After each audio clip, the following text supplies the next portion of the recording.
we'll get the Mayor of Vanderhoof here. So Mayor, floor is yours. Thank you. It's my honor to be here today to speak here. I just wanted to talk a little bit about the way our councils really have been trying to work together. We meet quarterly. We work very hard together to try and work forward where we can find common issues to move forward. The history between our two communities hasn't been one to really be proud of in so many ways. And over the last 12 years that I've been around anyway, we've really been working hard to change that and make sure that we can move forward together. I hope you have a really great AGA here. I hope it's going to be a good time, and look forward to seeing what comes out of it. Thanks.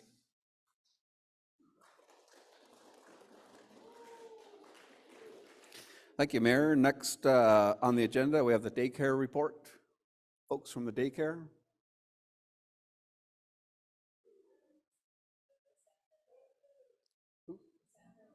Oh yes, Cassandra. Oh, sorry, my apologies. Cassandra didn't do her thing yesterday, so she's going to do it now. So where is Cassandra? Okay, no Cassandra. Give us a moment.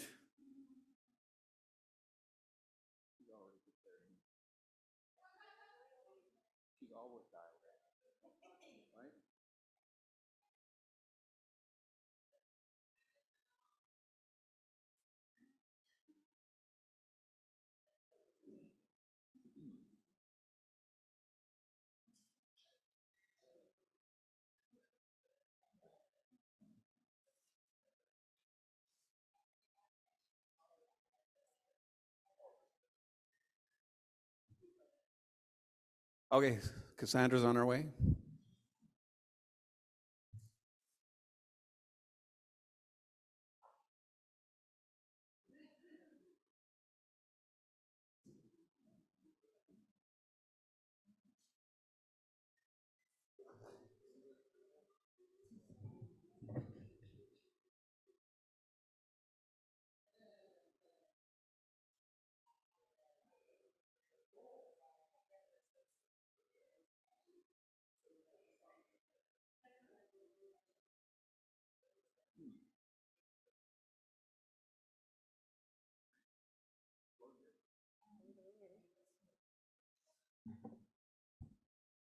Howdy, good morning, everybody. Bandada Hunzu. So I have a couple presentations today. First, I'm going to be going over my department report for land and resources.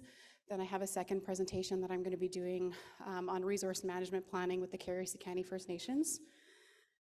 Some of you, I think most of you know me, but if you don't, my name's Cassandra Johnny Turbide. I'm a member of the Nulkaiwatan, or the Frog Clan, here in Saik'uz. And I've also been the land and resource manager since 2018, so this is my 5th year being with the band, and it's definitely been a really good journey, and I've really learned a lot and appreciate working with all of you. So my job mainly consists of overseeing our department staff, our priorities, our different projects, our initiatives, some of the administrative duties, as well as attending various meetings that we have regarding industrial stewardship projects, and also our government-to-government agreement, mostly looking over Saik'uz KO. So there's been a lot that's happened in our department over the last year. As always, we're really busy. And I think most of you were here last night. We've been focusing a lot on traditional governance over the last year. And this is really going to help shape our future processes and how we will make decisions over the KO. And I think this work is really important as we move forward with the different stewardship projects, increase our jurisdiction over our KO, and also working towards shared decision-making with the province. So as a pilot project to the traditional governance work that we've been doing, we started developing an ecosystem restoration plan. So there's a draft out in the hallway. We talked about it a bit last night in the governance presentation around the Traditional Governance Oversight Committee and who was involved in developing the draft that we have out there. But there is a lot more work that we need to do. Kind of the next steps that we're envisioning is creating overall vision for the territory, but also different values as well as management objectives. And basically, we really see this as the starting point in any land use planning that we're going to be doing for the territory. We really want to understand the current state of the territory, what's there, what needs to be restored, and how we're going to plan around that. And I really kind of look at it as kind of, you know, how are we building relationship with the territory? How are we giving back to it before we make decisions around things like forestry? So as we talked about last night, we've kind of put this work on hold as we go through our governance process with the clans and working through determining who the family representatives are going to be. We've made some really good steps in finding historical information that we want to compare to people's current knowledge that they have right now. And so I think we're all looking forward to having those discussions at our clan meetings that we have upcoming, hopefully in the first weekend in November. And this is really an outcome of feedback that we've got from membership over the year about how we need to really have that KO map worked out and established.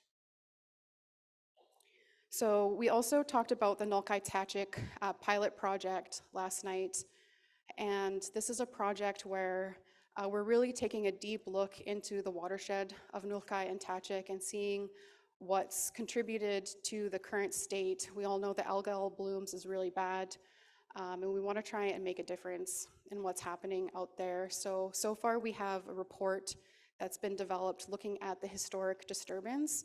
So what are all the different factors that have contributed to the algae? We're coming up with a monitoring plan so that we have increased monitoring and have the data that we can use to really push for management changes with the province. And another part of that is we're looking into what's called creating a water sustainability plan and looking at all the different barriers that are within the current legislation that are preventing us from making any changes to things like the current water licenses that are affecting the seasonality of the water flows and also the quality of the water as well. Looking at some of the impacts that the farmers' fields, for an example, cows, and seeing what we can do to make changes. So I think the water sustainability plan that we're going to be hopefully working on with the province is going to be that tool to help make changes to water licenses as an example. So you can look forward to hearing more about this project over the coming year. In June 2022, the province also supported the implementation of our immediate measures and the protection of our biodiversity management areas, which has really brought us into a consent-based decision-making process around forestry. You heard a bit about this yesterday from Jasmine and her presentations that she did. And I'll talk a little bit more about it in my presentation after this, what resource management planning means for Saik'uz, but also our collective Carrier-Sicani First Nations. So we have been working with our partners at Nechako Lumber on forestry blocks for Tinto to harvest. And they're the main forestry activities that's been happening in the territory over the past year. And we're currently working on technical tools to help us make informed decisions about forestry into the future. So this includes a model that will look at different harvesting rates over the next 5 years, kind of as a start, but we will be looking at a more 5, 10, 15, and I want to look 50, 100 years into the future. And really looking at when we preserve areas for protection around different values like moose, our fisher and our marten, our grizzly bear, those types of habitats, including our fishery sensitive watersheds and our biodiversity areas. And so the ecosystem restoration plan will really form the basis of our resource management plan. And will really set kind of the rate of harvest that we will allow in the KO. And so I really want to bring this plan back to the community through our traditional governance oversight committee. And I think there'll be another layer where we'll have to come to the community as well and have these meetings. So other than that, we have two major projects in the territory. As I think most of you know, we have Coastal GasLink and the Blackwater Gold Mine. So for Coastal GasLink, I sit at the liaison committee where we meet biannually with TC Energy, the company who is building it, to discuss our project agreement, as well as any other issues that may come up. So within our territory, the project has mostly been completed. We have sections 4 and 5 of the pipeline. And we still have Harold Alexis out, who is our community construction monitoring liaison, and he provides daily reports to our department on the construction activities that are happening. I believe CGL is giving an update sometime today, so you can talk to the company themselves if you have any questions, so stay tuned for that.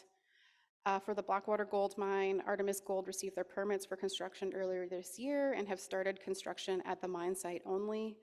A forest fire went through the area of the mine this summer, but they were able to protect their main assets on site there, and I think they're doing a lot of work around sediment and erosion control right now and kind of trying to get back to the place that they were before the fire went through.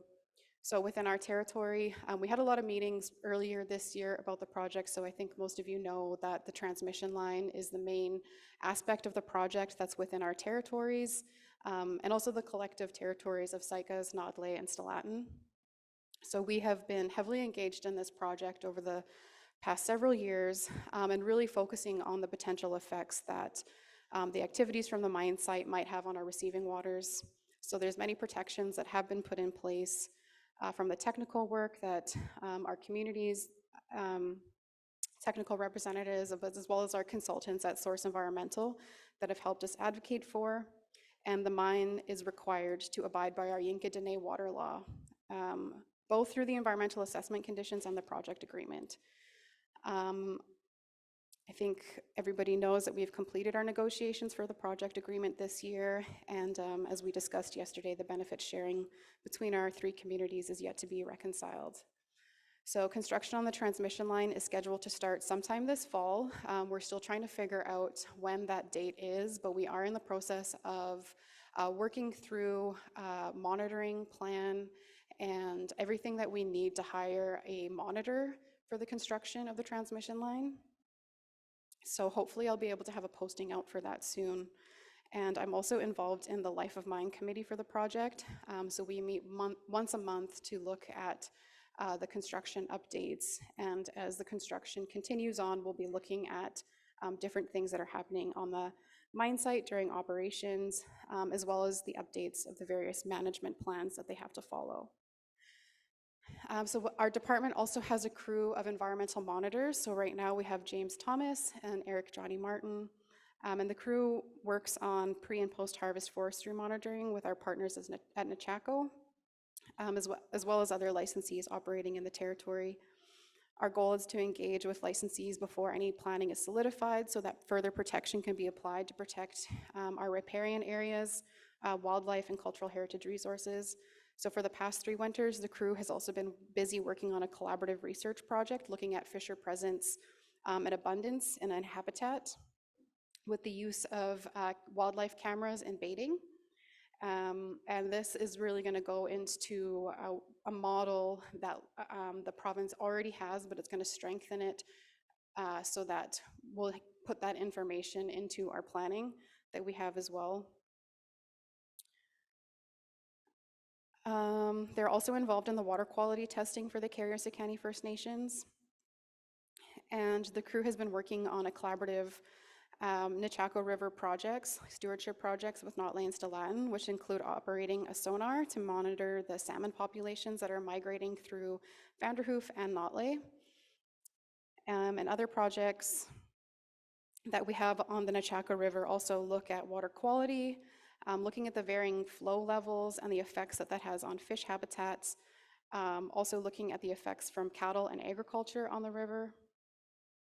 And for the past couple months, the monitors have been involved within the wildfire response in the territory, looking at the fire guards, helicopter flights, and providing recommendations when we're given the opportunity to work with the wildfire service.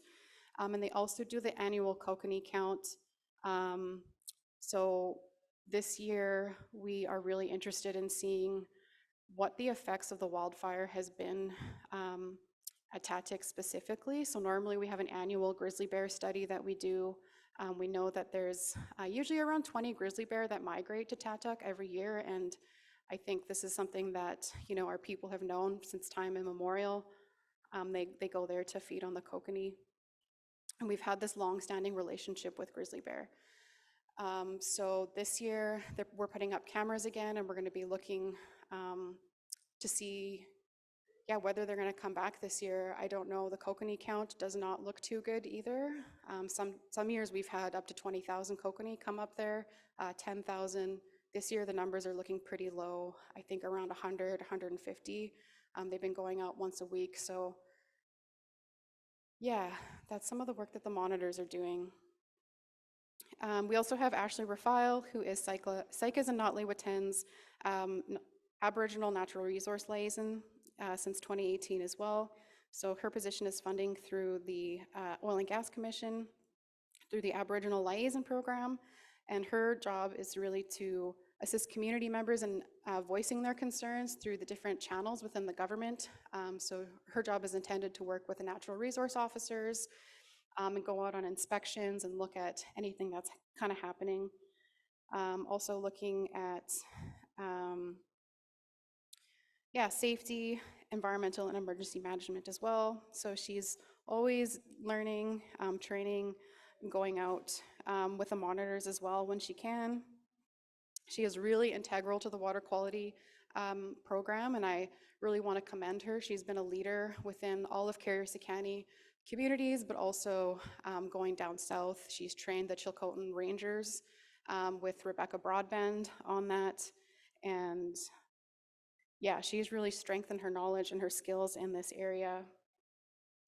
She knows how to do the data collection, the data management, so she does a lot of the hard inputting into the computers, and we have our own database that we maintain with the Upper Fraser Fisheries Conservation Alliance. So she is a really valuable member of our environmental monitoring team, and she helps with the forestry monitoring, all our fish and wildlife studies, and also she is our drone operator, which has been a pretty big asset to our department as well. So that's it for my department report, and I guess I'll answer questions before I go into my second report.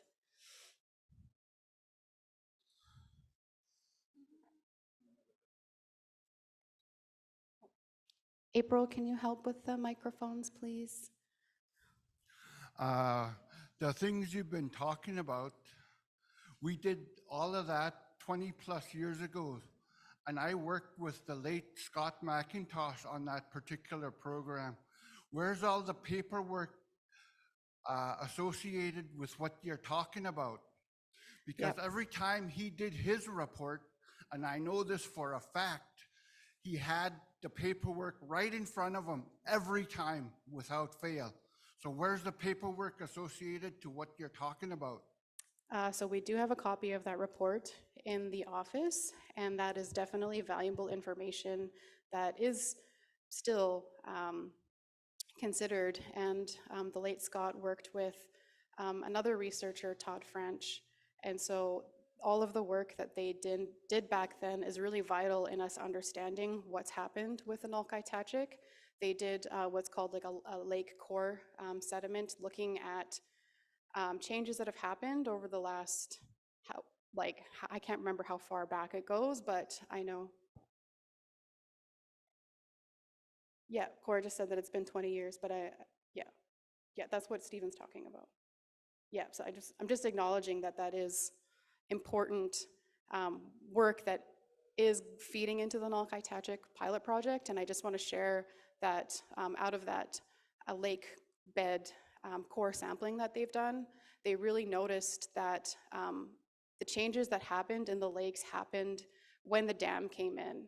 So when they put the dam in, they created all the access for forestry to come into the territory, and it's really a matter of cumulative effects.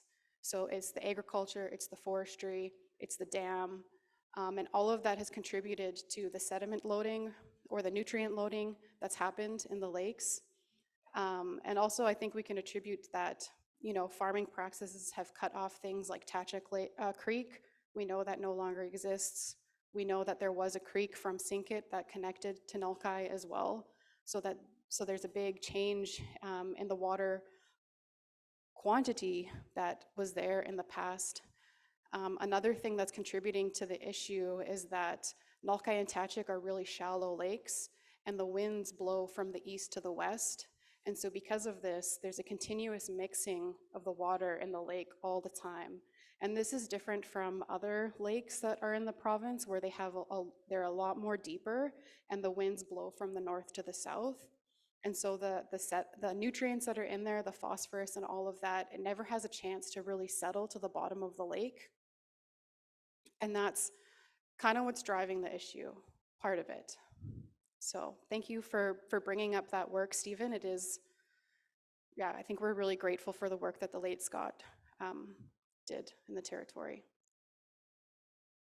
I just had a question about, because I've been thinking about it a while lately, like, I know like the band has like their own band land, and then there's traditional land, and then each member has their own piece of land as well too.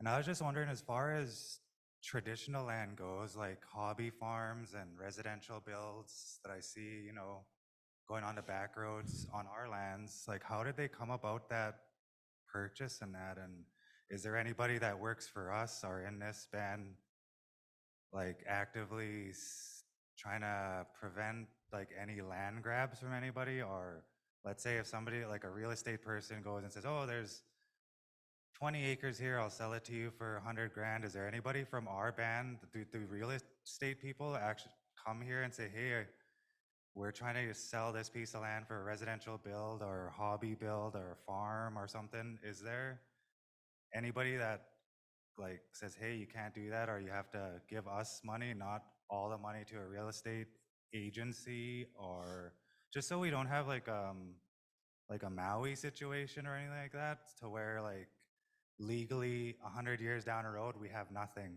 like we're entitled to nothing. That was my only question. So that falls a little bit out of Cassandra's purview and scope of work, but it is something that we're working with a real estate agent in Vanderhoof. Whenever properties do come up for sale, he does bring it to our attention, and then we bring it to council table and determine whether or not it's something that we want to entertain. But there's a lot of different factors that come into play when we're looking at land purchases. And sometimes they have businesses, sometimes they don't. And that plays a big part in determining whether or not we want to proceed. But it is something that is a priority for the nation, is to look at available land around the reserve specifically, and in the Nulkai-Tachik area for sure. I just wanted to add another piece to that question. In terms of like Crown land as well, the province has put a hold on any applications that come on land that are not like fee simple that other people have purchased. So right now that's not happening. So non-Indigenous people can't just come into the territory and kind of apply to have Crown land for ownership.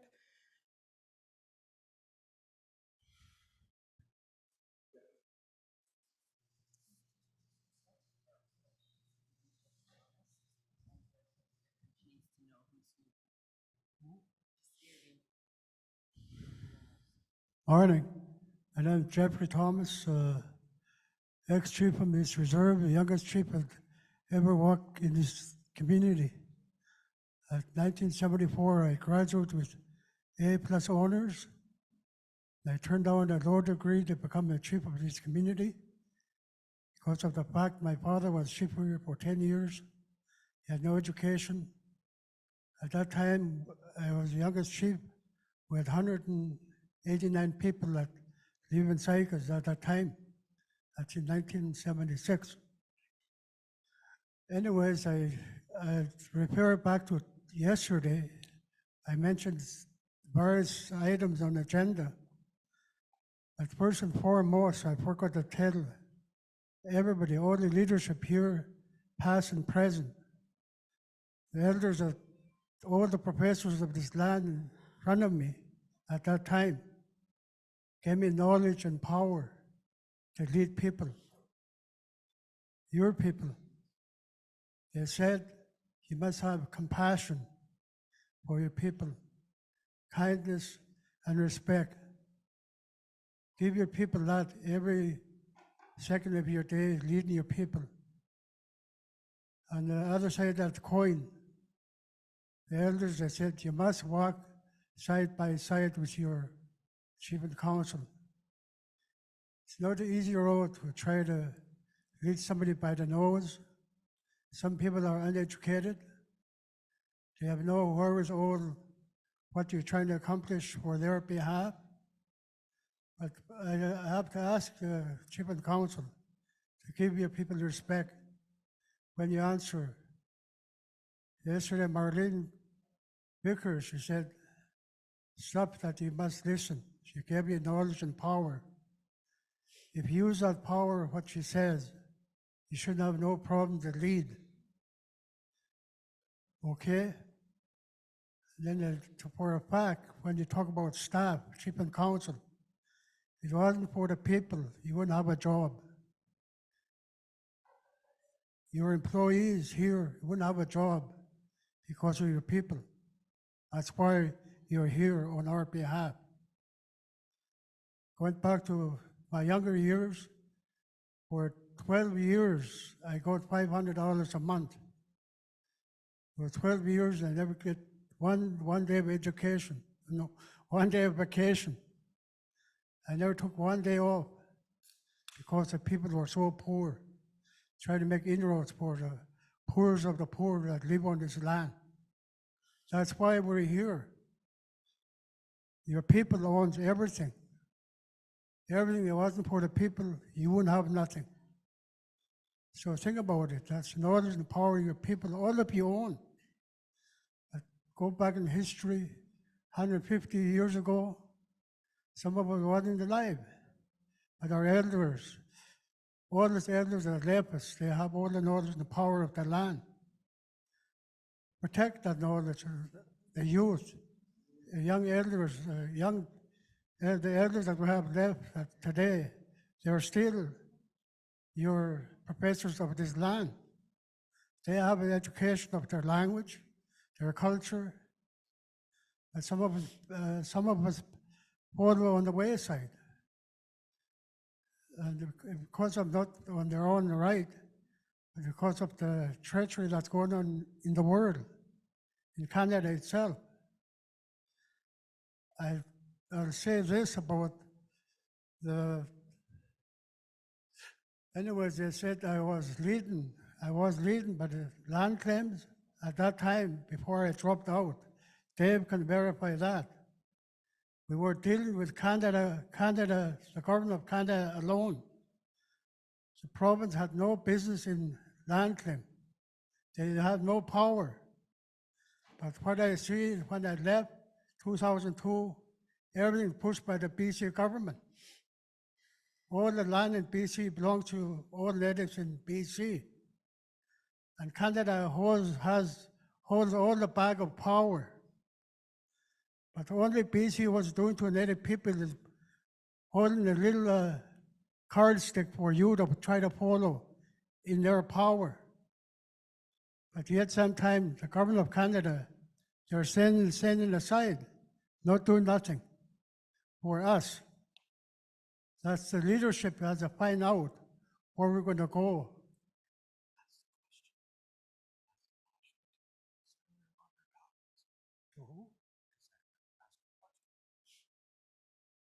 Well, anyways, Cassandra, I guess you're my niece, but I respect all of you.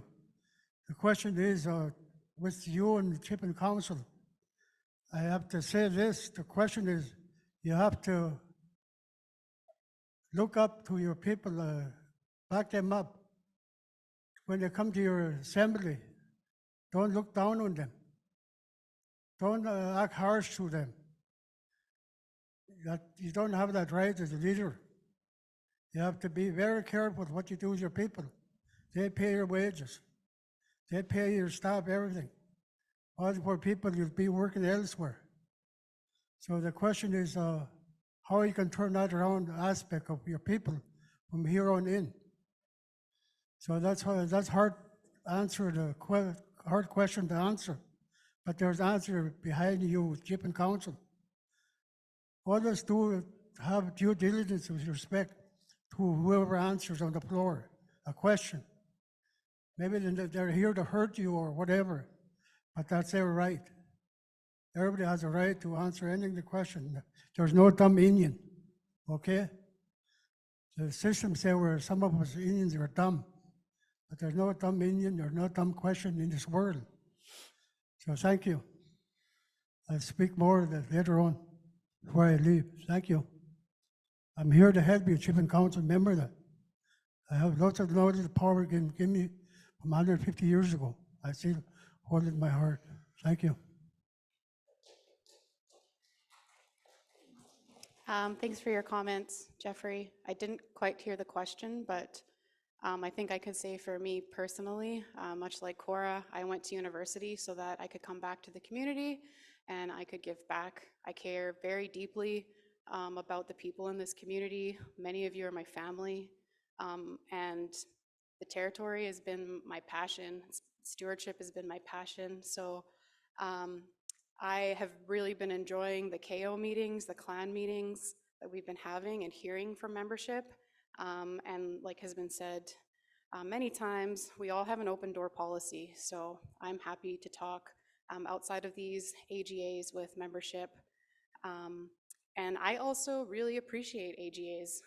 I like that we get together during these times. People get to have their voices heard. We get to talk about hard things. I think they're important meetings. So I hear you, Jeffrey, and we definitely do all need to respect each other. So thank you for your comments.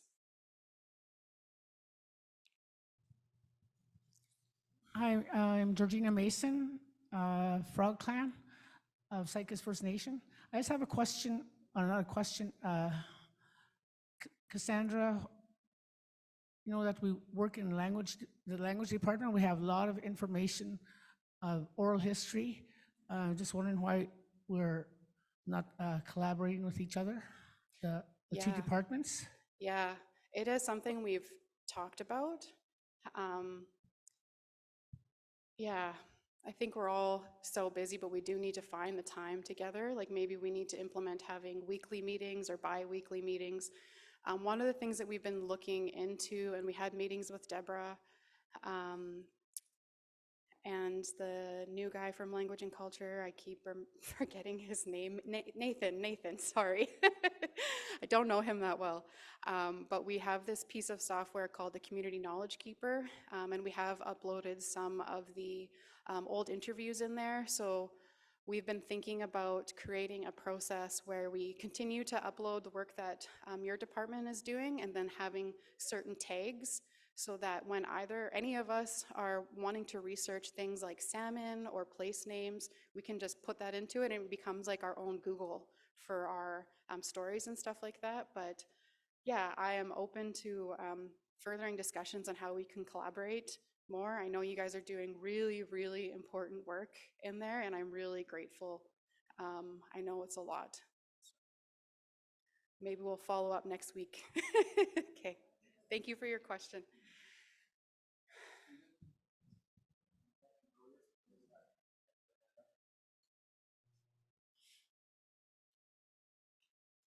Just to make sure that when you're speaking, just for the folks online and for the record, just mention your name before you ask your question. Thank you. Everybody here knows who I am and what I'm about. They know my voice and they hear me every time I come to the meetings like this. So therefore, I don't need any introduction, nor will I ever require it. So again, I'm going to pose my question once again. Where's the paperwork associated with what you're doing? I want to see it. You're welcome to come into the office. We have lots of And why didn't you have paperwork. that prepared when this meeting began? Because you know for a fact that you were going to speak, right? My job is to provide a high-level And then on update top of the of work that- that we're doing. I don't have time to go into every single report all of the work that we're doing.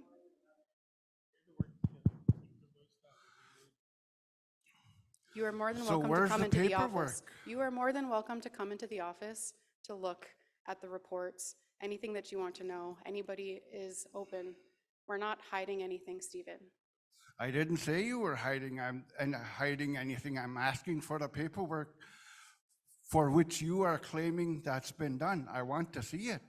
And it should have been ready for this meeting because you're one of the speakers. Stephen, what we could do is, like Cassandra said, because we have so many people on the agenda for our AGA, we can have a separate meeting to go over the data. If that's what you want to look at, we could do that. What's the matter with right now? It's we don't have the time. Yeah, look at her report, and like Cassandra said, she has an open door policy. You're welcome to come in at any time. Thanks. Okay, we'll take one more question, and then I have another presentation that I need to get through. Hello, I'm Wade Thomas from Saik'uz First Nation. I just wanted to say thank you to all the workers because obviously they're doing a really very stressful job. And for myself personally, I kind of thank the creator that I didn't get in every time that I ran because I don't think I could handle that job. What these people do, yet last night Geraldine used to be she used to be a counselor, and then she broke down just trying to convey a message, and that's what that job does to people. It really tests how strong you are mentally, and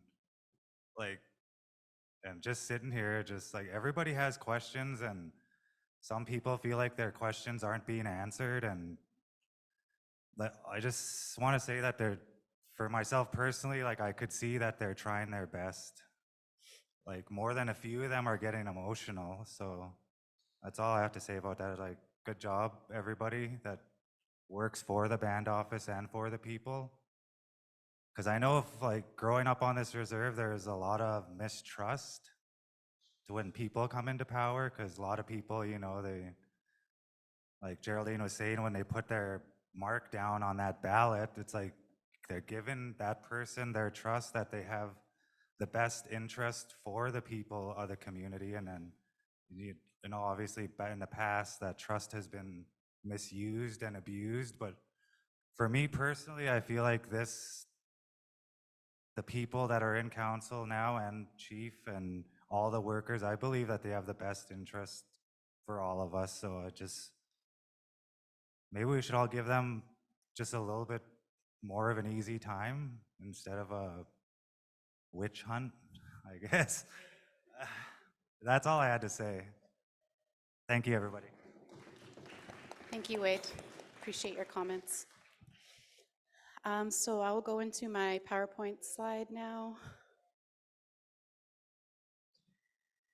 So this presentation is going to be on the resource management planning process that we have with the Carrier-Sicani First Nations. Next slide. So I'm going to be going over a bit of the context, some of the anticipated outcomes from the process, as well as our next steps. And so the context, I'm really going to be going back through what was called the Environmental Stewardship Initiative, and really speaking to some of the data that we've looked into in the past around what's contributed to our current state in the territory. So yeah, I'll be setting the context. Go to the next slide, please. So as we had much discussion yesterday, we all know the land is changing. In our territory especially, there's things like climate change that we've seen across our generation, and we have many stories about how the land has changed almost beyond recognition. I've heard from membership that even when they go out to their KO, they don't recognize the landmarks and things that have been there in the past because of the forestry that's happened. Our summers are becoming drier and drier. We've had a major drought this year. Fires are becoming the new normal. Ticks are affecting our moose health, for an example, and they're experiencing heat stress. because the winters are too warm for them. They don't have areas to seek refuge. And in our area, a couple years back, when they were doing the studies, there were moose that have died from what's called apparent starvation. So their bellies were full, but they were not getting the nutrients from the food that they were eating out in the bushes. We also have things like the mountain pine beetle epidemic, which is really a symptom of the cumulative effects from climate change and the extractive activities that have happened in our territory. And really looking at the poor sustainable practices, which, measured against our stewardship standards, have left us with little to no choice. We know that change is necessary, and really the resurgence of our Indigenous jurisdiction and decision-making will help us move forward in our changing world. There's also a lot of outdated plans out there that have been managing the land that do not reflect the knowledge and the practices of our people. Many of these plans were made without Saik'uz input. So, our community's systemic exclusion from land and decision-making is no longer an option. And really, including our Indigenous ways of knowing, our culture, our language, is pivotal in carving our path ahead with the solutions that are required. We all know that the land is inextricably connected to our health, our culture, our knowledge systems, and I believe that many of the solutions to the issues that we face today are here within our community. Next slide. So the resource management planning process is a part of the Carrier County negotiations with the province. The province has made a commitment to reconciliation, to build a renewed relationship based on the recognition of our rights, respect, and partnership. And we're negotiating a new structure of this resource management planning based on the principles around reconciliation with CSFN's decision-making, stewardship, and values, informing and structuring how the decisions are made on our territories, and looking towards a future where our values are first and most important in any consideration and development that occurs in our KO. Next slide, please. So the Environmental Stewardship Initiative is kind of an outcome of the 2015 Environmental Sociocultural Initiatives Agreement. And when I started my job in 2018, it was a big focus of the work that I was doing. So like this is an outcome from the LNG pipelines that were happening in our territories, and I think we were faced with 14 proposals at one point. Coastal GasLink is the only one that's gone through. And as part of the pathways negotiation, our communities, well, a couple communities actually put forward a judicial review on the environmental assessment process on those. And that really led to the Environmental Stewardship Initiative. And part of the pathways negotiation was that we really wanted to look at the cumulative effects that were happening on our territory, and first and foremost forestry and the effects that those were happening. That was happening. So CSFNs in the province came together to produce what's called trusted information. There were many issues that our members were identifying that didn't align with the province's understanding. So for moose populations, as an example, our community members knew there was not as many moose as what the province was saying. They have different models and aerial surveys and stuff that they do. They make assumptions on how many moose are out there. And I know our community members were saying there's no way there's that many moose out there. So this is one of the kind of differences in understanding that we needed to reconcile through the ESI process. And it really looks at blending Western science and some of our Indigenous knowledge. Our community is determined to focus on moose, fish, and forest biodiversity as kind of a catch-all for other values in the forest. And really to measure the sustainability and continuation of our ways of life to support our rights and well-being. So this information will all go into the resource management planning process, and it really was created to guide management decisions and to foster collaborative decision-making for resource projects and development in CSFN territories. And so we've really seen this, like I mentioned, my department report around the biodiversity management areas and the immediate measures. So council made a band council resolution in 2018 that no further activities were going to happen in those BMA areas. And so since I've gotten my job, that's been a major part of the work that we've been doing.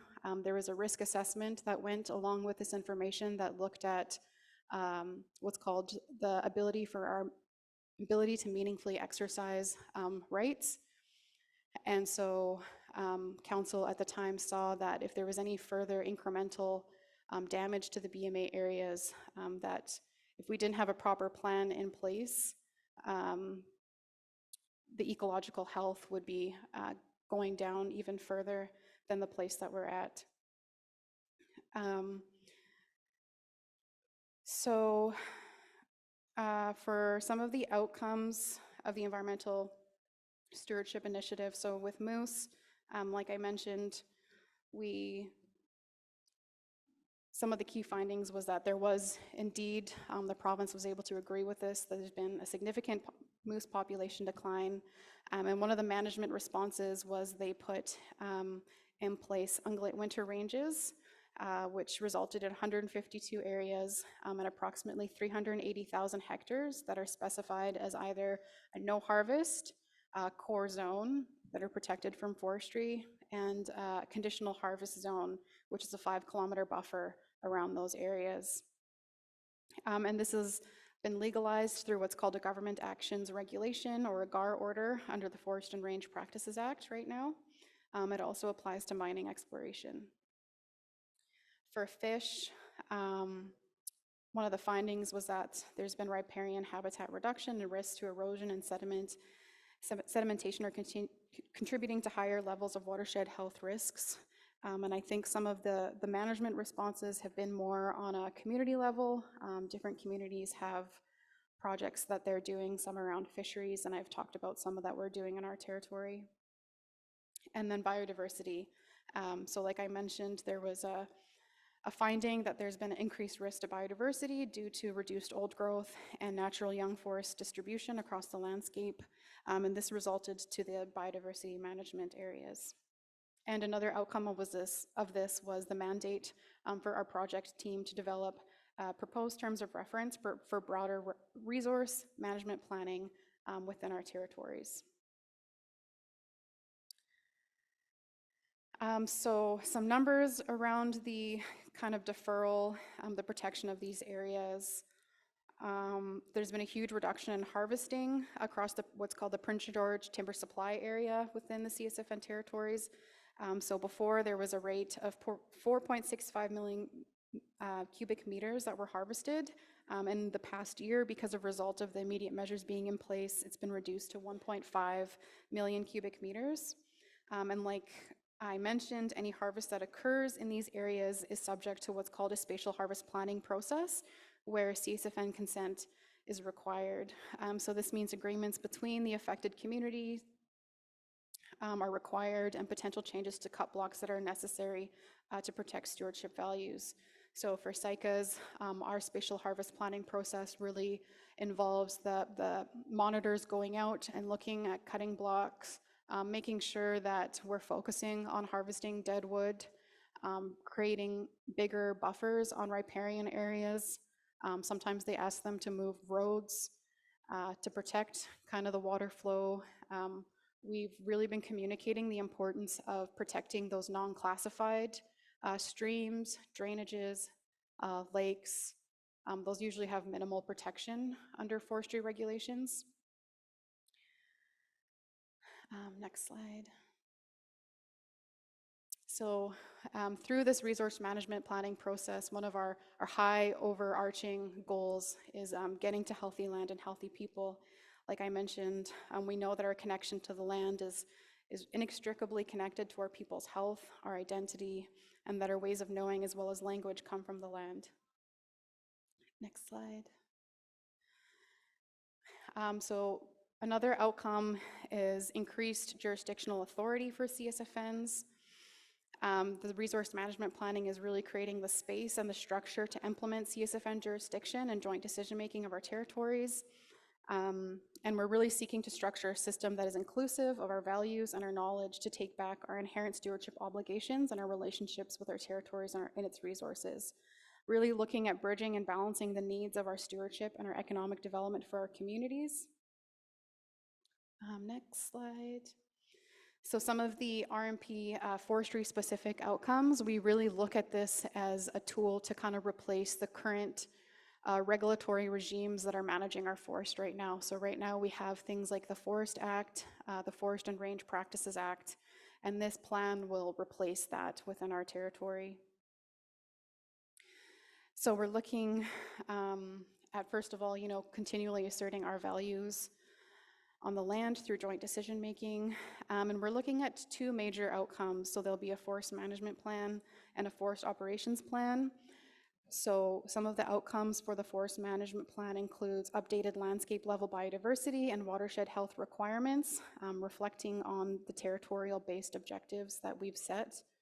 Legalized implementation and guidance and requirements related to forestry management practices for riparian and wetlands. I'm looking at the block sizes that are out there, stand level retention, and looking at silviculture, including restocking guidance.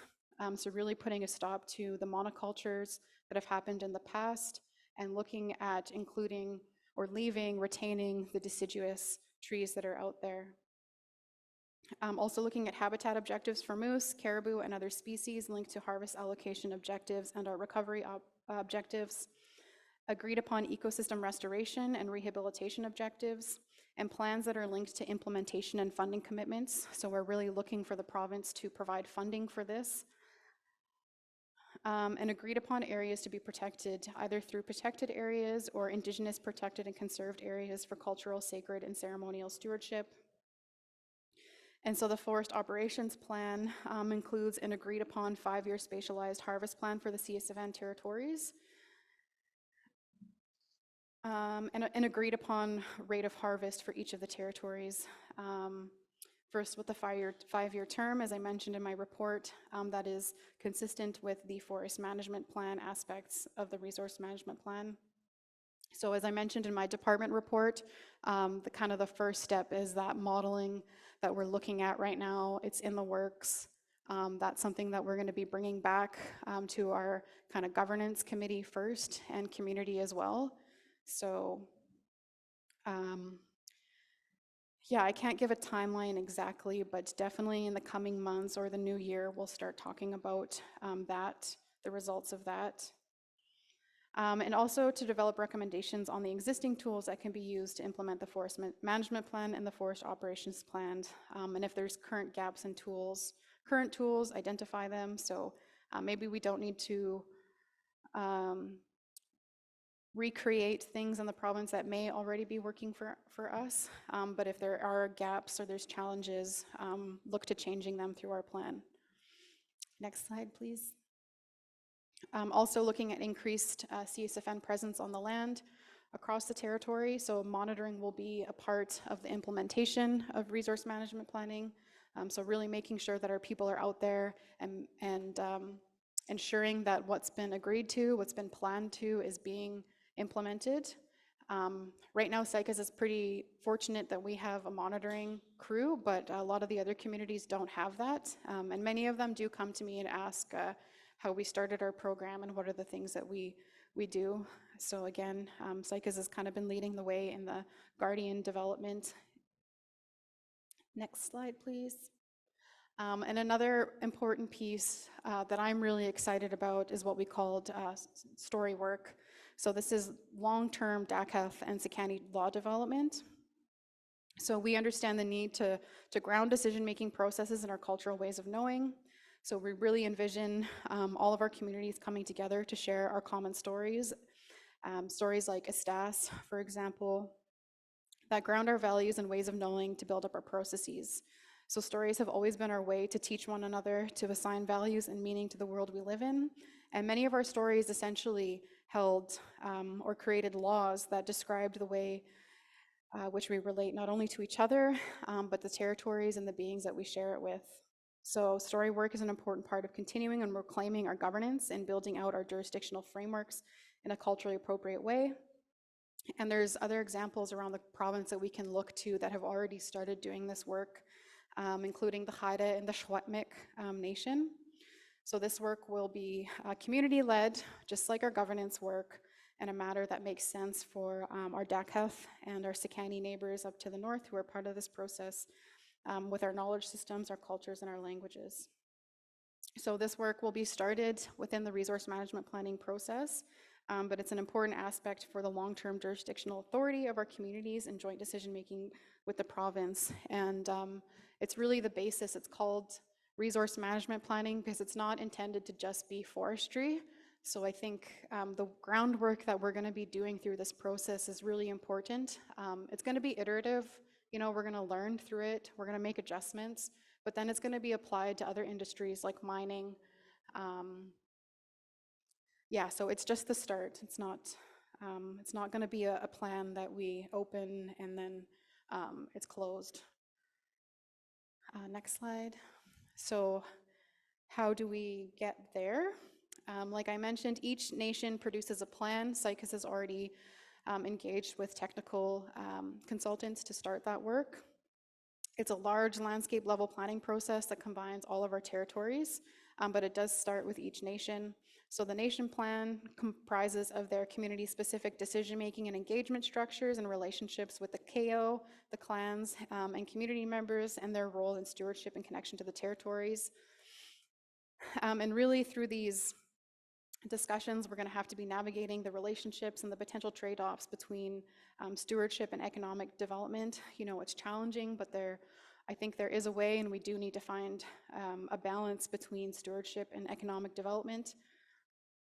You know, we're really operating in a context where our nations have received substantial forestry tenure, and this was legitimate.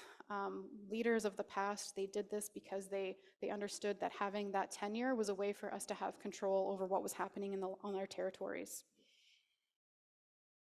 So the starting place, however, is much different for many of our communities. You know, in the north, they haven't been as impacted by mountain pine beetle harvest and the salvage that happened from there.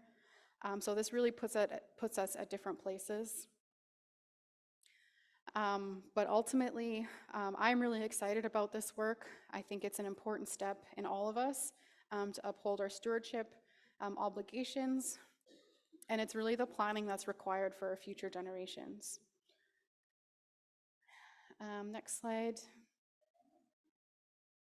So after each community develops their own nation-specific plan, all of our communities are going to have to come together and kind of compare the results of the management objectives, the areas that want to be protected, and kind of looking at that rate of flow. So what is a sustainable harvest from the territories on a year-to-year, on a 5-year basis? And those are all decisions that we're going to make together as a community. And then we're going to come together as CSFNs to put our plans together and come up with something that we think will balance the economy of the region, but also uphold our stewardship and sustainability for our territories. Next slide. And then once we kind of come together with all of our plans, we are going to go and bring this plan to the province. And really it becomes kind of a negotiation on what, you know, how we can balance what the province interests and needs and the economic needs of our region with which is really required as well for our territories.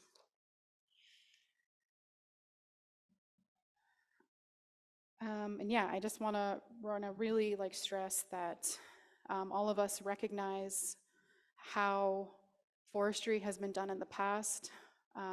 We didn't have much of a say in how things were done, and things are changing. And so when we go to these meetings, when we go through this planning process, all of us front of mind are thinking about the land and the changes that need to happen.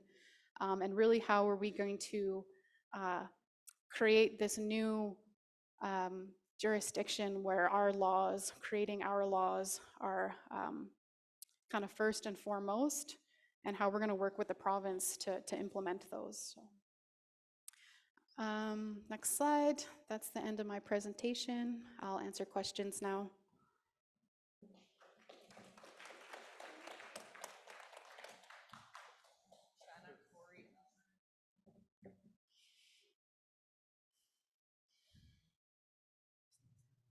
Shanna Labatch, Tachekwat-en Asto.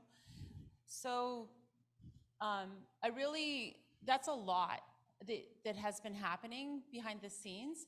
And I think there is a definite disconnect between what people are doing and working so hard at doing and the community. So I think those meetings with the clans are going to be what informs, because our clan system was transparent, right? The children sat in if they had a seat, or they sat quietly and learned before they had a seat.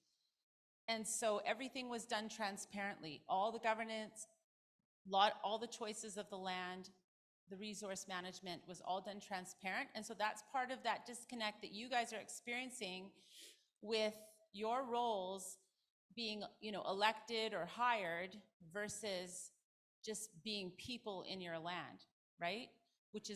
That switch is going to be really important. And in our clan meetings, we were told by our elders that the whole clan system is about love. It's about our relationship with each other, our relationship with the land, our relationship with the Creator. So when we come into these kinds of meetings, we can come with our egos, and the Western system promotes us to use our egos when we try to get hired or try to get a contract or what have you, right?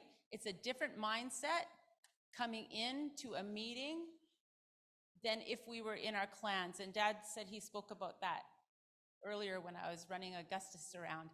So I just wanted to state that. So I think we have to shift our way of being in meetings right away, because we have to realize as we revitalize our clan system, you're accountable for what you say to people and about people. Whether you're in your job, you're in the bar, you're at your school, you're at your home, we're accountable. Our culture was super strict about how we talked about each other.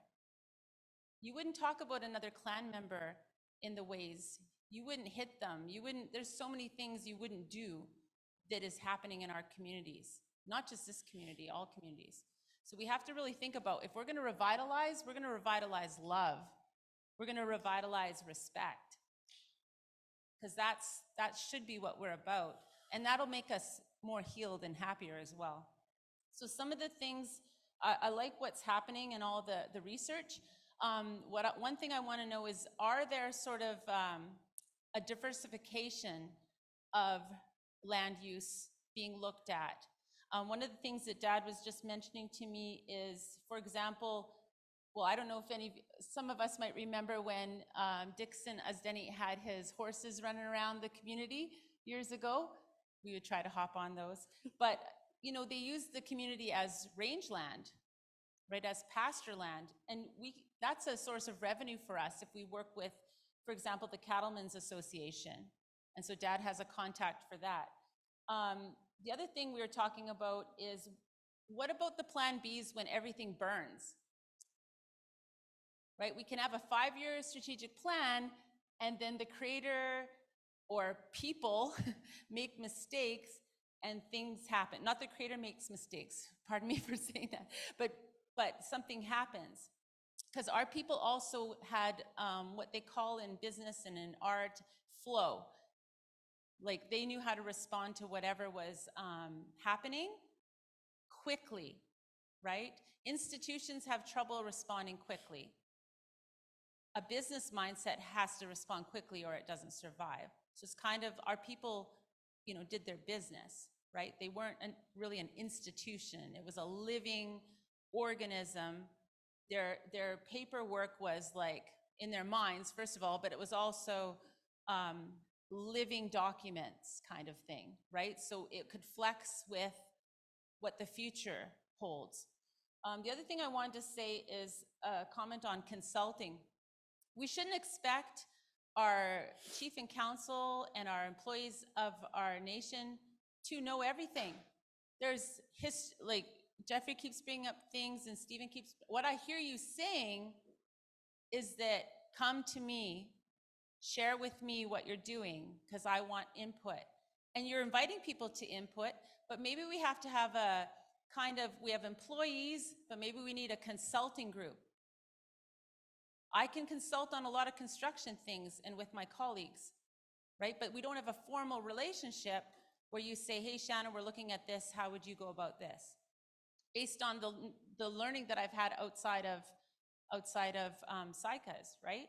So there's like people like Dad, there's all sorts of knowledge in this room that isn't being accessed that makes your jobs harder, right? So that would be really good if we could use, I don't know what kind of funding, maybe it'd be Pathways funding or whatever, or maybe we look for grants. We were talking about, as far as resource management, when we have a situation that can seem really difficult, like all these forests that have burned, all those dry pine with the, this much pine needles underneath it, just waiting to light up, right? When our situation is like that, we were talking about how, I was talking with Dad about how he's told me about using burnt wood for building because it's already primed to be protected against the elements. And he said that when, do you want to say that when you talked about Grandpa?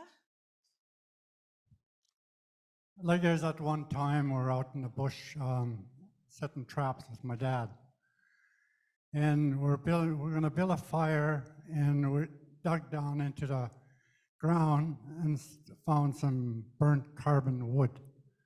So many years, probably about 8, 9, 10 inches down. And there was carbon wood sticking out of there. So that carbon wood stayed there for so many years and never rot.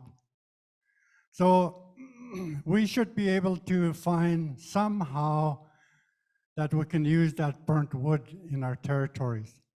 Even though if we worked with people in Vanderhoof and, like the expertise and things like that, that we could do something with that wood instead of letting it sit there and do nothing, right? We can even build fences with that, snake fence or whatever with it. And nowadays you don't even have to touch that wood. You have equipment to do that. You have miniature equipment like bobcats and stuff like that that you could use to work with that wood. And when you do build your pastures and stuff like that, you use that wood for fencing. And you only build it about 3-4 feet high, I say 4 feet high, because nowadays they build fences with barbed wire up to about 5 feet, 5.5 feet. So the animals have a hard time jumping over that, and they always get tangled up. I've seen them tangled up before in barbed wire. And if you have a 3-4 feet high fence, most animals, they walk the fence. They don't go back there and take a run at it and jump over. They always just walk the fence line. So they're not going to jump over. If they jump over, then you have to sell them, so whatever, So anyways, that's something that people should be thinking about, not only this community, but other communities like Vanderhoof and places like that, okay? The other thing that I was thinking of is that there's a lot of artists in our community too, and some of the things that are out in the forest could not only be for healing and our, what we're used to doing for cultural practices, but there are new practices. There's for example, for just talking about the burnt wood, there's a Japanese aesthetic where they build things and then they burn it. And I've been following it because I want to try some of that. And it lasts so long on the outside of buildings, like what Dad said, digging into the ground and finding like old charcoal. And we had a little laugh, sorry, when you were talking, because he said, what should we do with that burnt wood? And I said, test the world. Because that's another practice that we need to do when people are on our land. Like all of Vanderhoof, all of the people, when they come here, they should be testing, right? Because there's a spiritual sign of respect, right? When we have, I go to church, but the churches should be testing, right? Because they're bringing a new spiritual reality here. So there's all sorts of practices that we can do. The other thing that I was going to say is we should look at some of the things like, are they still spraying? Like, are they, because I was told that they were still spraying, and yet we had a moratorium on like herbicide. And then Yeah. also the fire suppression spray, we might need to do some specific monitoring of the waters, because in Nagasley, they were saying that there was fire being sprayed right by the most important creeks, they were telling me when I was up in Middle River.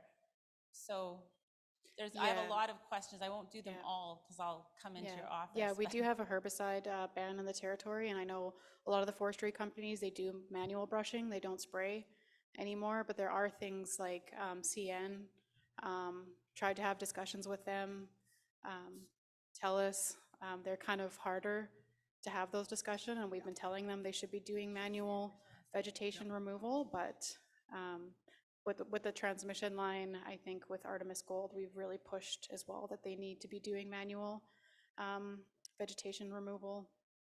So, yeah. Am I forgetting something else? And I think with the fire retardant stuff, I know with the forest fires this year, in the meetings we've had, we've been vocal with them about not using that in our territory. And then I think I'll try to answer your other questions. I think I picked up like 3 main themes or 4.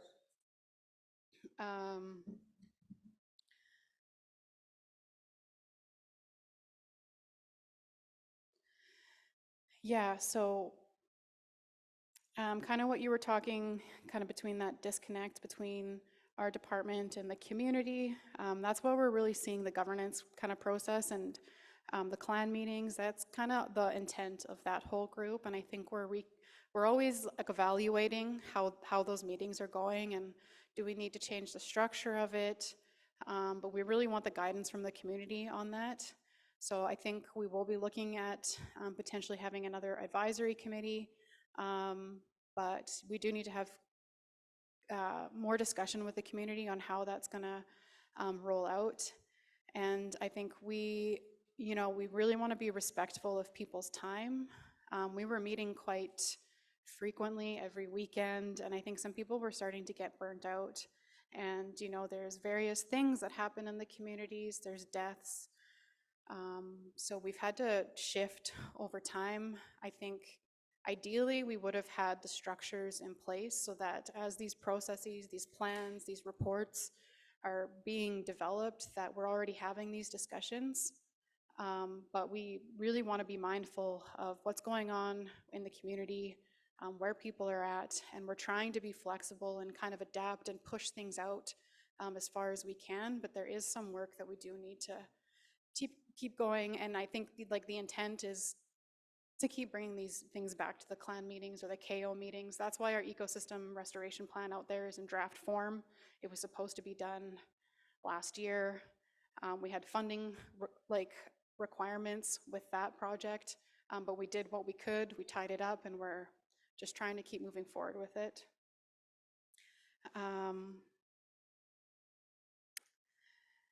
And then looking at diversification of land use, which she has here, like rangeland.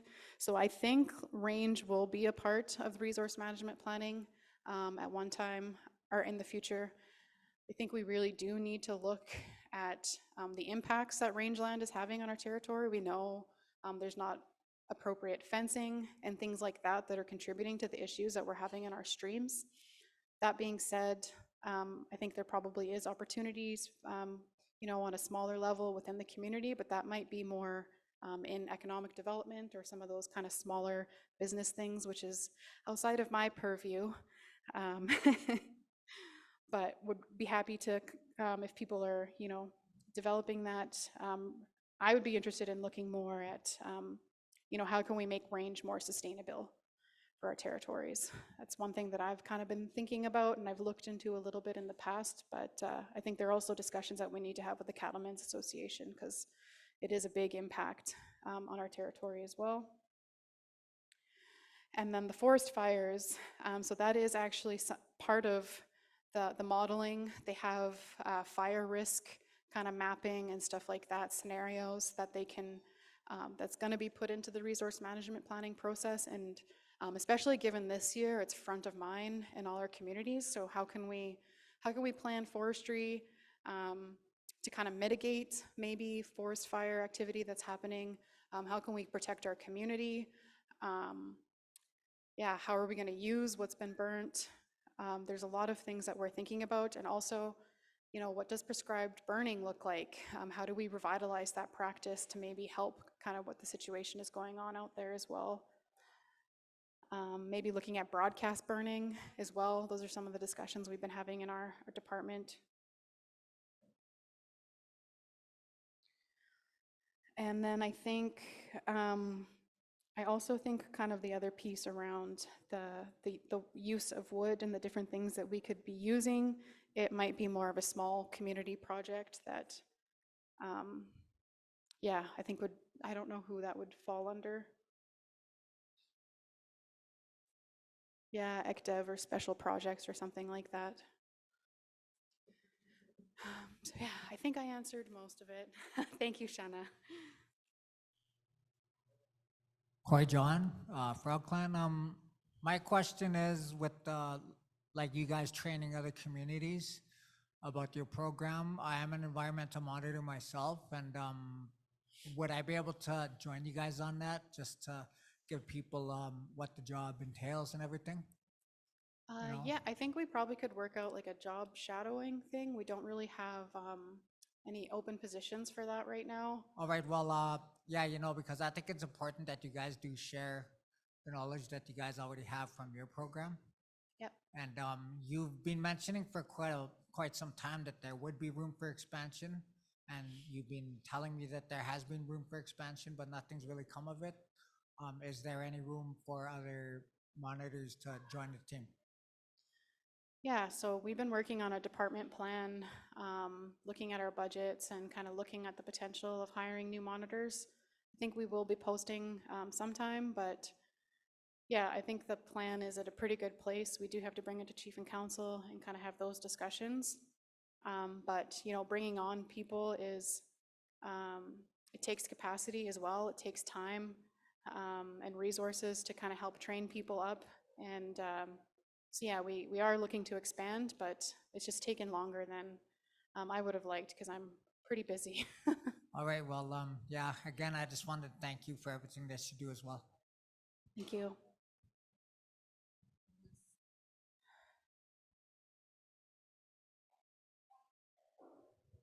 Hi, I'm Albert. Just first of all, I'd like to say, Cassandra, you guys are doing an awesome job with what you're doing with the resources you have.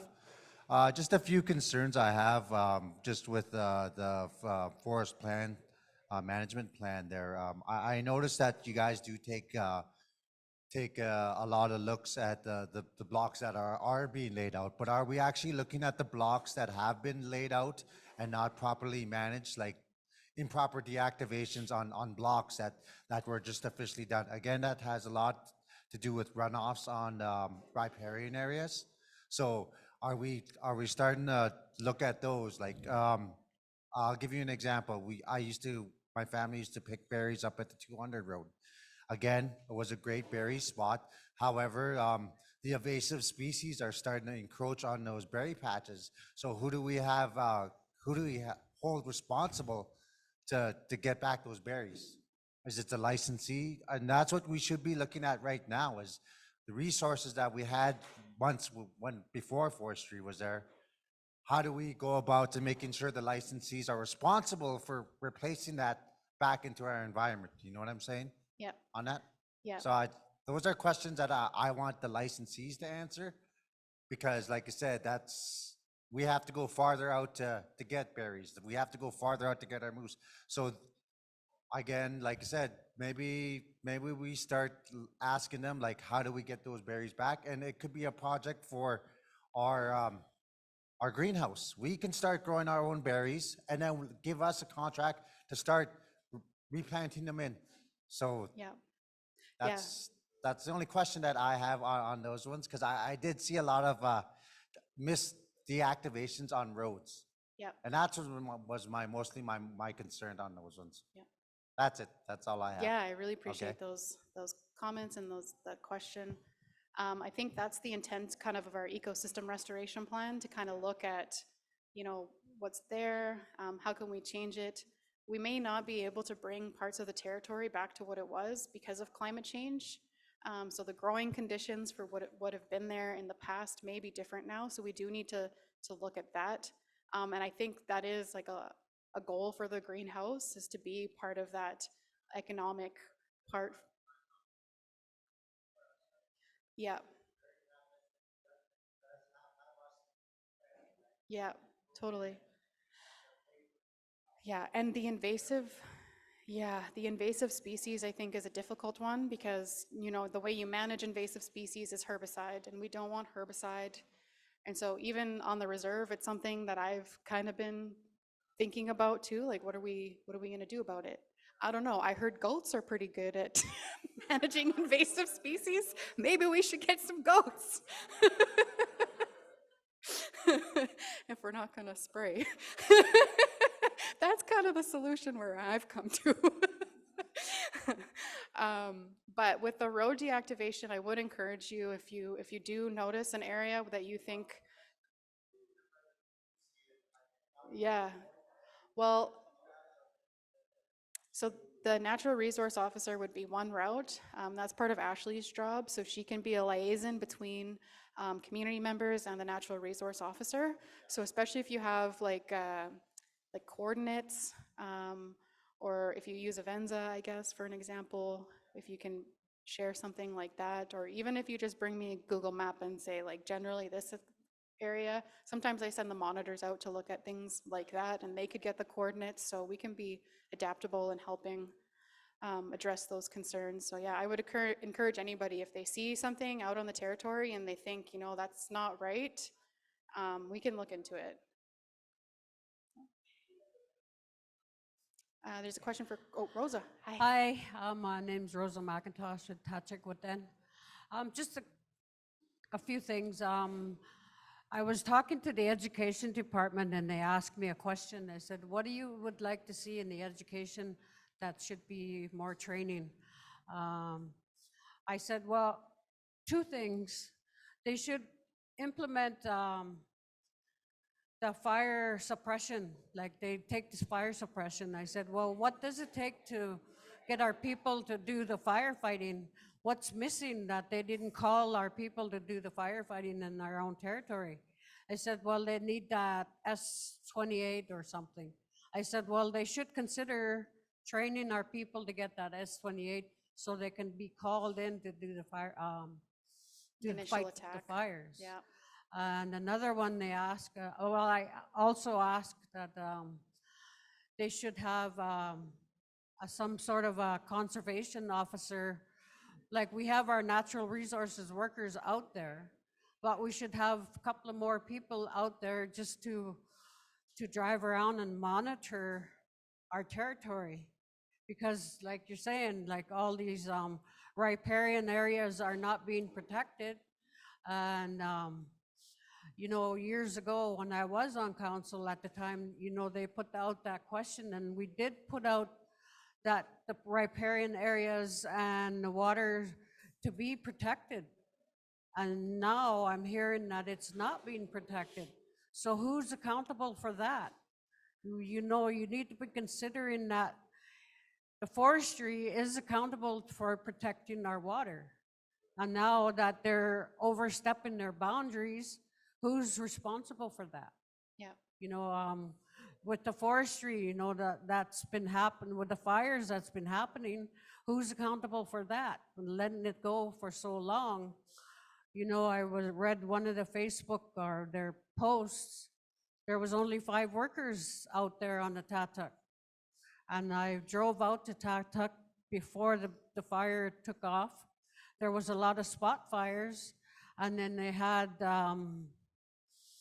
they created fires, back burners. There was nobody at these back burners. No wonder it got away on them. You know, if they create these back burners, somebody should have been there monitoring these fires, and that never happened. So that's why the fire out there went out of control. Yeah. So who's responsible for that? Yeah, So BC wildfire, I think. you know, it's just trying to be constructive, you know, people here should give support for the staff and chief and council, give advice, give your skills, show your skills, try to help out the people, even if you can't work, give advice and then try to help the people here. Thank you. Thank you for your comments, Rosa. I think there was a couple things there around the forest fire. So I know our fire crew is trained to do like initial attack, but they were waiting they need the equipment to do it, right? So we did have a donation, and I think they're just working through some stuff to get that. So hopefully maybe next year, the crew will be able to start doing initial attack on wildfire. And I definitely think some of like what you've seen is, a result of BC wildfire, and also them not having the resources or the capacity because of how much forest fires are around. But I think you're really speaking to the importance of us having our own people trained so that we don't have to rely on them to do all of that. And then I think the other piece was around kind of riparian, and I think who's responsible from that is really, it varies, right? Some of it falls underneath Ministry of Forests, if it's the cut blocks. If it's on private land, that's where we have the biggest issue. There's not much that we can do on people's private land, but we can go through the natural resource officers. There's the Water Sustainability Act, so we can put in complaints for compliance and enforcement to go look at people's private property. So yeah, again, I think if members do see riparian areas that they're concerned of, we can get the monitors to go out and look at it and see like who's responsible for it. Cora's gonna answer some. So after one more question back there, we're going to go for break for lunch and then move on with the rest of the agenda. So Cora, you had some color to add to that? Yeah, so I just kind of wanted to explain a little bit of BC Wildfire's process.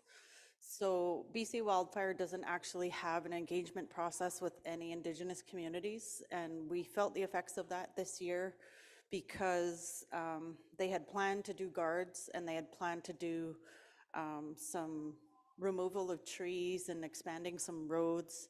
They did all of that work and they started all that work without ever consulting with the nation, which resulted in some of our areas being damaged by the fire guard that was put in place. So the only engagement that they have with First Nations is a separate engagement than the actual on-the-ground crew that is managing the fires out there right now. So within their organization, they have a really big disconnect in how they collect traditional ecological knowledge or traditional use knowledge, which is what they classify it as. We know it is our normal practices and our culture and the sacred areas that we do access within the territory. But at this point, they've promised to collect our information, but they have no way of gaining information from the nations on which areas to stay out of, which areas we want protected, and how for them to access that information without coming to us is non-existent right now. So it's caused a lot of problems, to say the least, for the lands department and for the nation, because now we have to go in and try and gain funding to get those things rebuilt and the damage reversed. But it's gonna take some time. But it is a process that we understand is flawed when it comes to engaging with Indigenous communities. Like with all the mapping and everything you guys do, have you guys considered using drones at all, to help with that? Drone work to do mapping in territory, because you guys have been asking for help with maps and everything, right? So I was wondering if you guys would consider that as an Yeah, option. so Ashley does have her drone pilot license. We do have a drone, so that is a part of our monitoring. Have you guys been mapping though?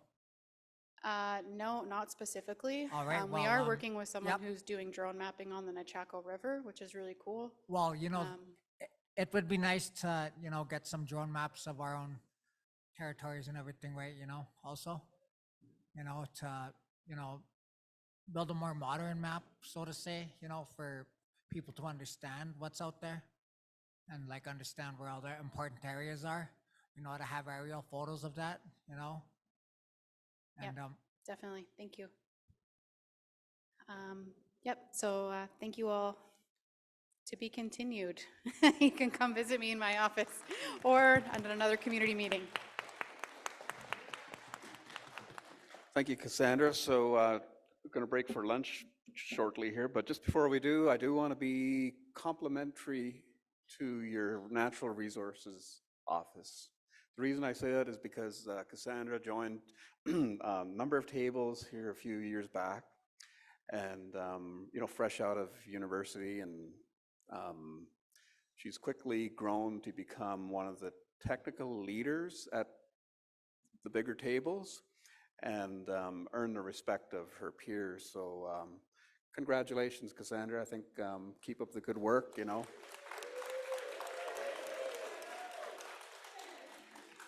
Every reason you should be proud of your Saik'uz member is what is my message. Okay.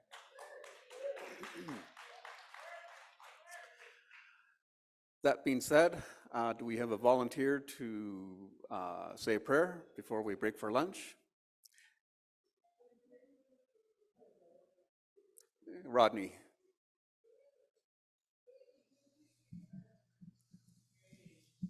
Just like to thank the Creator today for providing information for council. When you voted us in, we're the same people. I'm, you know, just a little bit older, that's all. You know, thank the Creator for the food and the people that prepared it, to give us strength, to give us wisdom, to nurture us for you know, for our way of life. And I thank you, Ms. Charlie. Thank you. So as usual, the elders will be service first. So make your way up there right now. And then in 20 minutes, we'll carry on with the agenda. We'll report while we're still eating, etc. So 12:30.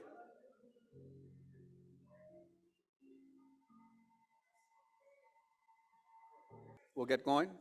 We'll have the folks from the daycare do the presentation. And running tight on time, so we're kind of go quickly, move quickly.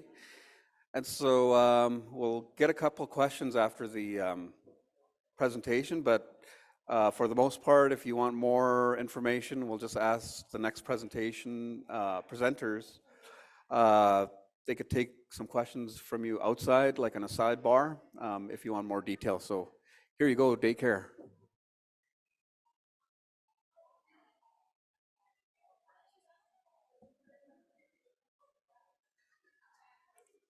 Hi there, my name is Miranda Adams and I'm the manager over at Saik'uz Daycare. I have a PowerPoint to get today to go through as I do my speech. Want to sit down or you're okay? I'm okay, thank you. Ask everybody to take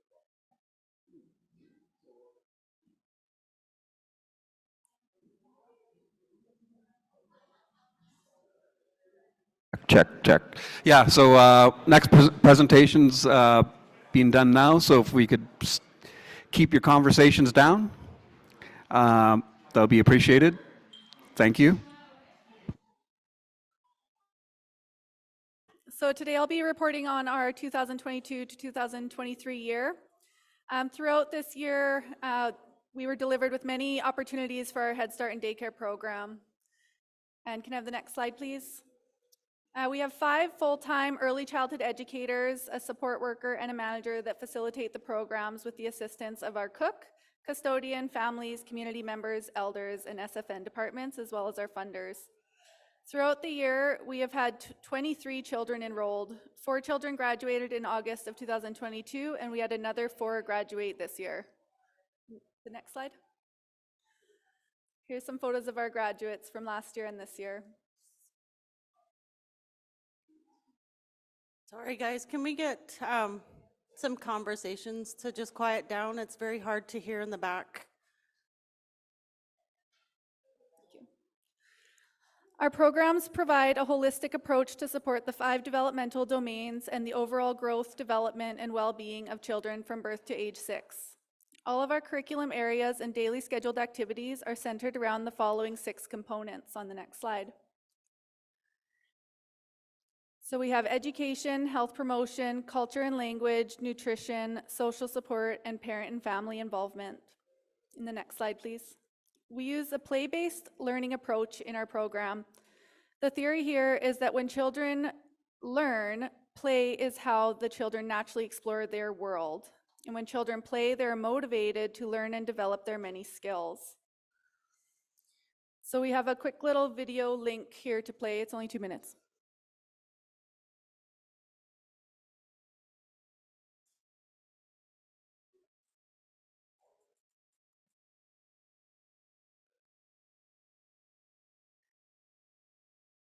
Just to help explain some of the questions that we've had.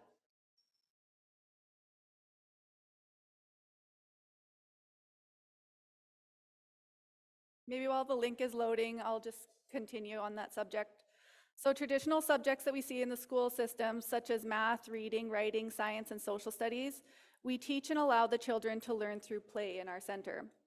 We have free play and guided play, and an example of this could be when children are building with blocks. They're not only having fun during this free play activity, but this is an opportunity for developing motor skills as they bend, reach, grasp, and let go, stand up, kneel down, and use their hand-eye coordination to line up the blocks. As well, they are learning problem-solving and communication skills within their group of friends.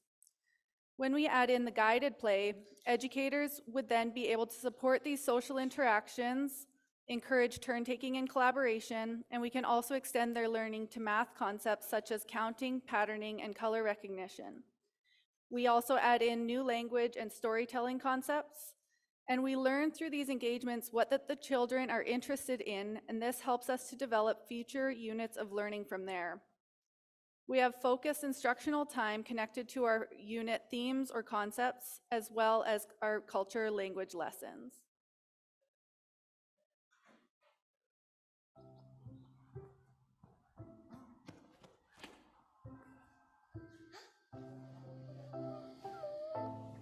Caleb, time for dinner.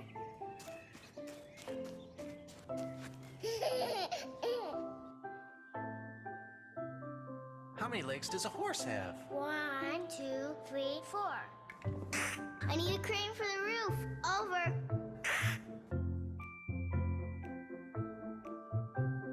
Simon says, touch your nose.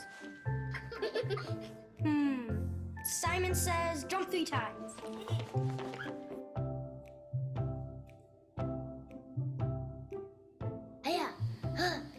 Yeah. Cling, cling, cling. I need you to stand guard, okay? All clear?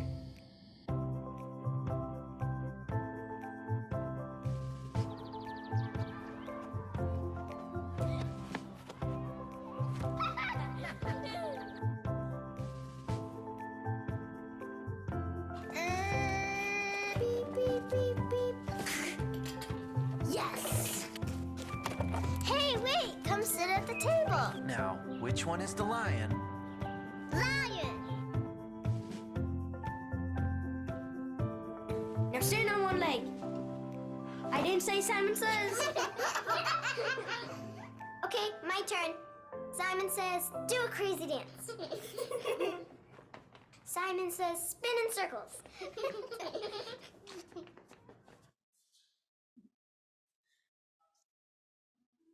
So our fiscal year began with the construction of a covered area on our multi-age playground to provide shade in the summer months and shelter in the winter months. And that you'll see on the next slide when you're back there. With the warm, waterproof winter clothing provided by our Circle of Wellbeing project, our children have been supported in feeling warm and comfortable during the outdoor activities throughout the cooler seasons. And then the next slide, and the next one. So we began creating cultural curriculum kits for the daycare program to enhance our learning opportunities in a new way. We began with animal kits, and we plan to expand. And the next photo. We received some beautiful regalia last year that was created by Gladys Michelle to support our children and community in celebrating. The children have danced and drummed at community events such as our health fair, graduation, and Truth and Reconciliation. Having the children there nourished the spirits of many. In the next slide. We implemented a gardening curriculum which began in May with a huge help from Linda McDonald. This carried on throughout the summer months and supported us in teaching about healthy food and beverage choices and caring for our earth and the plants. And the next slide. This encouraged family involvement and storytelling as we work together to grow our garden. With time and prosperity, our harvest will tie into our traditional food curriculums and food preservation lessons. We ensure that our curriculum meets the goals and the child outcomes relevant to early child development as well as the individual needs of our children.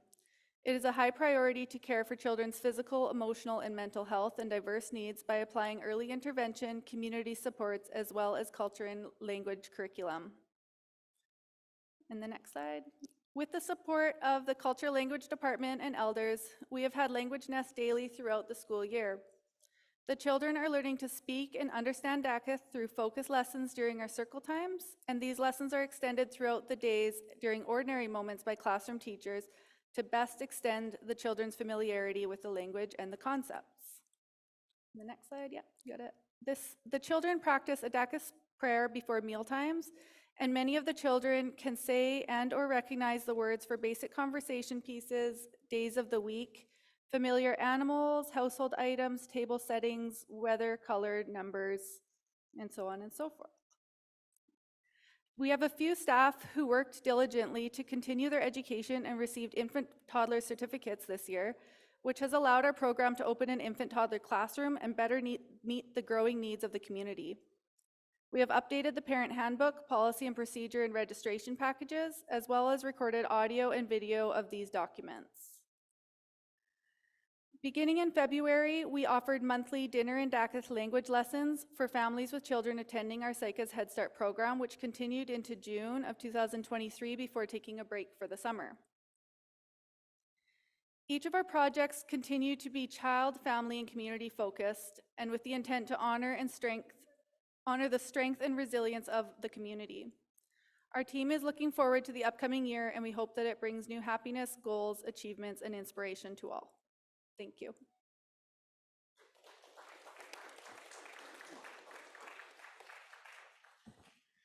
We have one question, Steve.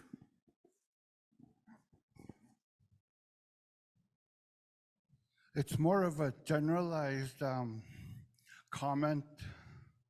I've seen a couple of people walking around in here wearing masks, and if they are sick, they really should be at home, because there are those of us, the elders, who are especially vulnerable to be getting sick at this time of the year. So those people who are wearing masks shouldn't even be here. And I'm an immune compromised person myself. I'm a type 2 diabetic. Those people should be resting at home and not here at this meeting.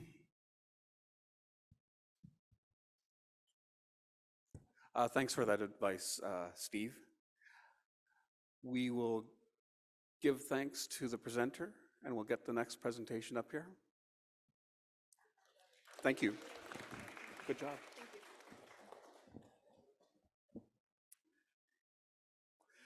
And so we have some folks that are presenting here today. They have to catch flights, so I'm going to be really rigid on time. And so start off here with Deb, and then we might skip over a bit on education, but we're not going to forget you.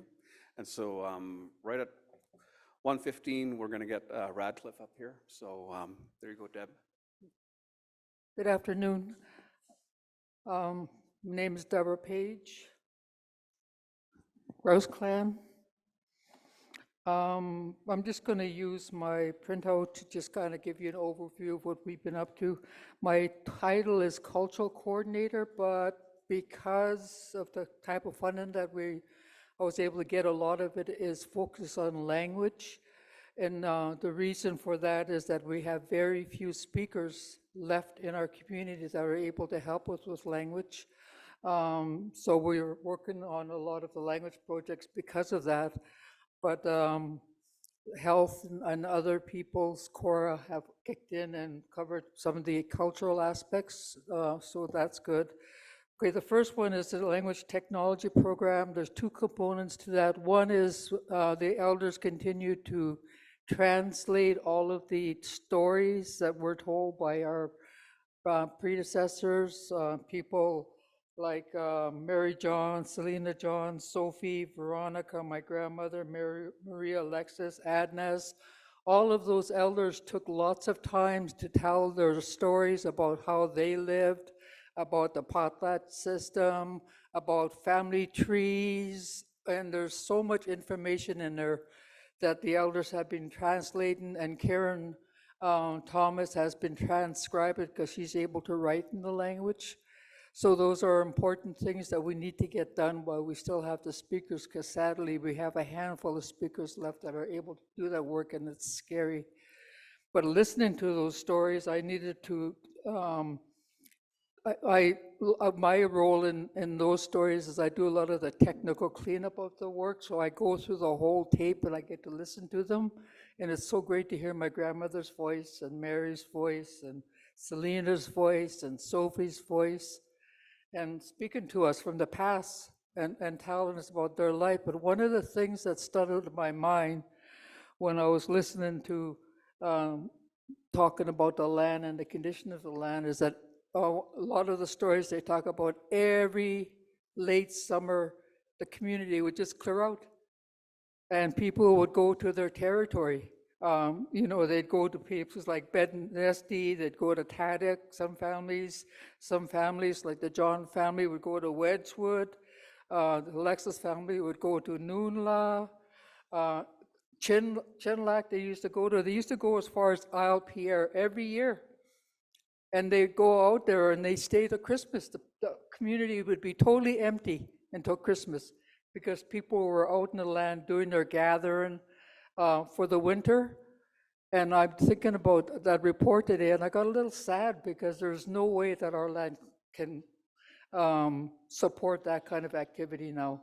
It is so damaged, and I'm so happy that they're doing the work to protect our land, to get legal control over the land, and to bring back our brothers and sisters, our animals, because that's really sad when you think about how it used to form a very core of our existence, that every family went out in the land, and now our land is so damaged. So I'm glad that that work is being done. So that there's so many stories there, but as mentioned, when we were going through it, we were just trying to get it translated and transcribed, and we didn't spend too much on what was brought up, the tags, and the tags is just words that stick out when you're doing the stories, like potlatch, or if they mention Noonla, or if they mention hunting, or if they mention family trees. And then we had to go back now and start putting tags on those. So we'll have to go back over it all and put tags on so that if somebody's doing research and we're uploading it to the community knowledge keeper, people should be able to go in there and say, I want to hear about, might even just like somebody's put in Sophie Thomas or Mary John, and any of her stories which should be able to just pop up so you don't have to do. So going forward, when we're doing the translations, I'm going to ask that they put tags on as they go so that we don't have to go back over it again. So that's a lot of work that still needs to be done, and it's really interesting listening to the old stories, and we want to make it available to our community members to be able to go in there and search and read about their history. So that's one of the projects we're working on. The other part of the language technology program is that we're putting our language on the internet. under the First Voices. So if you want to learn some of your language, you just go to firstvoices.com, look for Saik'uz, and you can see all of the language material that we put up online. So that's that project we're working on. The other project we're working on, and Miranda mentioned that quite a bit, is that we have money to do the language nests. So we have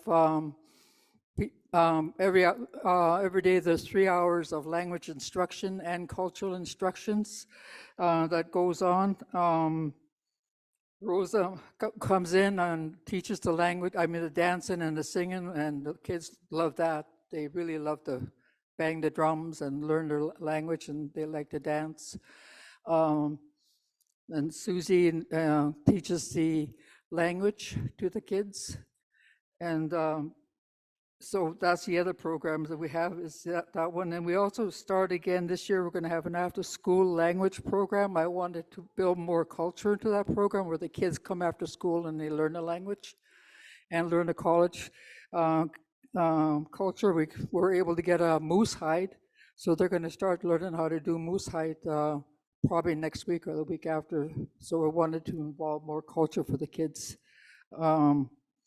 Cecile, John will be doing that. So that's another project that we're working on. And the other one is that we got money, we took the lead actually, and it's called Language Revitalization Project. And one of the things that we recognize is that we are losing our speakers, and sometimes the elders get stuck.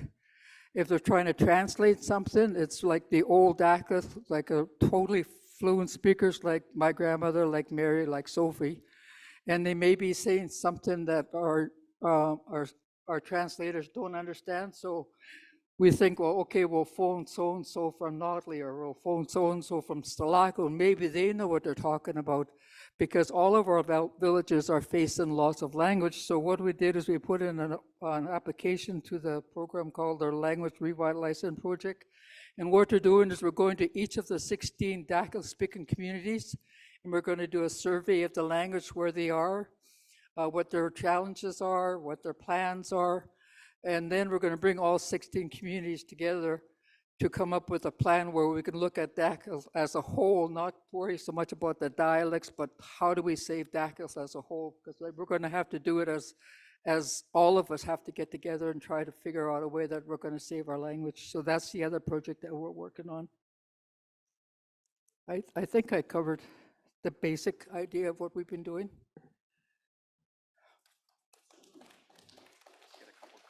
Sure. Yeah, a couple, we have time for a couple questions, Shauna.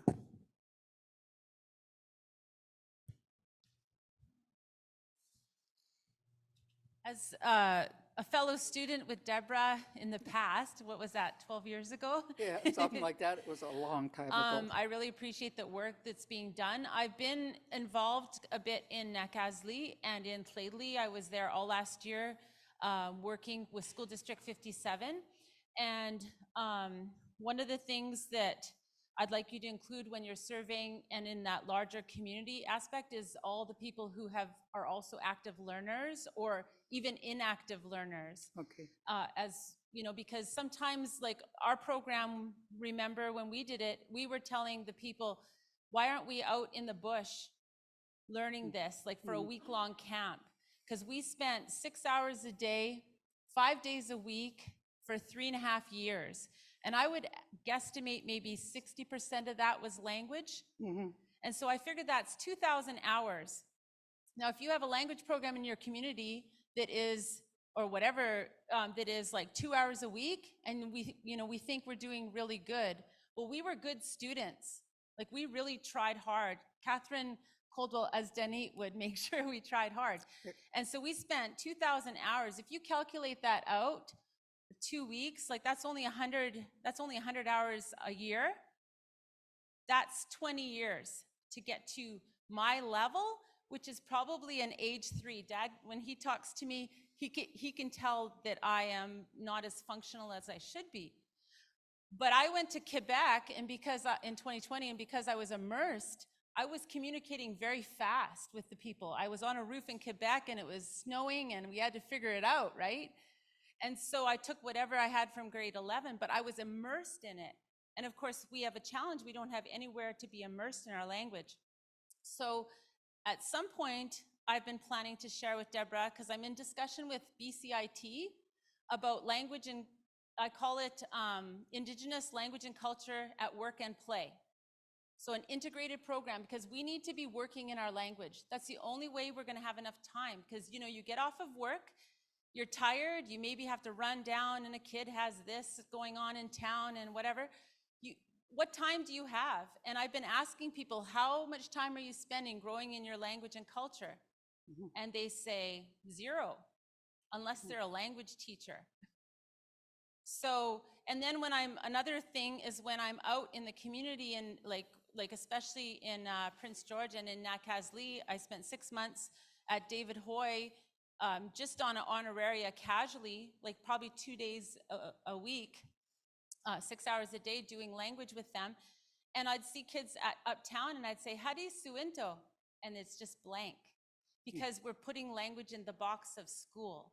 And outside of those walls, they get too shy. I do it too. I do it to Dad all the time. I'm like, huh? My brain just goes blank and I get nervous, right? So I would love to be helping a bit more with that. And that language and culture at work and play, I think that's gonna save us. The other thing it can do, and I'll talk a little bit more about it later so I don't take up any more time when Leslie gets up, is we did a program where we integrated education. It could involve youth in trades, it could involve construction, and it brings our housing budget to 50%. So we're only paying for materials out of housing. We're bringing a new revenue stream of language into the workplace. I've already broke out all the things we say in roofing in English. Why am I saying, come here, clean this up, instead of, ani suna onle? If you hear that and you're working with us, you hear that 5 times a day, you're gonna know what it means, and you're gonna know how to say it to the next person. So that's kind of the approach that I think has to be taken, because we have 2 speakers in Llanelli. How many speakers do we have here? 5? Nakaslea used to have 200, but we've lost so many. Like, I don't even know how many we have, and you'll find that out. Yeah. That's just all I wanted to say, and Okay. good work. Also, except for Life at Le Jack, we do have a book that's ready. Deborah's done tons of work. Bill Poser has a version that Granny did, and it's ready for printing. We So just if we need the can money. find that money. Just need the money. Yes, give us Okay, the money. thank you very much for your recommendations, and you'll be happy to know that Vanessa has approached me to develop a program that they can start using language in their workplace, so it's started.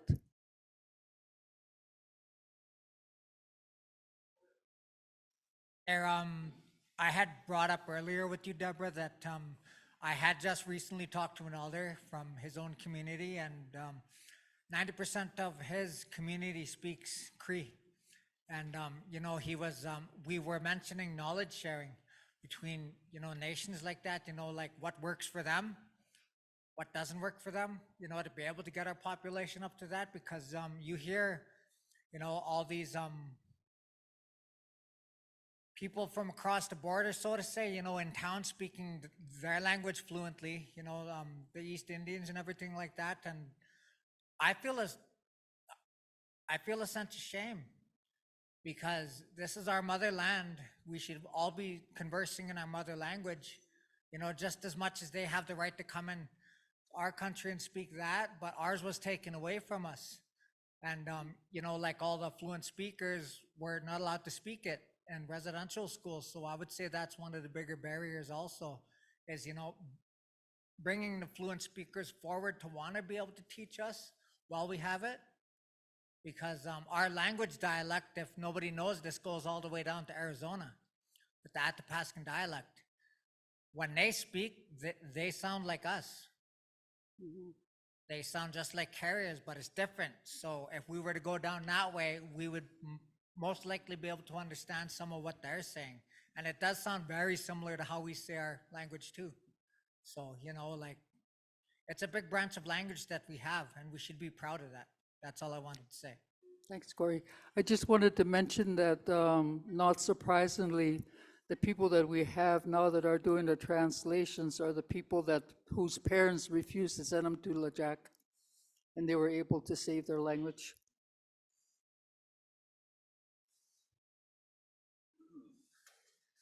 Right on, Deb.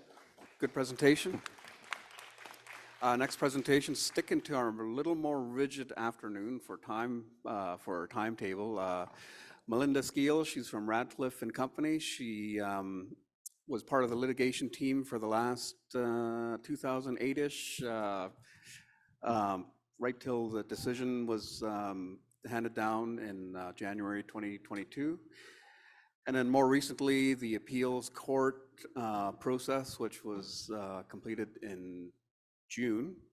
And so Melinda will give you an update on the court case.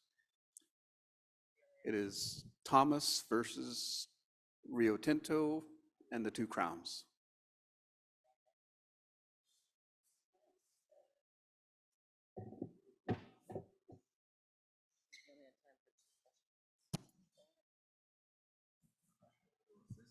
We have a presentation.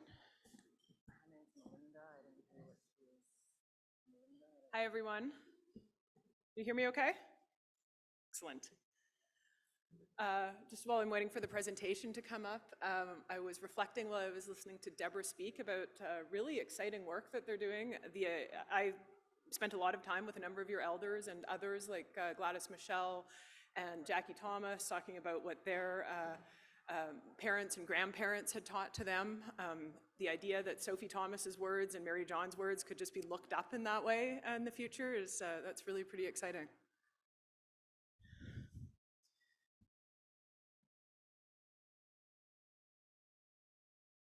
I'll also say it was a real pleasure for me to do the drive up here today and be back in your territory. There was a time when I was coming up here every few weeks and spent quite a bit of time in the band office here for a while as we were getting ready for the case. And it's real joy to be able to see your territory again and to be back here with all of you. It feels good to be coming back.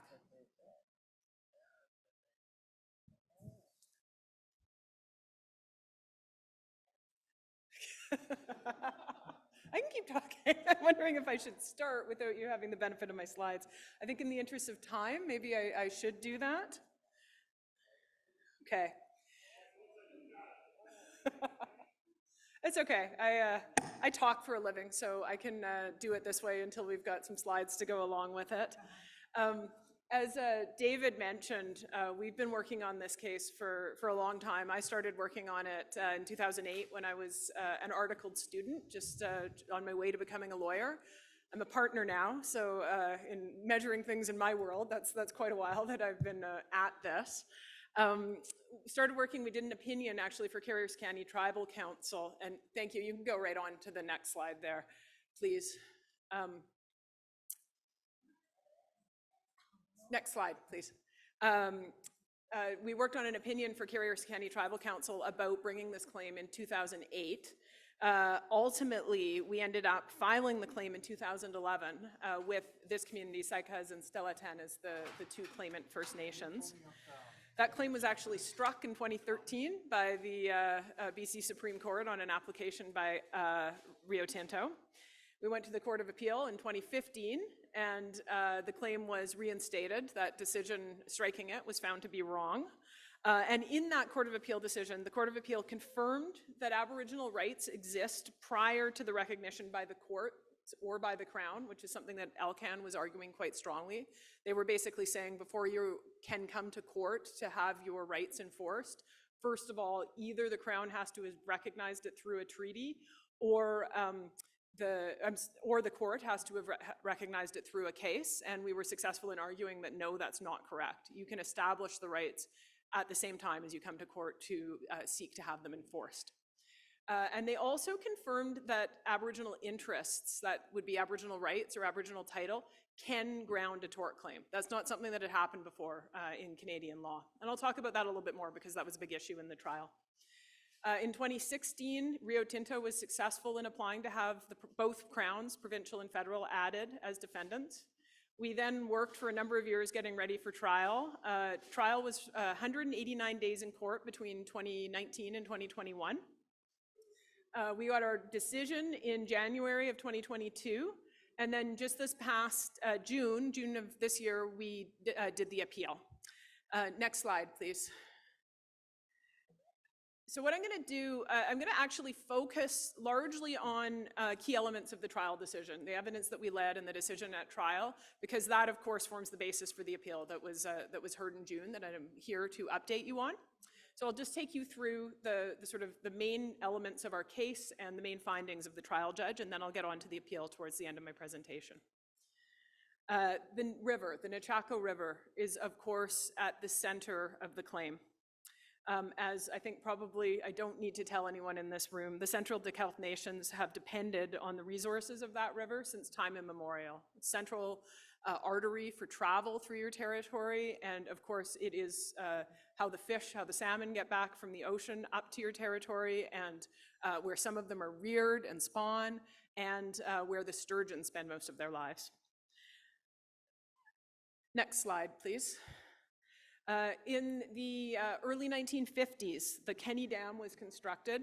Those of you who have been there will know that this picture doesn't really do justice to how incredibly large it is and how much water is being held back there. It and the related works, which are a number of other saddle dams around the area, allow Alcan to be able to divert 70% of the flow, over 70% of what would normally be flowing into the Nechako River, and instead send it through the mountains to the Camano generating station. Since 1978, that key thing happened in 1978 that changed how that dam's being used, or at least how the power generation is being used, which was that BC Hydro connected the Camano power station to their grid. So up until that time, the power was being generated to power the aluminum smelter in Kitimat and to service Kitimat with power. But otherwise, they didn't have any use for excess power. If they didn't need it to run the smelter, they would let the water spill off and send it back down into the Nechako.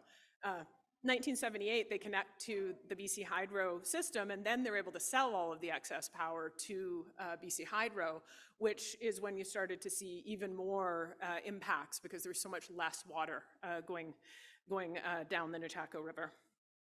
I won't go into, I could talk for a couple of hours about the impacts of that, but I won't right now. I will move on to the next slide, which I've really just stuck in because I love both of these pictures. They're from the courthouse steps. Well, one of them is from the courthouse steps and one of them is from inside the courthouse while we were at trial on this claim. We brought the claim, as I said, on behalf of your community as well as Stella 10 First Nation. Next slide, please. We led evidence at trial of the significance to your community, both in a cultural and in a material way, of the salmon. These are just a couple of photographs that went into evidence that were exhibits at trial, and not only were they exhibits at trial, they actually appear in the trial decision. If you go online and get the decision, you will see these as well as a number of other photographs that we put into evidence. The one on the left is Mary John. It comes from Gladys Michelle was one of our witnesses. It comes from her family's photo albums. And the one on the right comes from Jackie Thomas's photo album.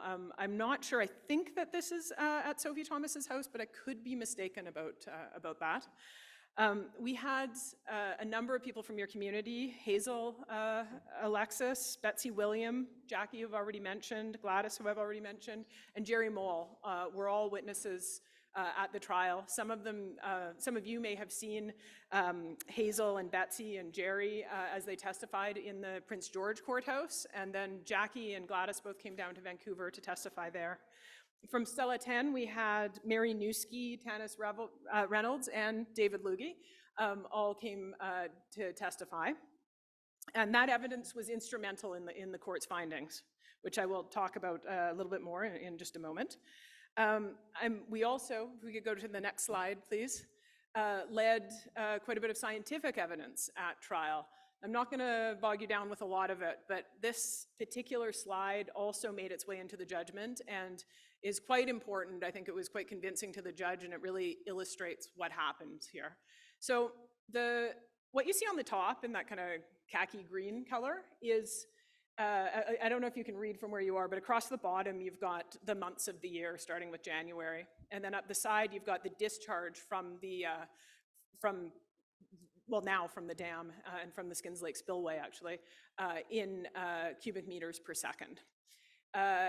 What you see in red is the annual, or is each year, the flows. So you see they start out very, very low in January through March. That's when everything's still frozen up. Then you get the spring freshet and you get more.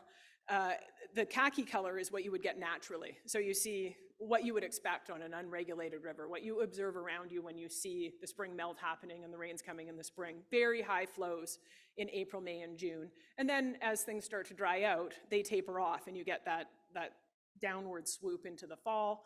Then you can see when heavy rains before everything freezes up coming in November and December. What you see in red below that is the regulated flow of the river. And see how it's a completely different shape. You don't have a spring freshet anymore. In the April, May, and June, you've got this almost flat line. That's because Alcan is holding all the water back. You don't get that rise of a spring freshet. Then you get an unnatural bump that happens in June, July, and August, you can see there. That is what's called the Summer Temperature Management Program. It's a process that's been put in place to try to provide more flow of water for the sockeye. And it's quite unnatural. And our experts were able to explain the impacts that has both on salmon and on sturgeon. We could go to the next slide, please. So that lack of a spring freshet, that whole big line that we saw in the natural hydrograph that you don't see on the regulated one, has compromised the spawning success of sturgeon. They've been red listed since 1994, which means that their harvesting is prohibited. They've been listed under the Species at Risk Act since 2006, and they are in serious danger of extirpation, which means extinction of that local species of Chaco white sturgeon that you have here. Next slide, please. There are incontrovertible physical impacts to the river. I'm showing you a couple of photographs here from another one of our expert reports. And this shows, the one on the top is from 1950, I believe. And then the lower image is from 2000. You can see the extreme difference in vegetation and also in the sort of the channels and the where the water is flowing. Those channels and the change in vegetation severely impact the rearing habitat for Chinook. They impact sockeyes' ability to travel up the river, and they impact sturgeon's ability to spawn and to rear. Last piece of science, I promise. This one shows, these charts are showing the age ranges of sturgeon in different populations. The top one is the Lower Fraser mainstream, and then the Lower Fraser Canyon, Middle Fraser, Upper Fraser, and the bottom one is your Nechako white sturgeon. You see where that big red circle is, where in all of the other populations, you've got the highest amount of population, because those are the youngest fish, so there are the most of them. You have none in the Nechako, or virtually none. You've got those teeny little bars across the bottom. That's because you've had what they call a total recruitment failure, or near total recruitment failure, of sturgeon since that really unnatural hydrograph was implemented. So that's it for the science. I'll move on to what the judge found. If you could move to the next slide, please. Key findings at the trial. And I'm gonna just highlight these, and then I'm gonna go through them each in a little bit more detail. So the main findings at trial, first of all, were that the plaintiffs, so Saik'uz and Stella Ten's Aboriginal rights to fish were established. Those are now proven in court. The Aboriginal interests can ground a claim in nuisance. The dam and diversion are causing the nuisance. They're causing significant harm to the fish and an unreasonable and substantial interference with the plaintiff First Nations Aboriginal rights. Those are all very good things for the case. We're very happy about those findings. Unfortunately, despite causing a nuisance, Rio Tinto Alcan was not found to be legally liable because it can rely on the defense of statutory authorization. I'm going to talk to you about why that was in a moment. And then finally, the Crown authorizations were found to result in an unjustified infringements of Aboriginal rights that the Crown has a duty to protect. So I'm going to unpack each of those statements for you a little bit more now. Next slide, please.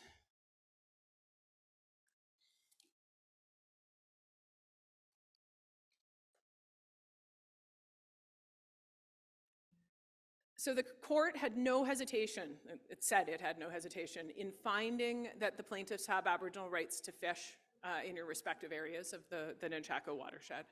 It was a lot of work and evidence led to establish that, but the court was completely convinced, despite having had to fight it very hard against all three of the defendants who put us to strict proof of establishing those rights. Then we also have what's called an alternate finding. The court found it didn't need to rely on Aboriginal title, but it did make a finding about it. We weren't seeking a declaration of title in this case, which is what you will have heard about in the Chilcotin case or in Delgamuukw. Rather, we were just seeking a declaration from the court that you had sufficient title to be allowed to bring a tort claim, a claim in nuisance, that is. And this was rejected on procedural grounds because the overlapping title claimants weren't all in court. This is an issue that we're appealing, which is why I'm pointing it out right now, but I'm not going to get into significant detail on what that means. They did find, though, the court did find that if it was necessary, that it would find that both of the plaintiffs had established title sufficient to ground the claims, but it limited those findings to the two reserve locations on the Nunchako, so Noonlah and Stelako. As far as the finding about Aboriginal interests and tort liability, I'll just quickly explain the significance of that.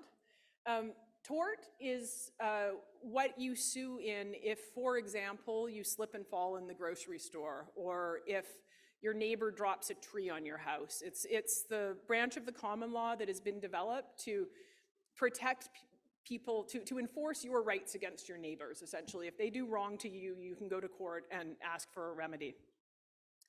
And in the case of nuisance, it's a property tort. And so the neighbor dropping a tree on your house example, if I've got title to a house, or even if I'm just renting that house and my neighbor drops a tree on top of it, the fact that I am lawfully occupying that house gives me the right to sue in nuisance, in tort. Up until this case, we had not yet had the courts find that Aboriginal interests, either Aboriginal rights or Aboriginal title, were the kind of interests that could ground a tort claim. So that's what was unique about this.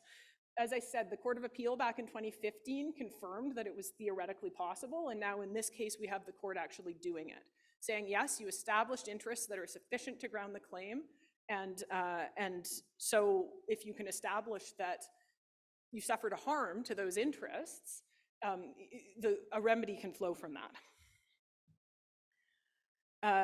And then if we could go to the next slide, please. We did establish that the interests were harmed. It's called causation at law. What we established was that the Kenny Dam and Elkan's diversion of the river are causing that nuisance. They're causing the harm to your interests. In this case, specifically to the salmon and to the sturgeon. In the case of the sturgeon, the finding was that it's the regulation of the river that's causing the recruitment failure of the sturgeon. And I'm sure most of you in this room have heard about the rehabilitative work that they're doing, the hatchery and various other projects that are going on. They found that that has not addressed the problem. It's not gotten rid of the nuisance that's been caused. It's not fixed the harm. And then with respect to sockeye, the court found that the higher water temperatures, which are because you've got reduced flow during the time that the sockeye are coming up the river to spawn, that warm temperature is causing an increased pre-spawn mortality, they call it. So it's causing more sockeye to die than otherwise would be as they came up the river. So that was all great. Things start to be less great in the trial decision when we get to the defense of statutory authorization or statutory authority and constitutional inapplicability. So statutory authority is basically, to put it simply, means that the Crown can authorize somebody to do something that would otherwise be considered a tort, that would otherwise be nuisance or otherwise some other kind of tort. If you've got a license that says you can do it, it's okay. So a simple example of that would be you could be sued in tort if you're doing something that causes noxious fumes to come onto my property from your factory next door. But if you've got a permit from the government that says you're allowed to be releasing those noxious fumes from your property, then when I try to sue you, you can say, oh, but I have a license. It says I'm allowed to do this, and you rely on the defense of statutory authority to say that I can't sue you. In this case, Alcan relies on the fact that they have a water license that says they're allowed to divert a certain amount of water and that they're allowed to put that water through the dam. Well, I'm sorry, through the turbines and hold it back at the dam. The court said that if actions authorized by government result in harms to the plaintiff rights, only government must answer for that. In other words, it said if the government has authorized it, you can't sue Alcan, you can only sue the government, or you can only succeed in suing the government anyway. And they also rejected an argument that we made on what's called constitutional inapplicability, and I'm going to go through both of those in a little bit more detail now. I explained what statutory authorization is. In this case, the court found that it was the inevitable result of the authorizations that were issued that caused the harm. There wasn't any other way, the court said, that the dam could be operated that wouldn't cause the harm to the fish, and so the defense succeeds on that basis. Next slide, please. Constitutional inapplicability. We made another novel argument in this case, which is, okay, even if the license does authorize all of the harm that's caused, that's fine. That means that Joe Smith, who lives in Vanderhoof and would like to fish, does not have a cause of action against the Crown because his rights are not constitutional. His right to fish is not constitutionally protected. But for Saik'uz and Stella 10 people who have an Aboriginal right to fish, that right is protected under the Constitution, and therefore that license should be considered inapplicable, rendered inapplicable as a defense. We say that this argument is a natural extension of the law that already exists, although it hasn't been used in that specific way before, because like I said, this is the first time that a tort claim has been grounded in Aboriginal rights.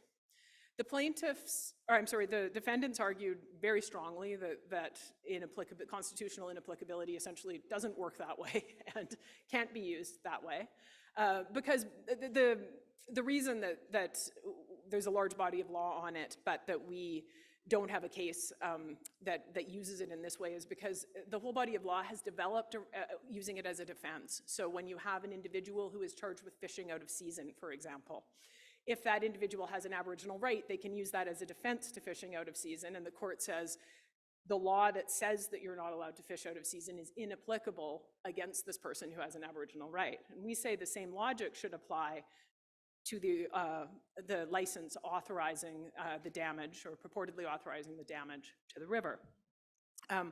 Unfortunately, the court disagreed with us on that argument.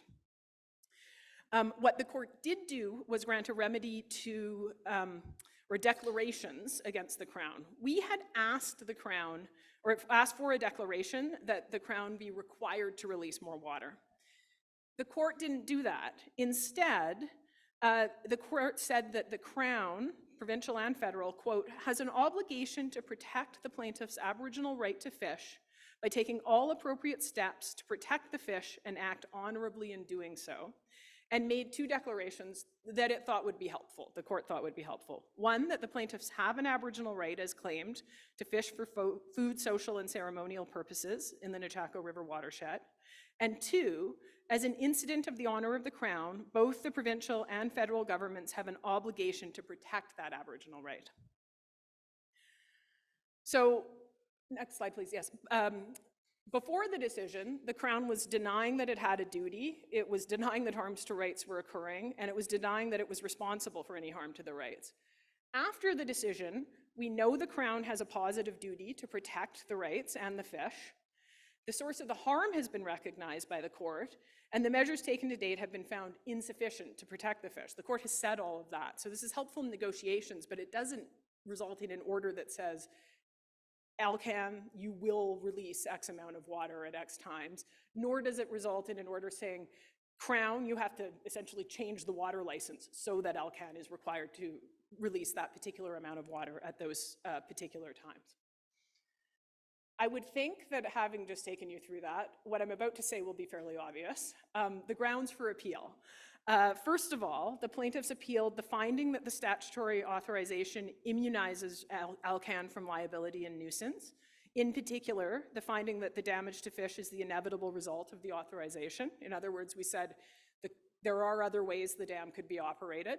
And if it was operated in those ways, the harm to fish would be minimized, and so it should be doing that. Statutory authorization should not be a valid defense, but even if we're wrong in that, finding that the unconstitutional authorizations can shield Rio Tinto's rights was, we also say, an error.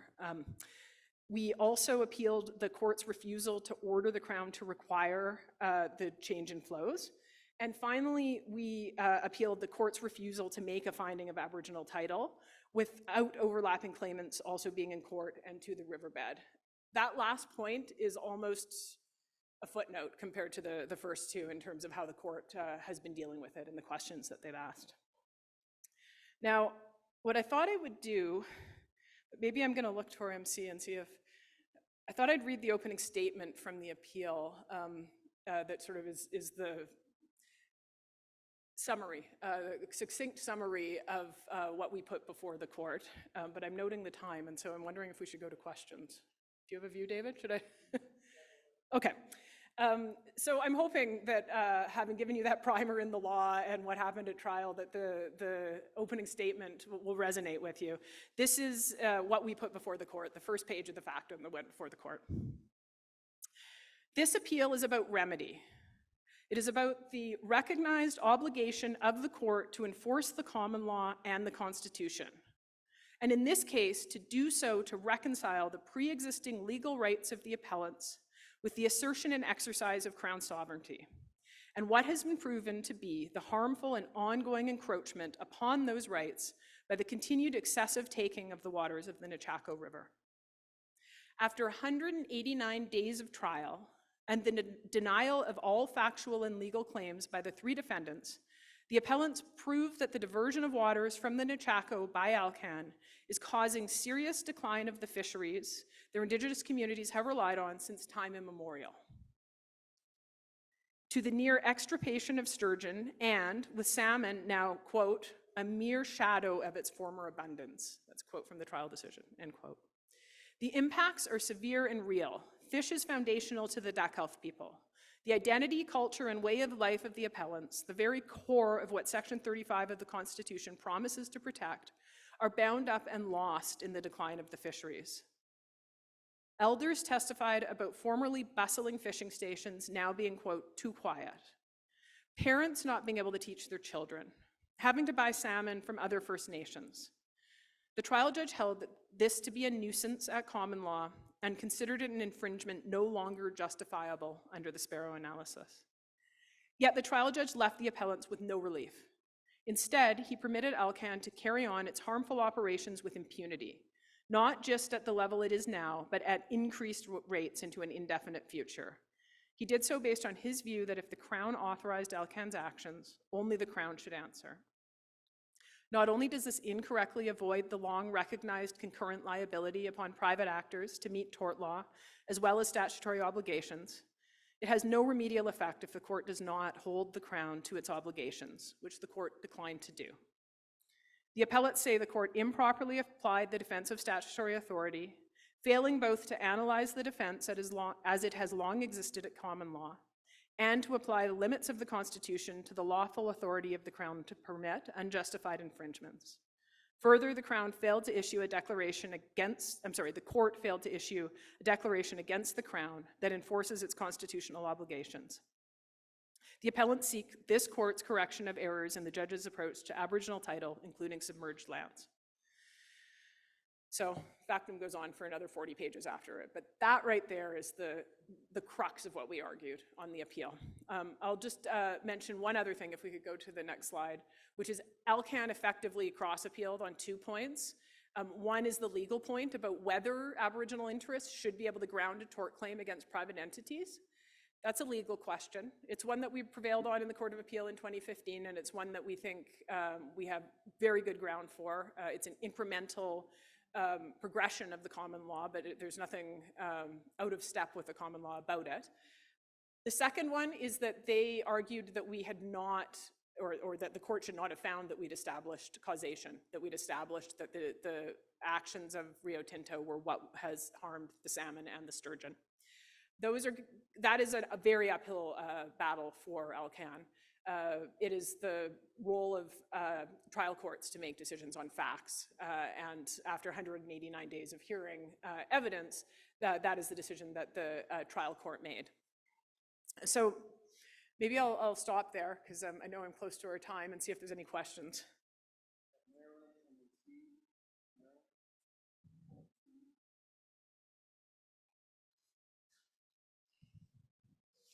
With all that being said, I want to know what was the purpose of the intervening status in this appeals case in Vancouver? Because there were several parties that had intervener status. There were actually 4 interveners. There was us as the appellates for the 2 First Nations. Then there were 2 Crown defendants plus Alcan, so 3 defendants.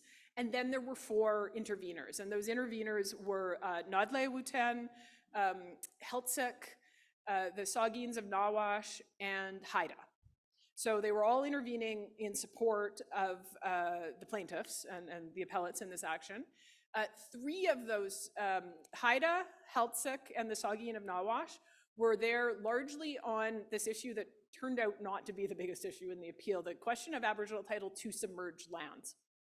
Saik'uz of Nawash have recently had a decision of the Ontario Supreme Court and have a case before the Ontario Court of Appeal involving title to the bed of one of the Great Lakes. And then, of course, you can imagine for both Heltzik and Haida, in terms of where they're located, how title to submerged lands is very important to both of them. So they came together, the 3 of them, and put together an intervener submission about how the court should be dealing with title to submerged lands. And then Nodle intervened sort of on their own, not part of that group of 3. And they essentially supported the plaintiff's position. They also pointed out that they would receive the same benefit. You know, if the fish in the Nechako are helped by the remedy that you are seeking, it is also going to be of assistance to them. Does that answer your question? Yeah, it does. Do you have a new strategy in regards to this appeal? No, we are just waiting. I'm sorry, I should have said that. I jumped to questions very quickly. No strategy right now. We are just waiting because we made the arguments in June, and now we are waiting to see what the Court of Appeal has to say. And probably the next question would be, how long do we expect that to take? Court of Appeal generally tries to get decisions out in 6 months, although when they're very complicated, they can take longer. We had one very complicated Aboriginal fishing case for the Howsett and other First Nations that took 2.5 years recently. So I'm going to say somewhere between 6 months and 2.5 years, hopefully at the shorter end of that.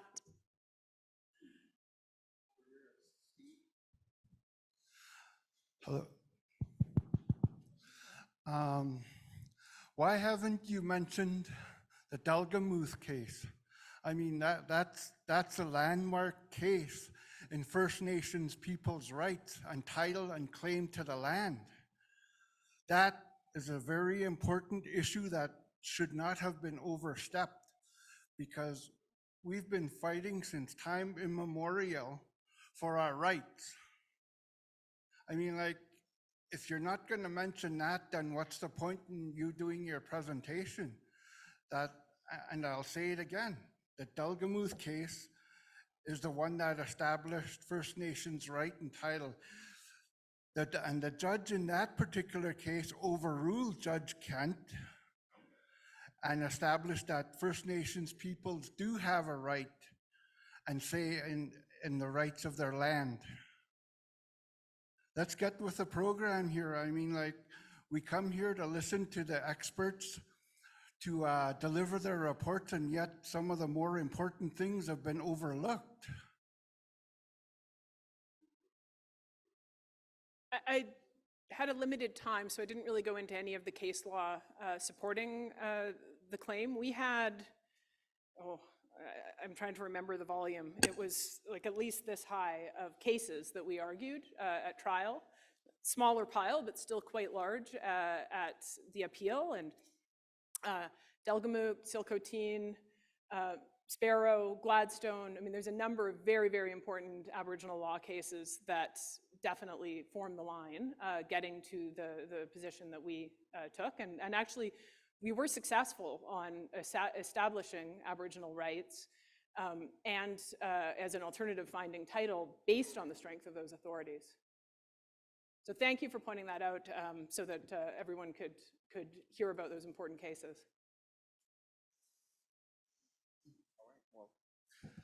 Thank you, Melinda, for the update on the Rio Tinto trial. Now we have a presentation by council to you. Surprise, surprise.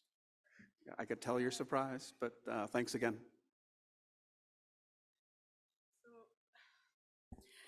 On behalf of council and our community, Melinda, I just want to really thank you for your contributions in our ongoing effort to save our Nechako River.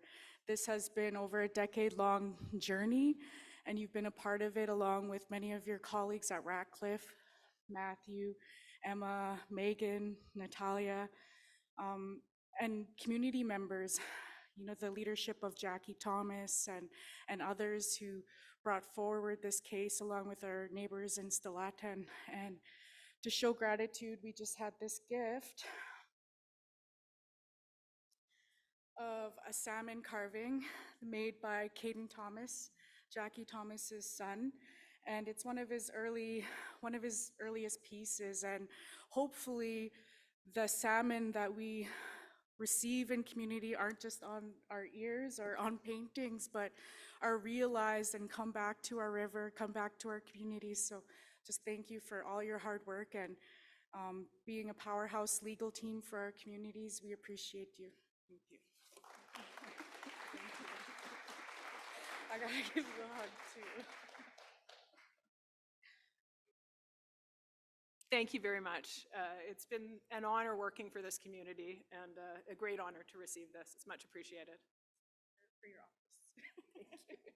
We've actually just, we could check that for you. Thank you. Just done office renovation, so it's gonna get a place of honor in the new building.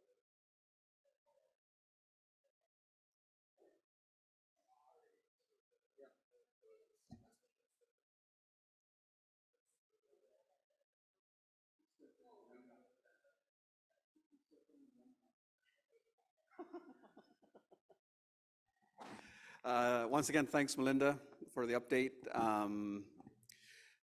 Actually, do we have any questions online? Nope. Okay, so we're good. We capped off Melinda's report. Next report we have is Barry Vickers on the industry report update for the last year and probably some files for a number of years. So Barry Vickers.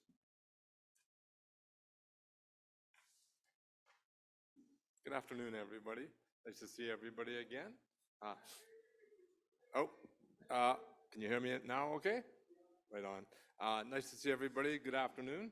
A little smoky in here, if anybody notices. Hopefully that clears up for us, but it's that smoke's drifting in from outside. But anyways, doing a whole bunch of work with the nation here over the past year and involving, I mean, it's called an industry update, but I think it's really more of a sort of a business economic development update for a lot of the things that Saik'uz is doing out there in business and in economic development. So maybe, I don't know who's controlling the next slide. Our first slide, first sort of project I want to talk about that the Saik'uz is involved in is the Blackwater Gold Mine project. Now, we've been at these negotiations for, So I think maybe going on 10 years, it's been said, and so but negotiations really intensified this year,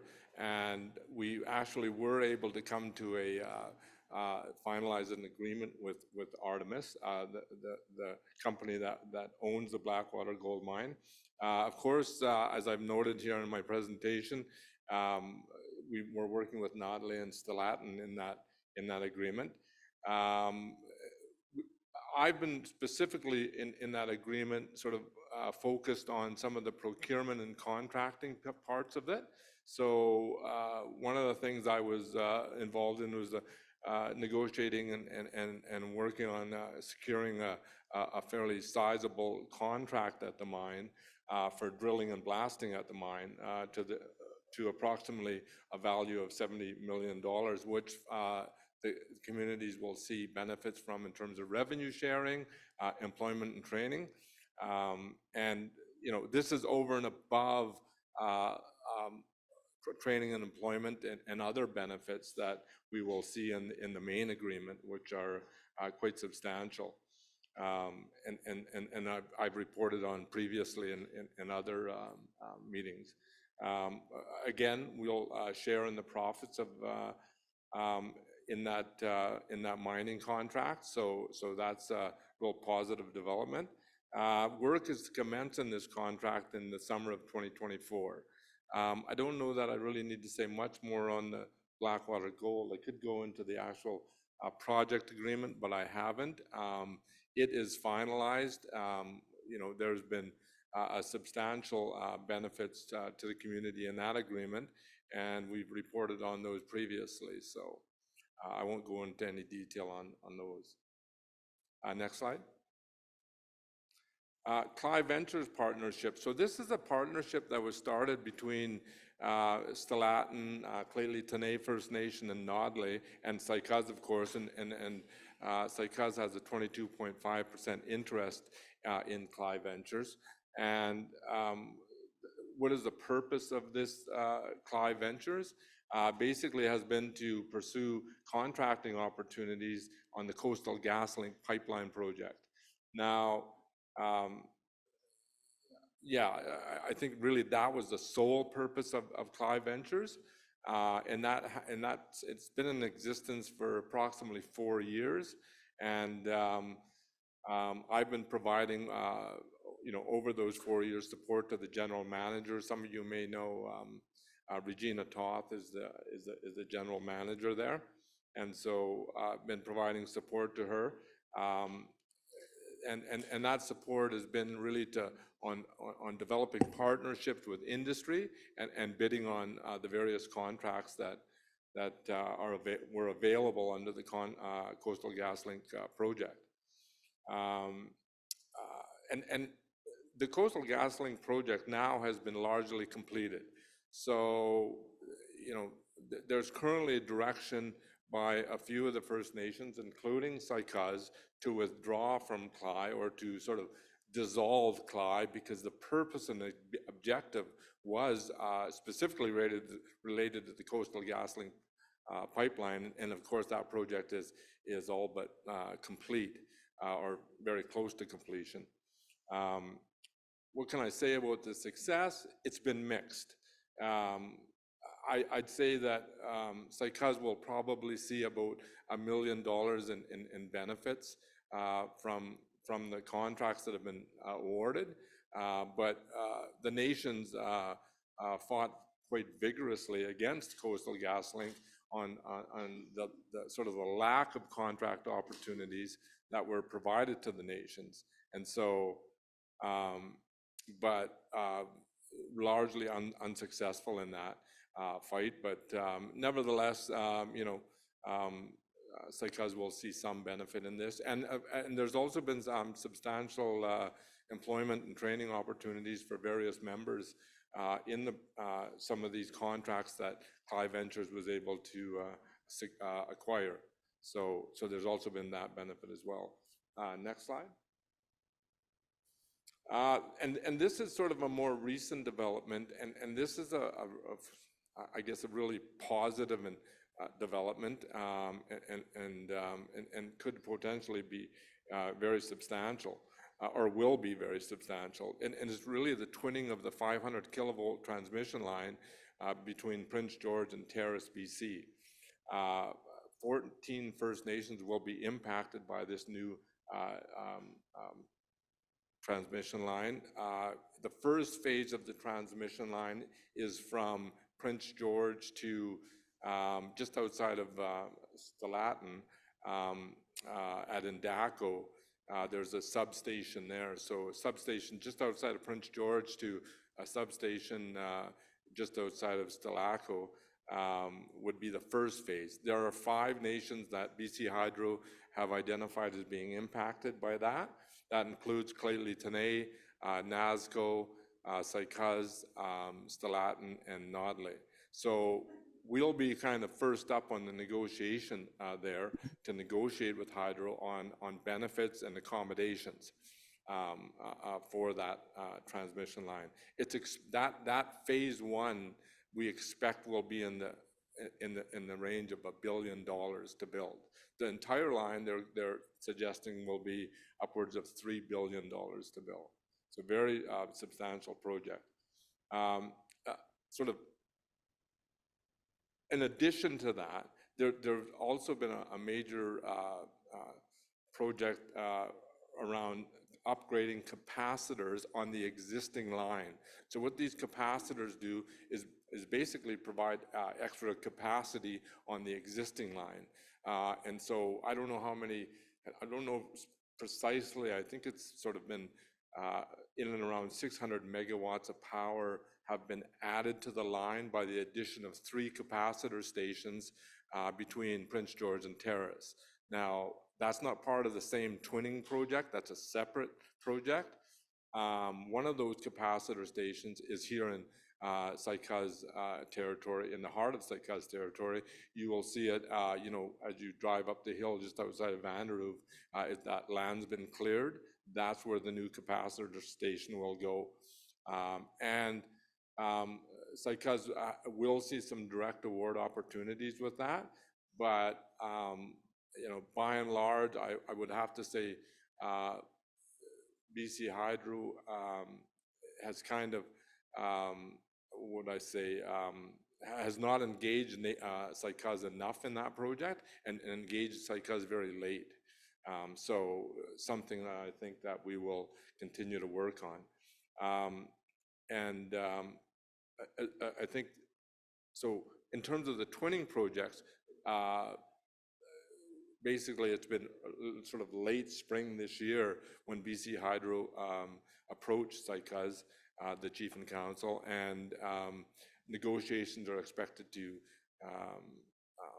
occur very shortly here, and hopefully with the support of the First Nations Major Projects Coalition, which some of you may or may not know I am also a part of.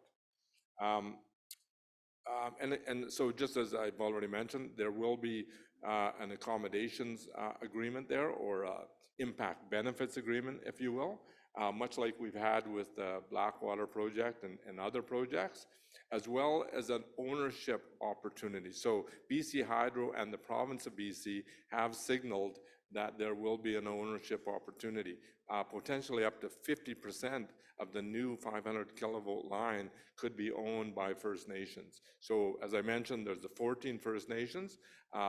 They would potentially have the opportunity to own 50% of that line.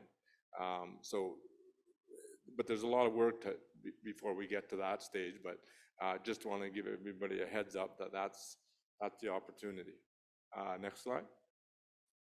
Energix, you're going to hear from Jason McIver here, and Jason's at the other side of the room here, so I'm not going to get into too much detail here. But this is also another positive development and also related to some other recent developments within BC Hydro. But what is the project? And sorry, some of you may recall this project going back to 2015. And a proposal to establish a 200 megawatt wind farm in the Newell-Kai Hills.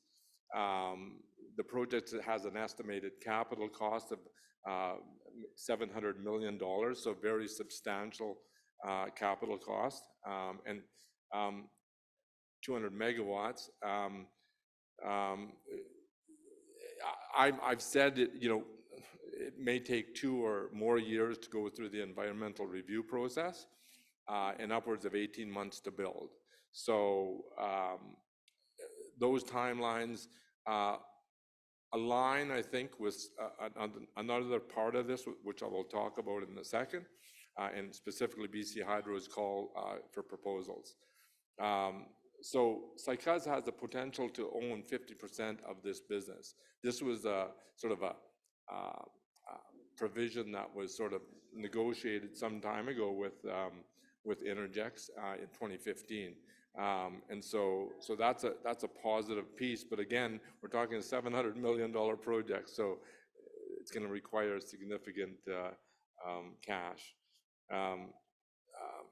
So Interjex and Saik'uz have done, and specifically Interjex has done a lot of work previously on this project, it going back to 2015. And a lot of feasibility work has been done, environmental work has been done, and in fact, in 2015, if I recall, and again, Jason will give you more sort of details on some of this, there was an intention to submit an environmental, or may even have submitted an environmental application to proceed with the project, but Saik'uz and Interjex in partnership were unable to secure a commitment for purchase of the power from BC Hydro at that time. So that effectively sort of thwarted the project at that stage in 2015, and the project was withdrawn. So what's changed? BC Hydro, after well, what has it been now? Probably 10 years plus, have just recently announced that they will put out a call for power proposals in the spring of 2024. So they'll be looking for power, and they're looking for approximately 1,000 megawatts of power. As I mentioned, this project would supply upwards of 200 megawatts. So, and they're hoping that those projects will, not hoping, they're wanting those projects to be operational by 2028. So in terms of the environmental assessment process and sort of the time to build the project, the Interjex project, kind of aligns with the BC Hydro call for proposals, but still have to go through a competitive process to secure that energy or power purchase agreement with BC Hydro. So that will happen here in the spring, prior to the spring and over the fall of this year and winter, to put that proposal together with Interjex. Now, in terms of the deal, that Saik'uz considered in 2013, things have changed a little bit since that time, and so we're going to want to renegotiate that and make sure those terms are consistent sort of with the commercial and business landscape of First Nations partnerships that are happening today. So just want to give everybody the heads up. There's a little bit of work to do as well with Interjex, and I don't want to get into that in too much detail with Interjex in the room. And that's okay, Jason. You can stay. I finished. Anyways, moving on to the Coastal GasLink project. As I've mentioned, that project is largely complete.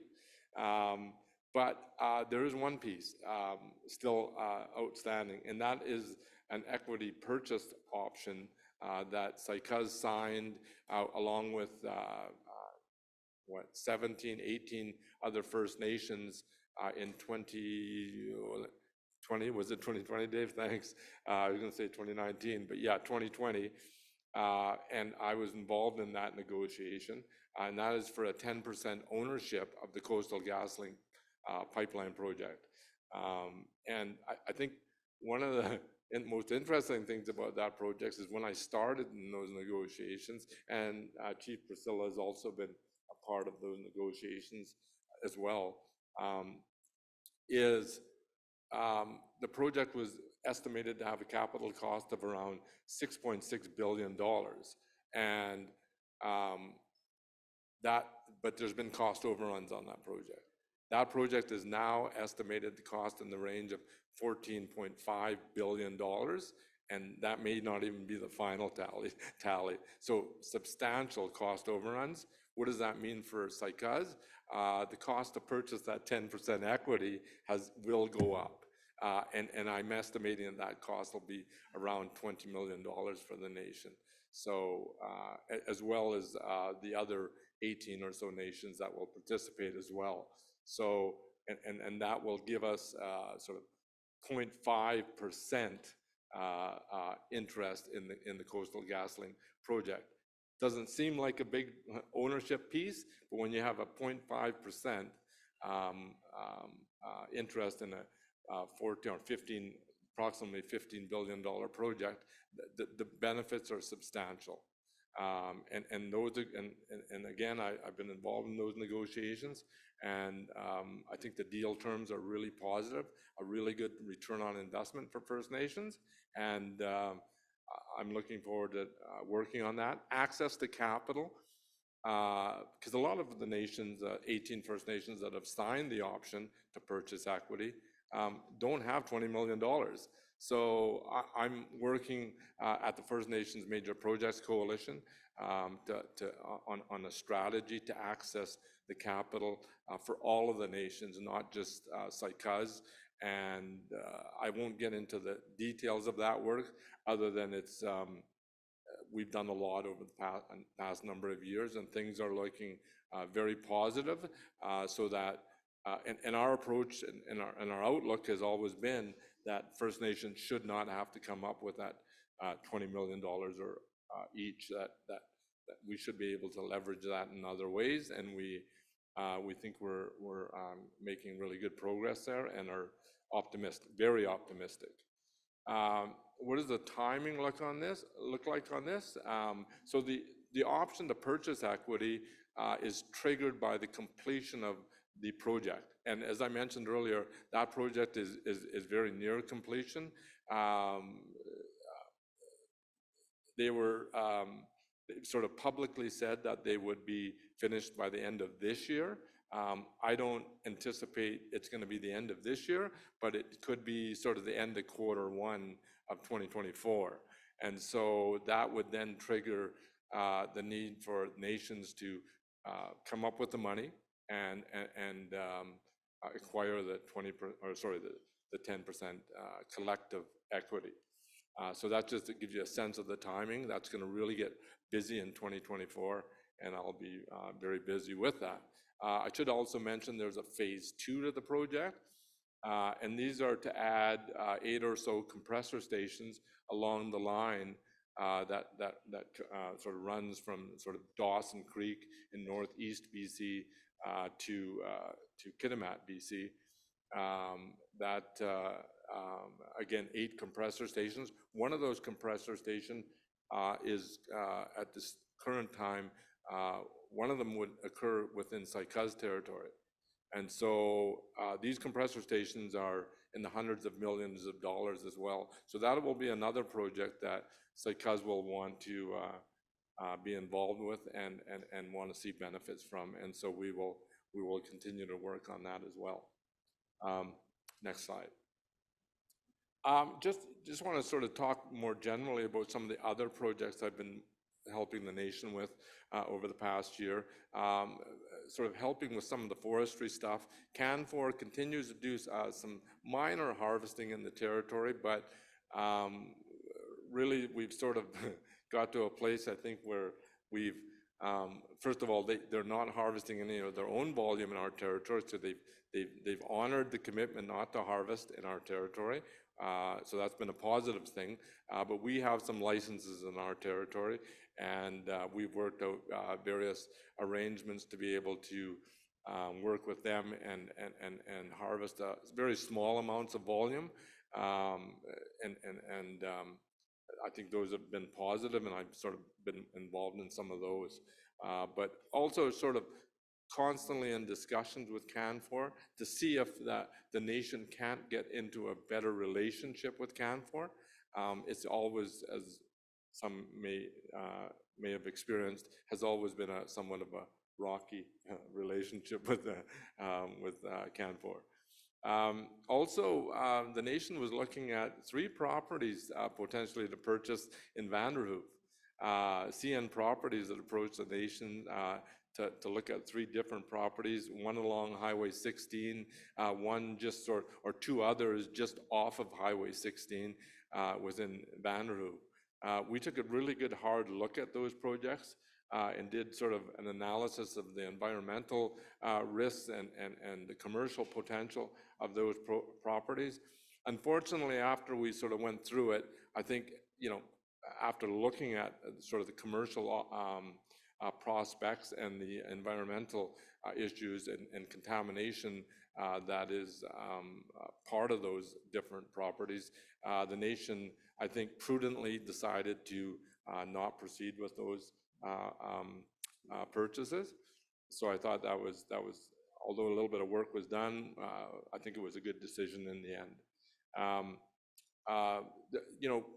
Also, various partnerships with First Nations and industry.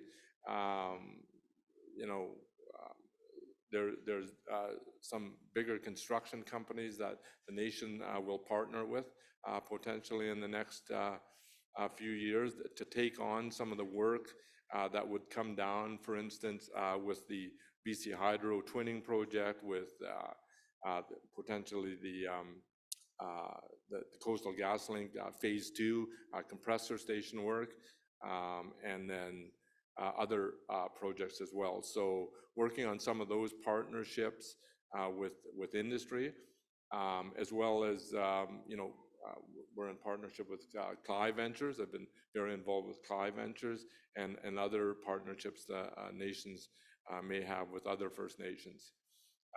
And so doing some work around that. Renewable fuels. We're also looking at a project that would involve sort of,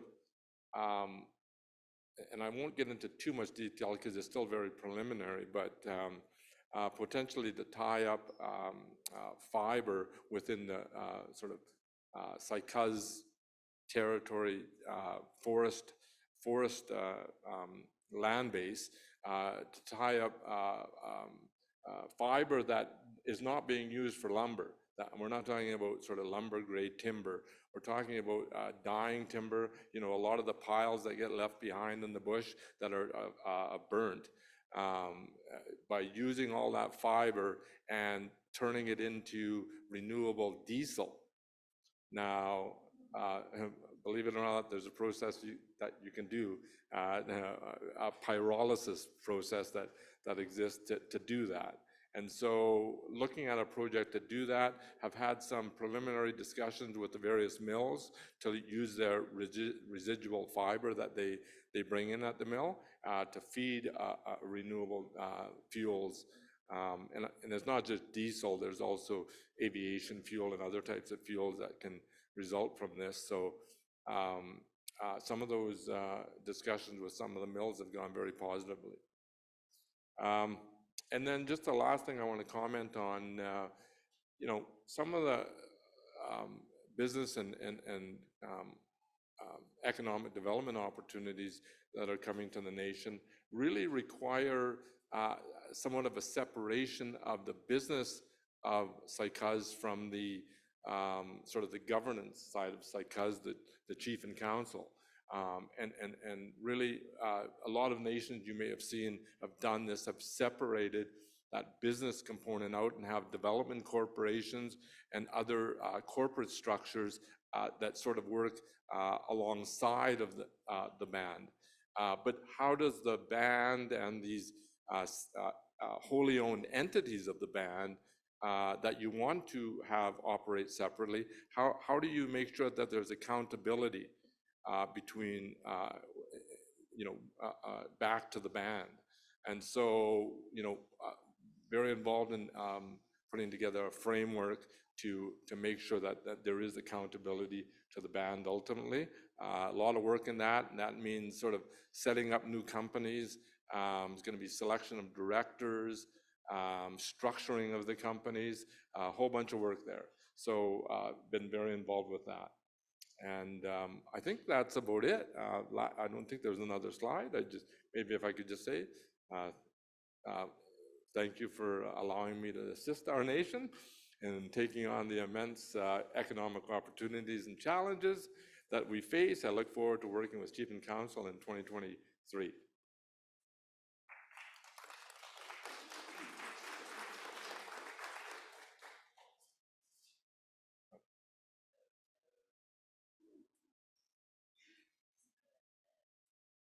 Check, test.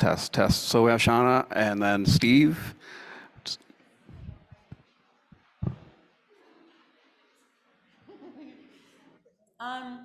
What I wanted to know, Barry, Yep. is what is the twinning for? Like, why are they increasing the power so much? Is that because of all the electric cars? Is that because of Site C Dam? Can you explain that? Good. That's my first question. Good question. Yeah, thank you. So BC Hydro put out an expression of interest, or went through an expression of interest process with industry across sort of northwestern BC over the past few years. And people may know, but sort of west of Terrace, BC, there are a whole bunch of mining projects that are occurring. And mines, Blackwater mine, there's all sorts of mines, but not only mines, but as well LNG as well.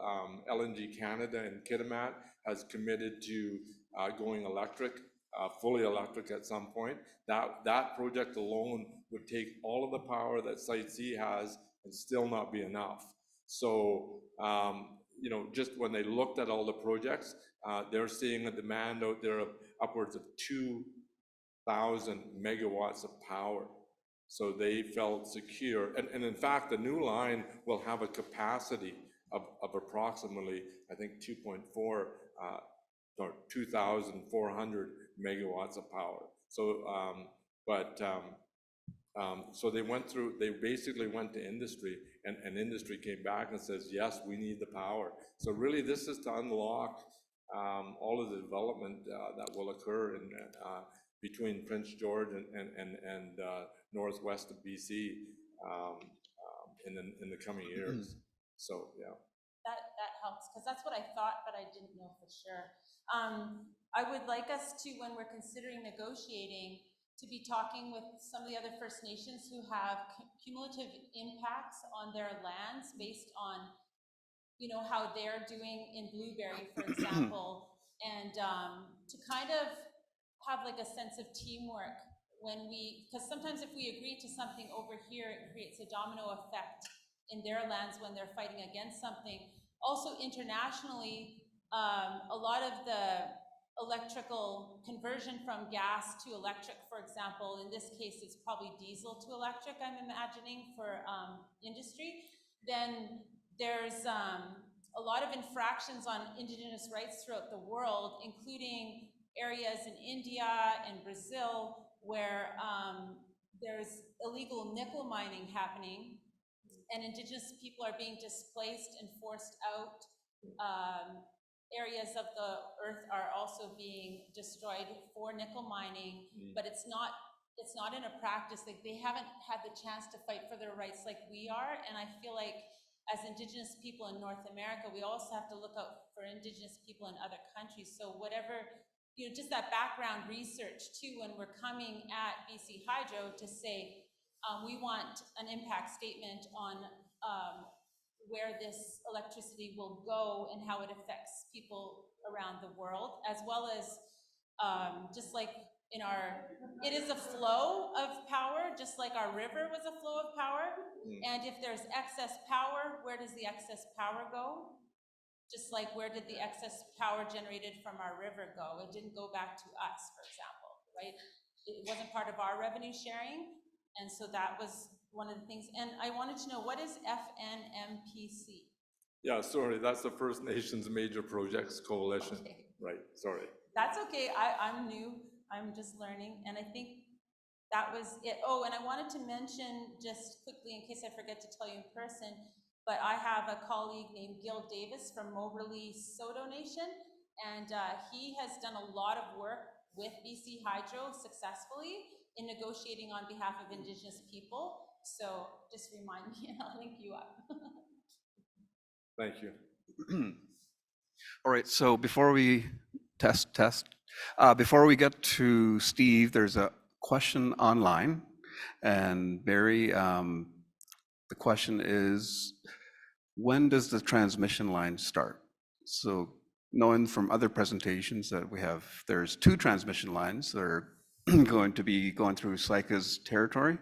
One, maybe you could explain about Blackwater.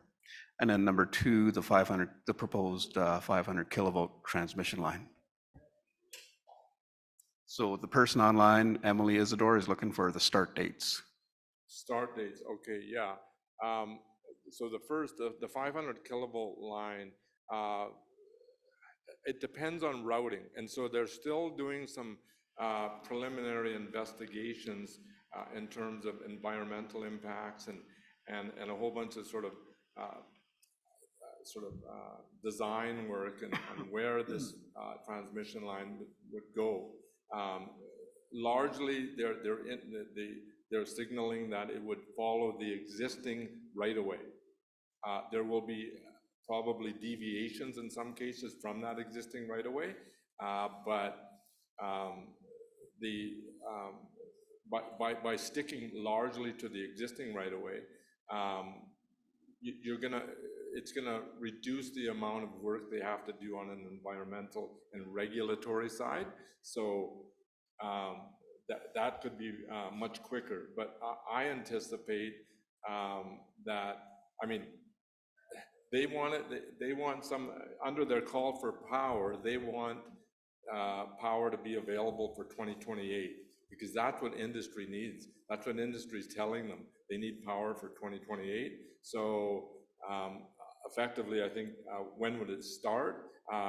Working backwards, that it would have to start in 2025. And whether or not that's realistic, but they have not actually stated a firm start date at this stage.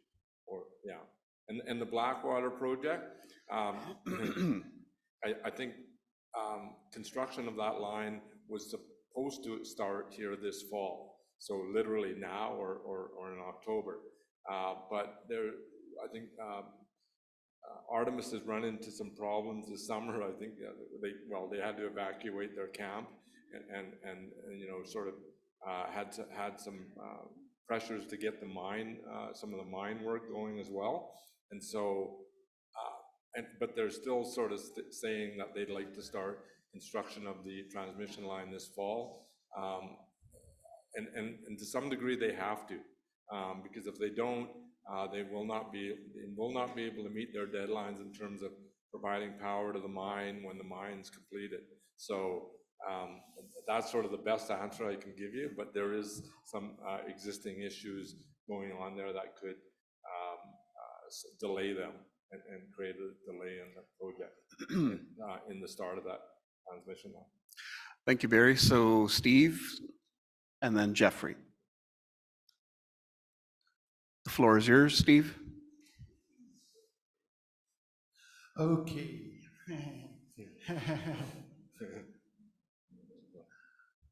I'm a little bit amused by all of this for one simple reason, because both Hydro and the people at CN Rail have never had any interest whatsoever in talking with the First Nations people in this area, because they think that because they have the money and the power to do whatever they want. What makes those 2 companies in particular all fired and wonderful that they actually now want to sit down and talk with us? Good question, Stephen. Because yeah. here's my line of reasoning. Artemis Gold, and before them, New Gold, was here in this building just about every other month talking to us. They were actually doing the footwork to negotiating with the First Nations peoples around here. So what me and my question is why is CN Rail and Hydro all of a sudden all fired and wonderful, and they want to sit down and actually talk to us when we were nothing to them in the first place? So, good question, Stephen. Let me start with BC Hydro first. I completely agree. They have not talked to First Nations, and I've been in some meetings where the 15 First Nations or 14 First Nations that are impacted by this twinning project have been meeting, and we're hearing a lot of that, and specifically hearing a lot about BC Hydro living up to previous agreements they've made with some of the nations. But why are they reaching out now? Because they need to twin that line, and in today's environment, they need to seek the consent of First Nations before they can build that transmission line. So they basically need our permission in accordance with UNDRIP and free, prior, and informed consent that exists. So that's effectively why. And as far as CN Rail goes, I don't, I wouldn't say that they're open, like we've opened up a large conversation with them. They were trying to sell some properties. That was it. There's not been any more discussions with CN Rail. So it's more of a status quo with them, still not talking to us very much.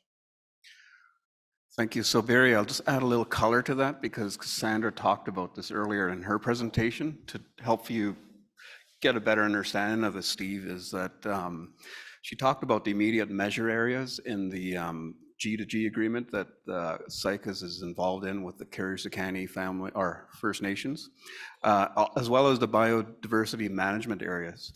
So those are two key pieces where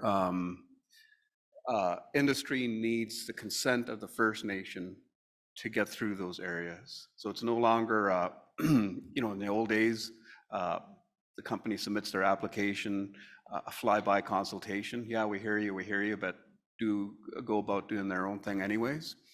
So in this case, it's the companies need the First Nations consent in those areas. So that's a helpful thing for all the First Nations, and that's one of the things that First Nations in the G2G agreement at the Carrier-Sakani level, we're seeking for, since Jeffrey signed the 1982 declaration back in 1982. So hopefully that's helpful, that that policy change is beneficial to First Nations.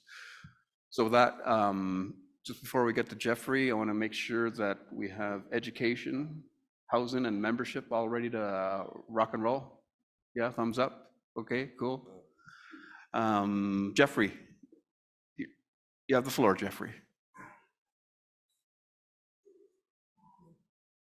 Let's see. Jeff Thomas, editor. Anyone want to talk to a question for all the resources come to our territory? We talk about capacity, but what was you achieve? Capacity, what does that mean in legal terms? Capacity after capacity after capacity. What does that mean to your membership? When you talk about millions of dollars, or what do you do with that capacity? Where does it go, all that money? I referred yesterday, I talked about the pipeline. I talked to the One Nation. There are lots of families there, tightly today. Last year they got $15,000 per band member. A check written their name, even the baby just born. As part of the capacity for Saik'uz. Those kinds of scenarios. When are we going to wake up and stop talking about capacity? That's a legal term in your paperwork and how you get around that. Chief and council always going to have that terminology. But what's going to happen to the poor people here? And you talk about capacity. When that capacity is going to end? I said earlier yesterday, or this morning, we're not ready for land claims or self-government yet. You can't answer that on the table today. I still say that Saik'uz is not ready for any land claim or any self-government. Jeffrey, Those are issues there. Thank you. do you have a question for on Barry's presentation? Let's stay focused on Barry's presentation. Do you have any questions to that to his presentation? Well, capacity is well, you well know, Dave, it's a big question. It's been on in the legal terminology forever. When is that going to end for First Nations? That's a question I'm asking the powers that be today. Thank you. I'm not sure what I got. Yeah, sorry, Jeffrey, I'm not sure I understand the question, but I'll try and answer it. Yeah, so I think sort of when I spoke about capacity, capacity is a big topic, and I'll try to be quick on this, but there is capacities that sort of within the community in terms of the labor pool within the community, all of the community members and employment and training. There's that sort of capacity. There is also, I guess, a administrative and governance capacity as well in the community. And so I'm not necessarily talking as much about that.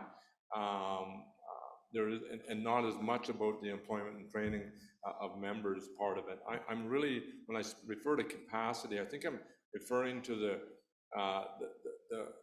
the need to engage with industry to look at these projects. For instance, investing $20 million in a coastal gas line.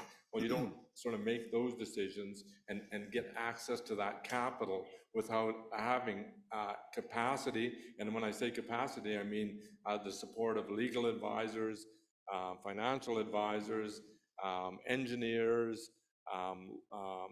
and other environmental advisors to be able to engage in those projects. And I think when I speak about capacity, I'm saying that we're saying to industry, if you want us to engage, you need to pay for those. You need to pay our cost for that capacity so that we can properly engage with you. I think that's what I'm talking about in terms of capacity when I'm talking about some of the stuff I've referred to there. Thank you, Barry. So that concludes Barry's reports for another year. Barry, thank you very much. Thank you, everyone. Next up, I think we should get some door prizes done. Time for that. Let's wait for the tickets to come up. Just want to thank Barry Vickers for your ongoing contributions to our economic development goals and dreams over the years. We're very lucky to have our Saik'uz member being one of the leading technical experts across this country and really taking that internationally as well. So we're very lucky to have your expertise in supporting our community and our decisions and our projects moving forward. So thank you.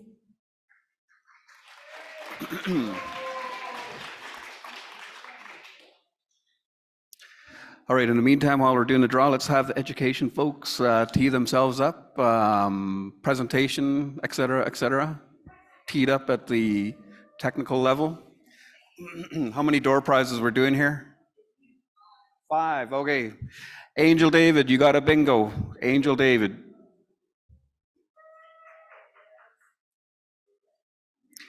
Lester John. Not here? Oh, okay, sorry. I don't know every single soul in here, so you have to bear with me. Michael Thomas. For sure. Okay, give him 2 minutes here.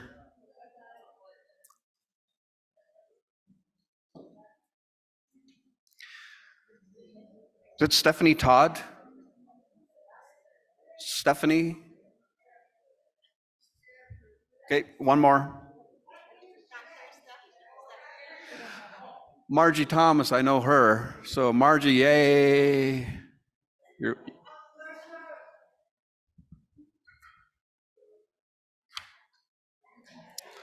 all right, next folks up for a presentation. If you could let folks on the line and on the floor know who you are. We'll start off. Education. Hello.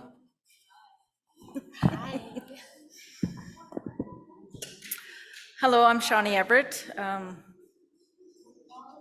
I'm a Tahltan member, the Chiona clan, Wolf, from north of BC.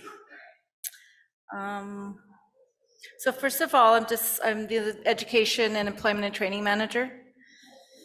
I've been in the role for 2.5 years now. And my assistant is Mariah Doothright. So do you want to just introduce yourself? Oh, okay. Hello, can I get everybody to calm the conversations down? It's hard to hear.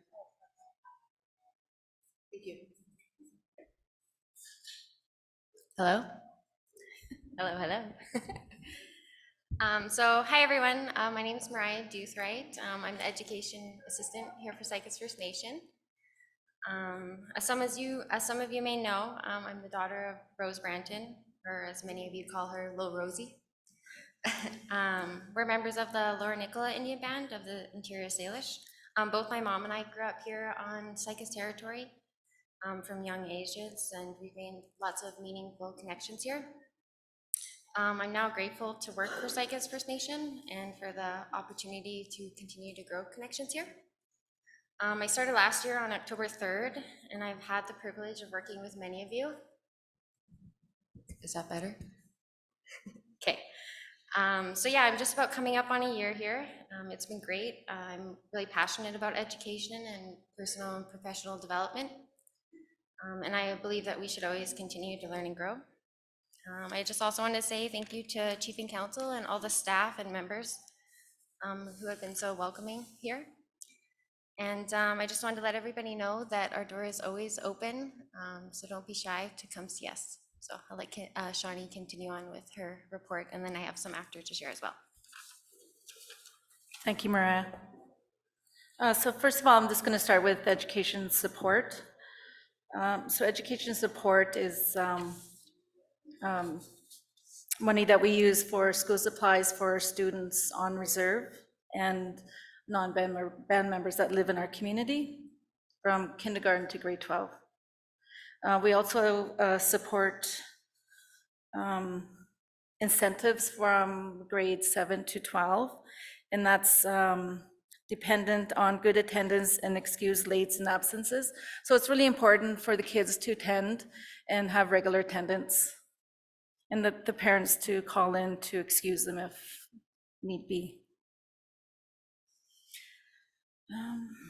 We're also an advocate for support for students, parents, and guardians that need meetings at the high school or grade schools. Just come and ask, and we can help set up the meeting or attend the meeting just for support on your behalf. So extracurricular activities is based on sports. We can assist with some field trips if need be. Registration. We don't do too much support with the equipment when students are going to school or to the sports program. We did fund some dance classes also for some students. We also support with tutoring. So if any kids that need extra tutoring, we can support that also.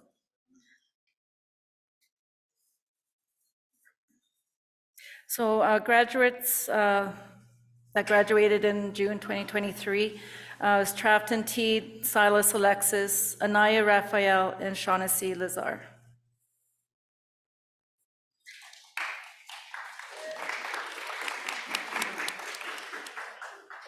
For post-secondary, last year we funded up to 28 students. Most of them were short-term or just half-year semesters. And for this fall, we have currently 20 students enrolled full-time. The deadline for applications for the winter semester is October 30th, 2023. So you have to be accepted into a post-sec program. Next fall deadline for 2024 is June 1st, 2024.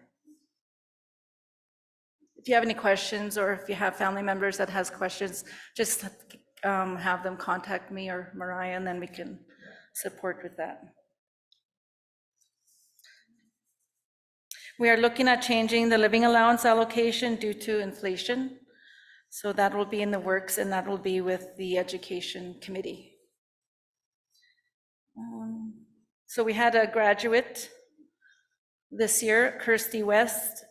She received her master's in psychology.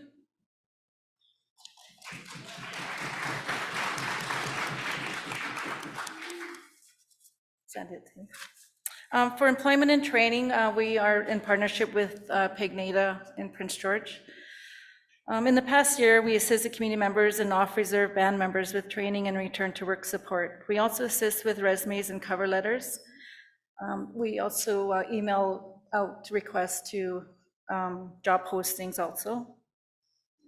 So the list of training courses we supported: traffic control course, environmental technician certificate, S100, S185 suppression, women's transportation of dangerous goods, bear and cougar awareness, H2S Alive, occupational first aid level 1 and transportation endorsement, class 7 driver's license lessons, healing and grief sessions, trauma-informed care training in Prince George.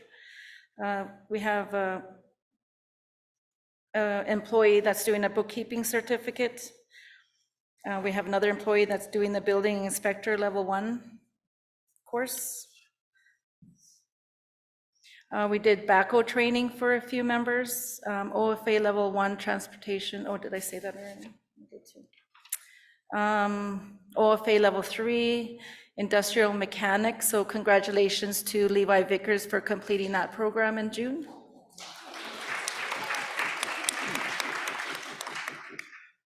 And we had a band member that completed his level 1 in heavy duty mechanics.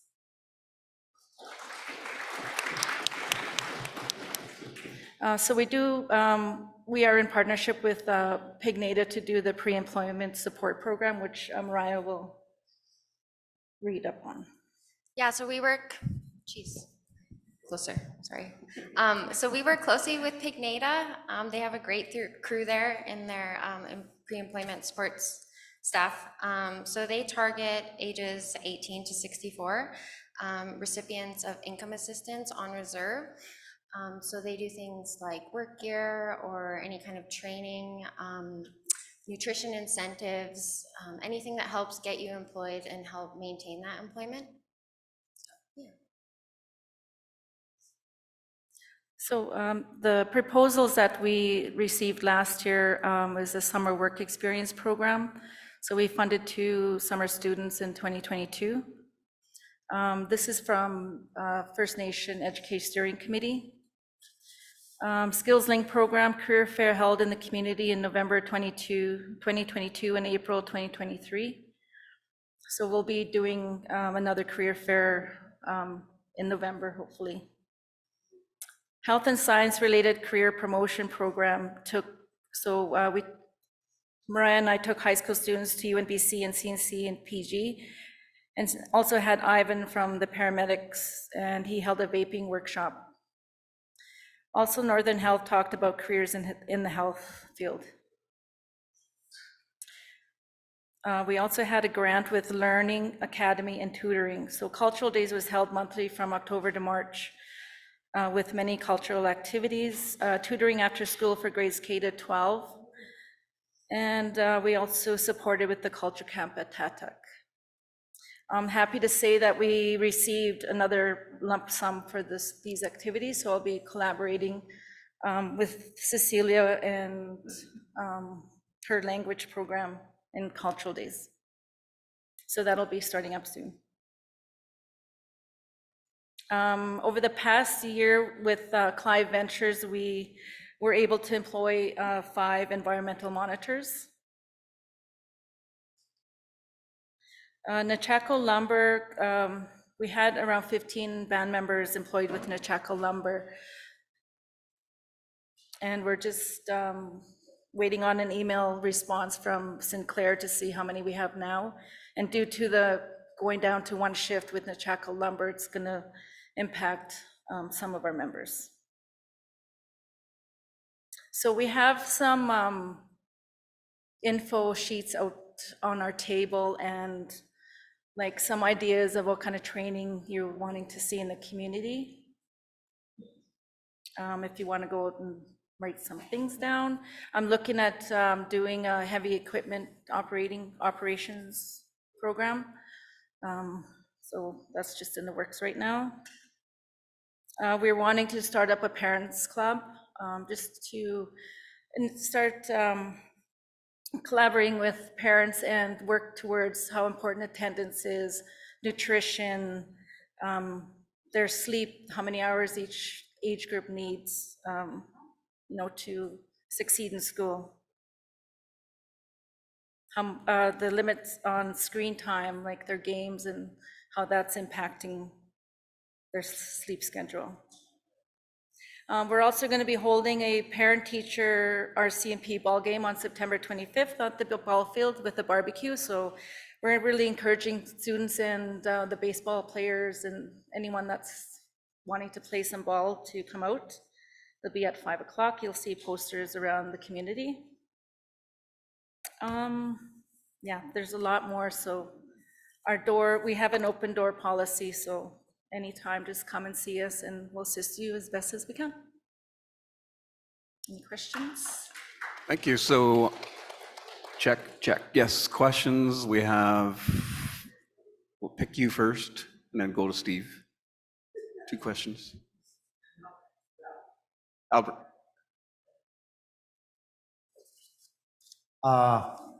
Hello again, Albert. Just one question for L&M. I know we had a written agreement with them to employ 10% of employees to be Saik'uz members. Again, I don't believe they're holding up that part of the contract because there's definitely not 10% of employees in L&M themselves.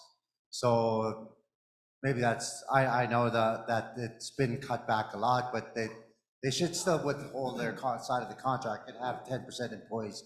I heard most of our guys got laid off because due to the fact that they don't have enough seniority. So that's my question on that part is maybe we have to go back to the table and ask them where the hell's our 10% that goes to work for that. That's all my questions on that one.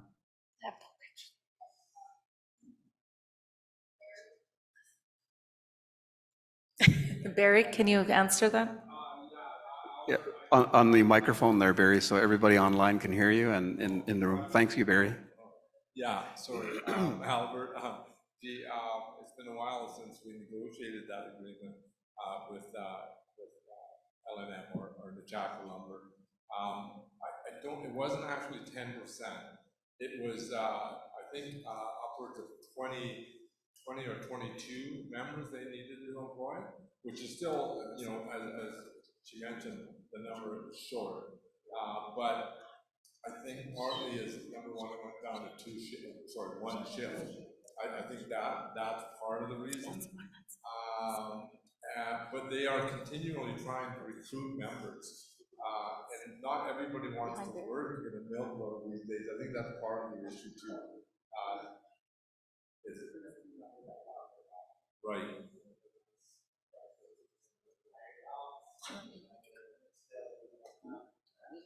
Yes. Agreed.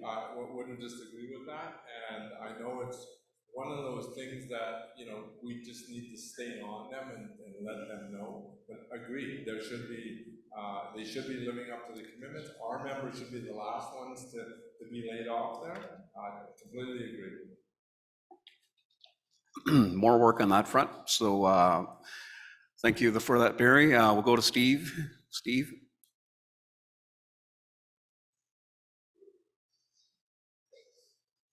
Hi, Shawnee. Hi. The question that I have with all the training programs that you're currently developing, will the people that's teaching the programs that you guys will be offering somewhere down the road, will they be licensed and bonded to teach? Because now I'm going to take a step back into the past where that hasn't happened. I'm not going to even bother mentioning any names because the person who tried for that no longer works here, so I ain't even going to bother worrying about her.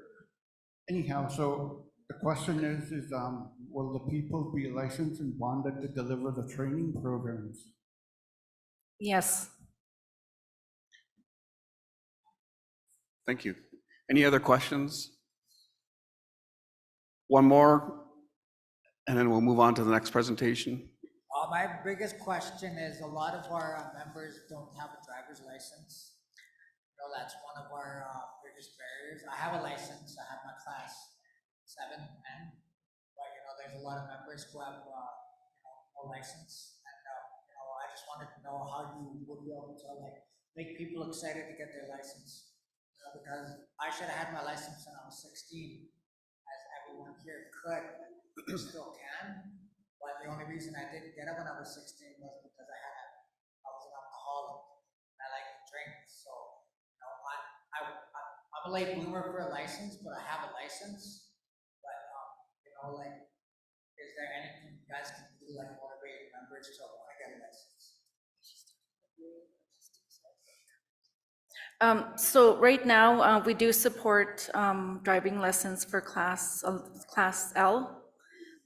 We are supporting clients with their responsible driving program if they are required to take one. So it's just a matter of them coming to see us and then start the process. I am going to start researching the class 1 MELT also for a few members that are interested. So Mariah has a few comments. Hello? Sorry, guys. So ENR training in Vanderhoof, they work all the way up to Terrace, and they're quite booked up, and we have had clients come in to see us to get in for training. The HR manager has brought it to our attention that there's a driving school in Prince George that can do groups and bring it right into communities, so that's something that we're going to be looking into as well. All right, so thank you, education. Good presentation, lots of work. Thank you. Keep up the good work.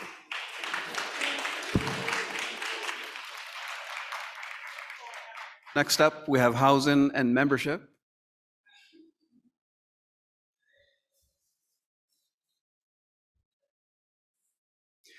Housing and membership, followed by O&M.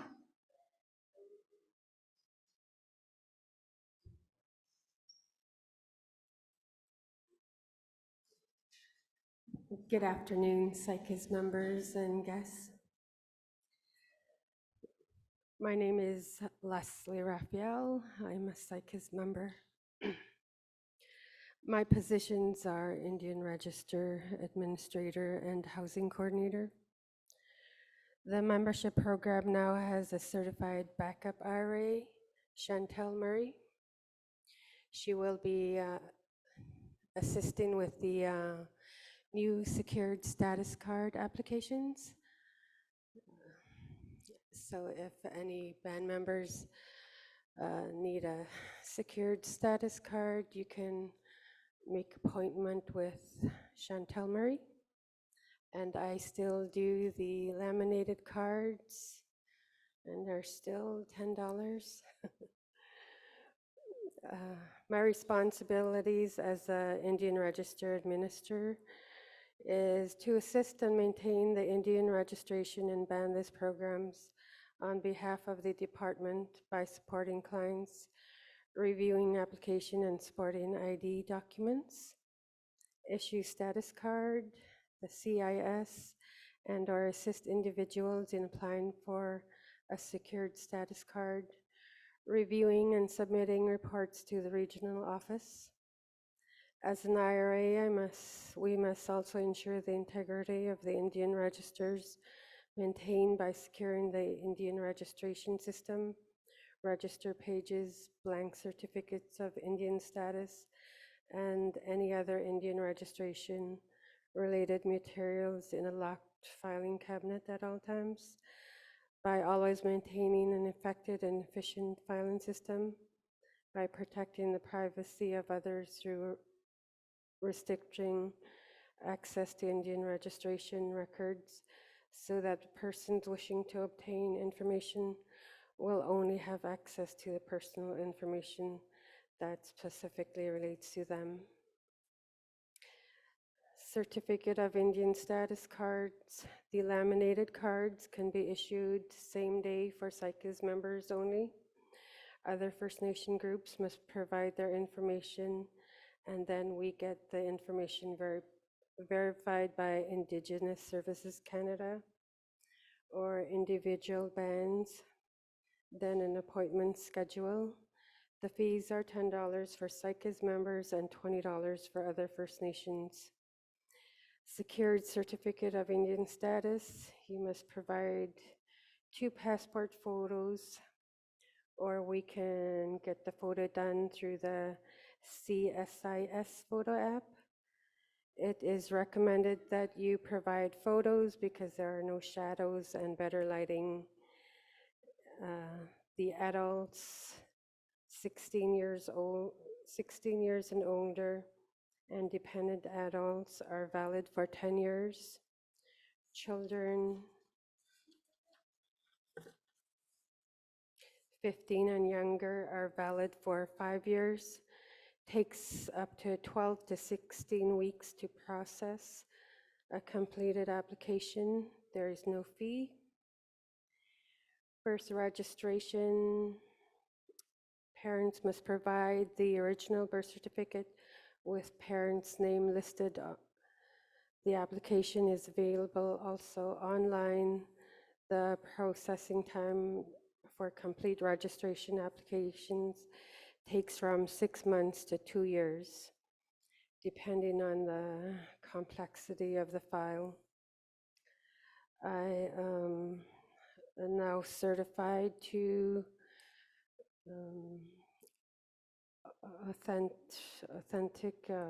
I'm certified to do the birth certificates, so parents now don't have to mail it out to ISK when they do the birth registration. I also do death reports. The family member usually is responsible to bring in the certificate of death to remove their names from the registry list. Estate services is to help manage the affairs of a minor or dependent adult who usually lives on reserve, or deceased family member or friend who usually lives on a reserve. If a First Nation person was living off reserve at the time of death, the state is responsibility of the province, territory, or country where they were living. I am a commissioner for taking affidavits that administer oaths and affirmations and take affidavits and statutory declaration as permitted by law. I am limited to certain restrictions to my position as an IRA. I do not certify or verify documents such as a contract.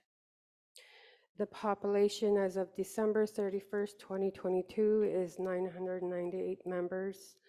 There are 342 members living on reserve, 656 living off reserve. Any questions about membership?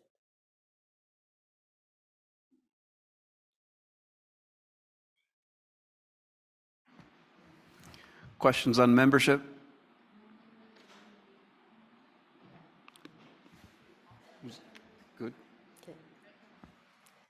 Um, I'll give my report as the housing coordinator position. So Saik'uz had 5 mortgages, and where the band has paid off the last mortgage, which was 20 units. The monthly mortgage was $4,358.12. The final payment was on April 1st, 2023. The second mortgage that the band holds are the 3 houses on Mary John Street that was built in 2017. The final payment is on August 18th, 2045. The monthly mortgage payment is $2,200. At present, we have housing committee. We have Jason Alexis, Chantel Murray, Keisha Thomas, Gary Joseph, and I've had a sign-up sheet out on my booth, and I'm happy to say that we have 15 band members that sign up for to be on the housing committee. So thank you.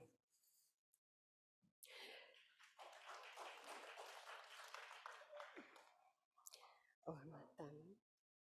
I'm not done. Okay. The housing program collects rent from band members that reside in mortgage houses, non-mortgage, band-owned units and rental units, such as the triplex buildings, the 10-plex apartment. The housing program can replace or repair appliances, do minor repairs and maintenance for all units that we receive rent for. The housing program does not get any funding for elders, but this year with the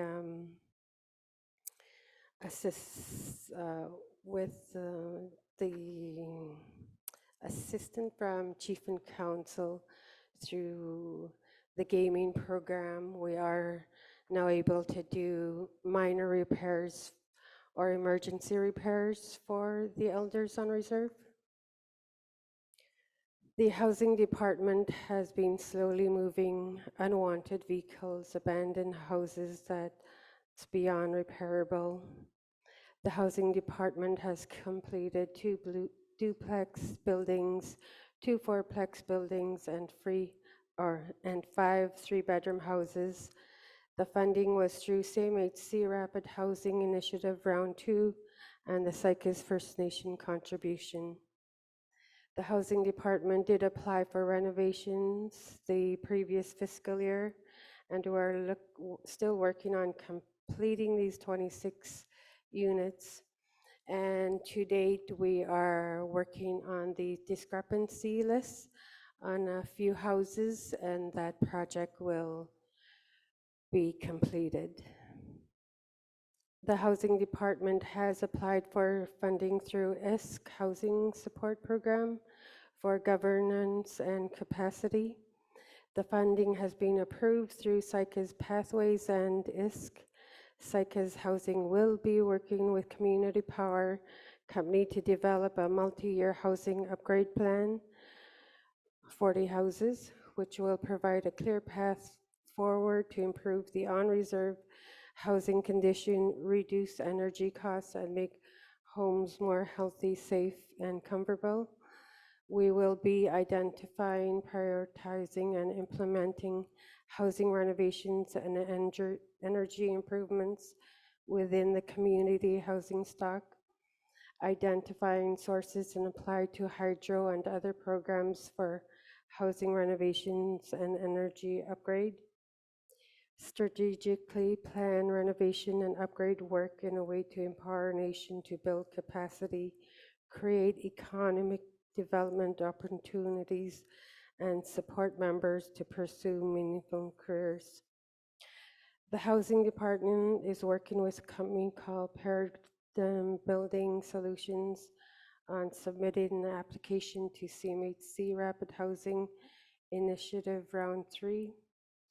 And with that application, Saik'uz didn't get approved because we didn't have enough points. And that project was based on a point system. The housing department has applied through Saik'uz Pathways Forward program to get the housing design covered because it does not provide this type of funding.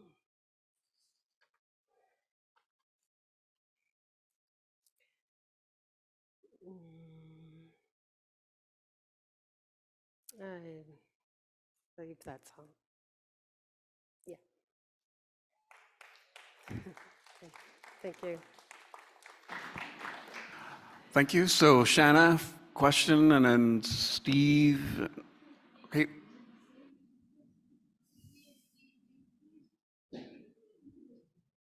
I just wanted to talk a little about, Leslie and I were working really hard together. She'd asked me to put in 20 quotes for roofs here, and I was excited to do so, but I didn't win the bid. First of all, I didn't know it was going to be a bidding process, so maybe that's a lesson for me. Also, I would like to learn more about that bidding process because it's pretty hard to be successful when you're just shooting an arrow in the dark and you don't know, how it works for your particular community. I've been very successful in other communities with housing. Glasden did 13 roofs, Takla, like all sorts of places. I've only done a few here, and that was in 2018, and then of course like family roofs like Dad's. But in 20, I think it was 18, was it, Leslie? And I think we did this program and it worked so well, and I'm requesting officially that we do something like this again. And what we did is using some of you who are residential building maintenance worker students through CNC, and this was partly Joyce Schramm's idea, who was the instructor. What we did was we reduced the costs of doing 6 houses and 4 repairs, and we did this in 10 days using those 12 students. And because I'm an educator, we set it up a curriculum, and we using at that time, I think there was education involved, housing involved, and then the residential building maintenance program involved. And the materials went through housing, which is right about 42% of the cost of a re-roof. And then we got paid as instructors because I trained our guys to think of doing the roof as an instructor. So we got paid through the education department. And then the workers, of course, were in training and getting training dollars anyways. So we or the band weren't paying them any extra than that they would have been paid. And the design of it was also to have, I did their fall protection and stuff at first, as well as an orientation. And we let the workers know that, we wanted to be able to hire them because, in that program, maybe the band is only going to hire 2. Well, where's the rest of the 10 going to go if they're successful in the program? And so we also let them know that we have colleagues, sometimes our competition, who we could recommend them as workers. So I want to do this again because it reduces the housing, and that is what I would have proposed had I known I was in a bidding process. I would have bid for just, it basically would have brought it to only the materials as a cost for the housing. It also would have hit all your G2G goals, because another thing that we could include in that is language. So I've been working on a proposal, and I've been talking with BCIT because, like I said earlier, for those of you who weren't here, in another subject, because my ideas are crossing multiple paths and multiple goals, but I said, instead of saying, come here, clean this up, we could be saying, ani suna onle, right? And so this is what I'm requesting of all the departments, is to be in communication, because For some weird reason, I've been roofing when I have a master's degree that you've paid for and supported me in getting. But I believe the Creator kind of has designed all these things together, and that we can encompass the goals of housing, the goals of education, of language and culture, all in one program, and bring multiple streams of revenue to one program. So that's kind of what I want to do. So I don't know if there's a way for me to look at what bid won in housing for those 20 roofs, but that would have been, we could have really created a good team. Like someday I'm not going to want to do roofing, and I'd like a member of Saik'uz to have a company, right? And then I just help with business or training or whatever. But you know, I'm going to just want to do art and language someday. So anyways, that's just what I had a really excellent time working with Leslie on. She can't tell me all the secrets because it's a conflict of interest for her too, right? So I need someone to teach me how to do a bid here so I can be successful. And then 100% of those revenue, minus the materials, because we don't have a business here to sell materials, 100% of the revenue then goes to Saik'uz members. Because I hire Saik'uz, I hired Jeremiah's kids, right? And they did amazing. And I said, did you like it? And they said, yes. They loved it, and they wanted to work with me all year. So I just wanted to put that in your ear. Like, it's not meant as a complaint. It's meant as, can we find a solution so we can do this in a big way and get some of these things done? Thanks. So I'll take that as a recommendation to you in the housing department, and I'll move on to Steve and then Albert. Howdy. Just one question really that I wanted answered for the last little while is, when are the renovations to the apartments going to be completed? Because we have several of our band members that are currently unemployed but could be put back to work, and to complete those renos. So the renos over at the Tenplex has been completed, and when we do renovations, we have to apply for funding. And if we already receive funding, we can't go back there. We can only do minor repairs depending on the tenant, if they are paying rent.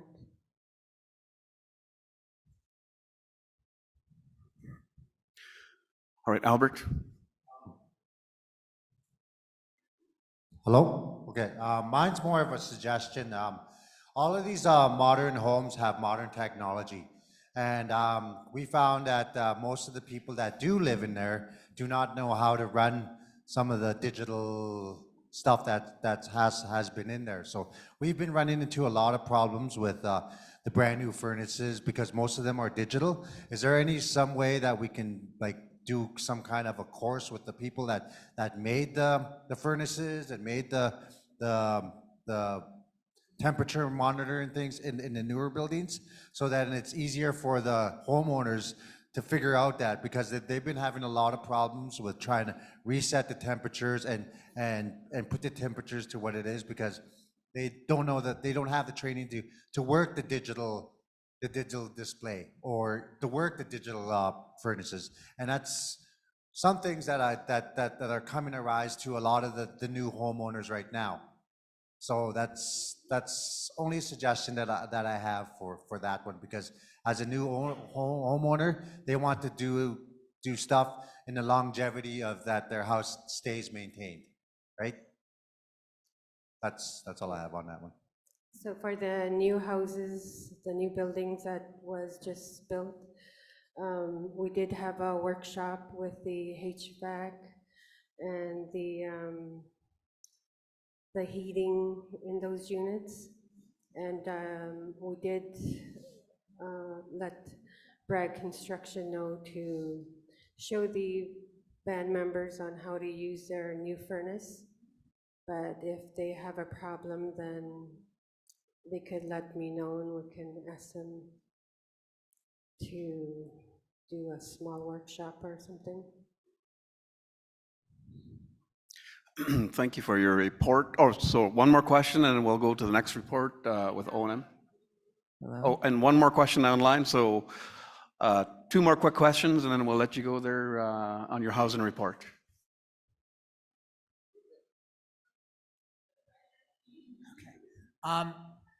What about the homeless membership here on the reserve? They have a women's shelter in town, but I was homeless at one time in my life, and men need something also, you know, like warming station or whatever, you know, for the at-risk community members who choose not to have a home. You know, would there be any capacity or any funds available to, you know, build something like that for the at-risk members? So I do on reserve housing only, so I don't get off reserve funding.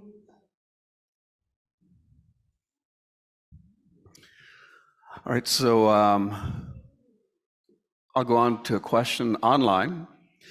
Emily Isidore, on what basis do you decide who gets repairs, number one? Is it based on age of the home, or what other factors are used?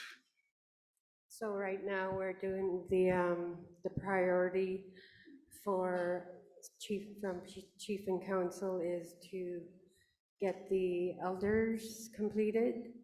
So we started the elders last year and we're still working on the list this year. And we are doing 40, we're going to inspect 40 houses this year. We started at the end of September, and the next list of inspections is end of September. And then once we're completed those reports, then we would apply for funding for those houses.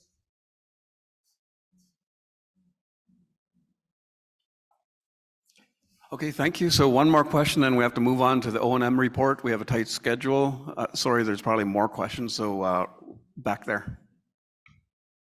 I'm on the housing committee, but we haven't had a meeting for quite some time.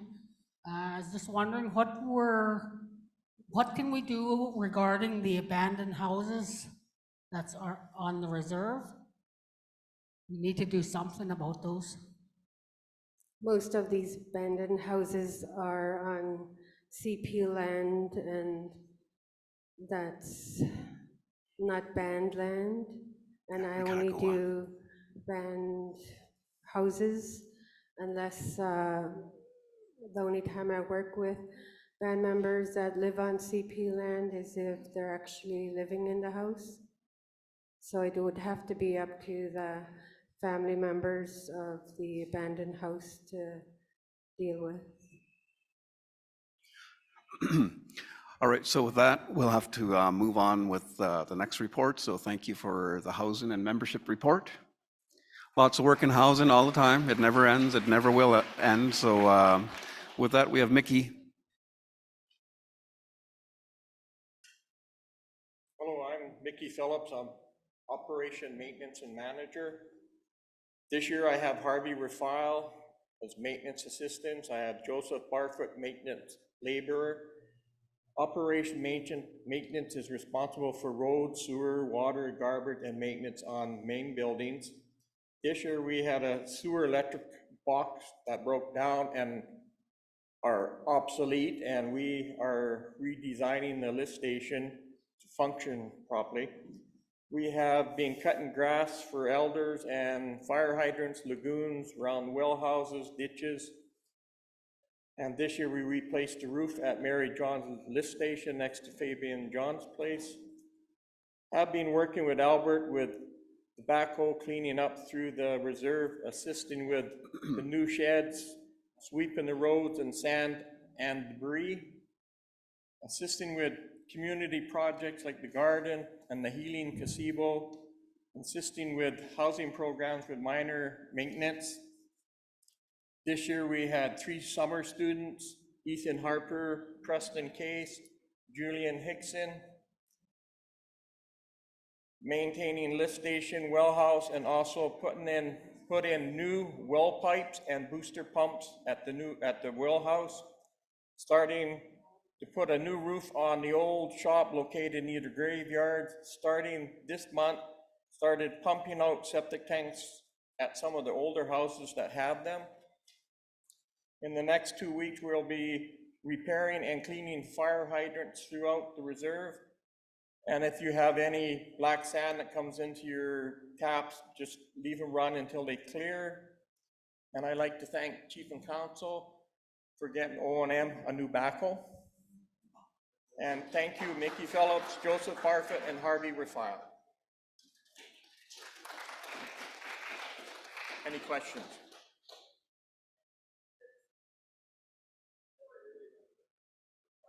Corey. I just want to thank you for fixing my door this year, Mickey. You know, even though we had a little bit of a runaround there, it was finally able to get done. And I would like to shout out the beautification crew for doing our yards on my side of the block also. And thank you for everything that you've been doing over the years. You're welcome. Thank you. There's a bouquet thrown at him. Way to go. Are you finished with your report, Mickey? Yeah. All right, any more questions? Marilyn, you have your hand up?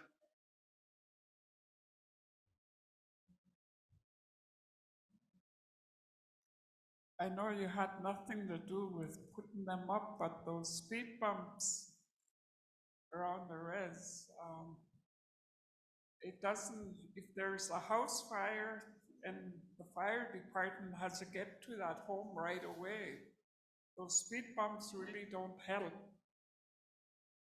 I know you cut them down a bit, but not enough. So. Well, we could always. It's a problem. We could also get them to come back out and shave them down a little more. That sounds good. Everybody agree? Shave him. Thank you. Shave him. Thank you. All right, thank you, Mickey. So should we do another draw here now that we're completed here? Do another couple draws for door prizes to keep you alive and your spirits up and all that good stuff. But in the meantime, while we're waiting for the draw, more door prize draws, we're going to have Sandra Isaac do her presentation. She's online, and then followed by the health department. So if the health department could tee themselves up and psych themselves up, get ready for their presentation, that'll be good. We should have the door prize tickets here momentarily coming down the line, and we're going to draw probably five prizes.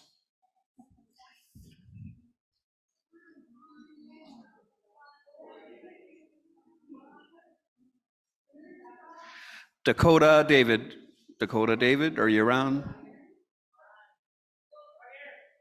Gak.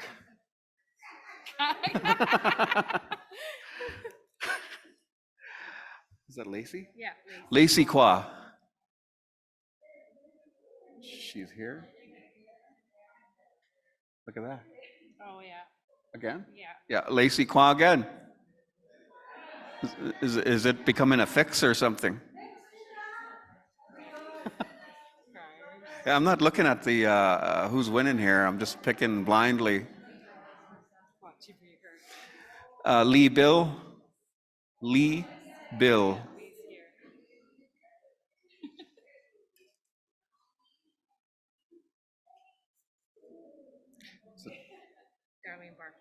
Darlene Barfoot. Darlene Barfoot. One more, no more. Who's that? Donna John. Donna John. Donna John. She got like the third time winning. There you go. So next agenda item, Sandra Isaac will be presenting from Vancouver, online.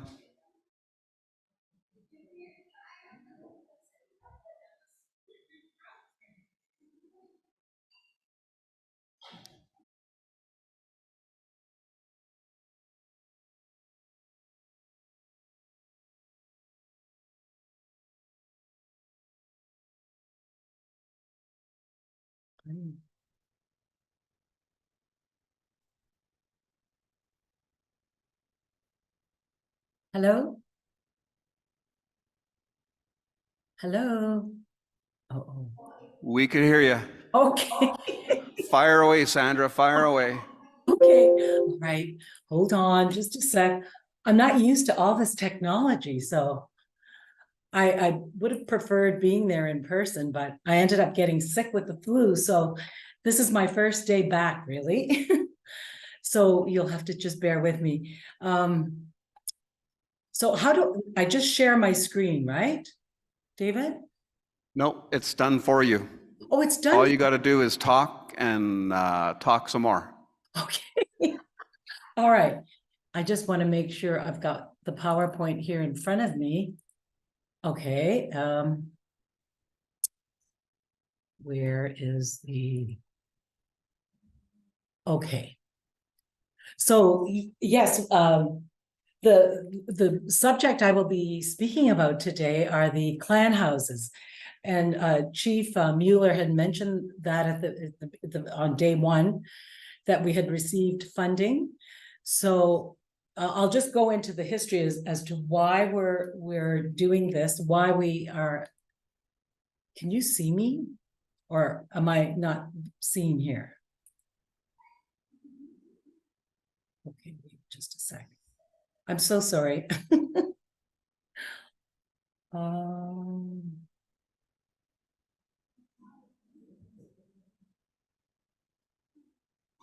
Oh, good. All right, here we go then. Sorry about that.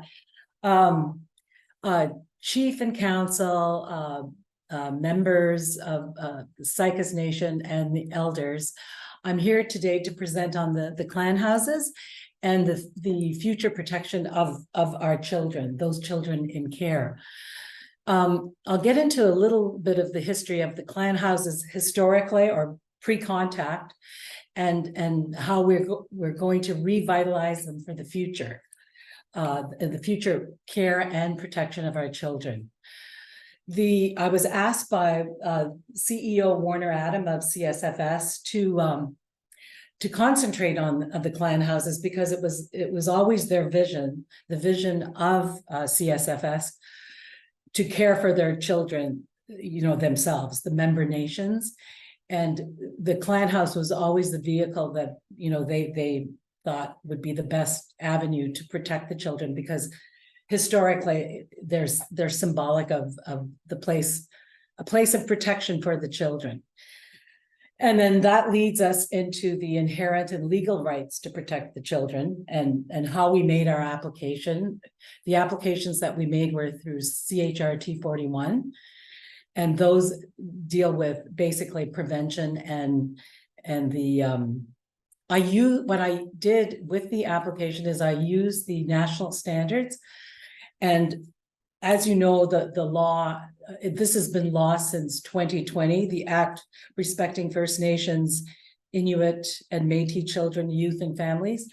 That law has actually been in effect since 2020, but of course it was challenged by the Quebec government, and it's in the Supreme Court now, and we're waiting for a judgment any day from the Supreme Court. But in the meantime, we're proceeding as though we will have our laws and be able to exercise those laws. So Warner instructed me to make application.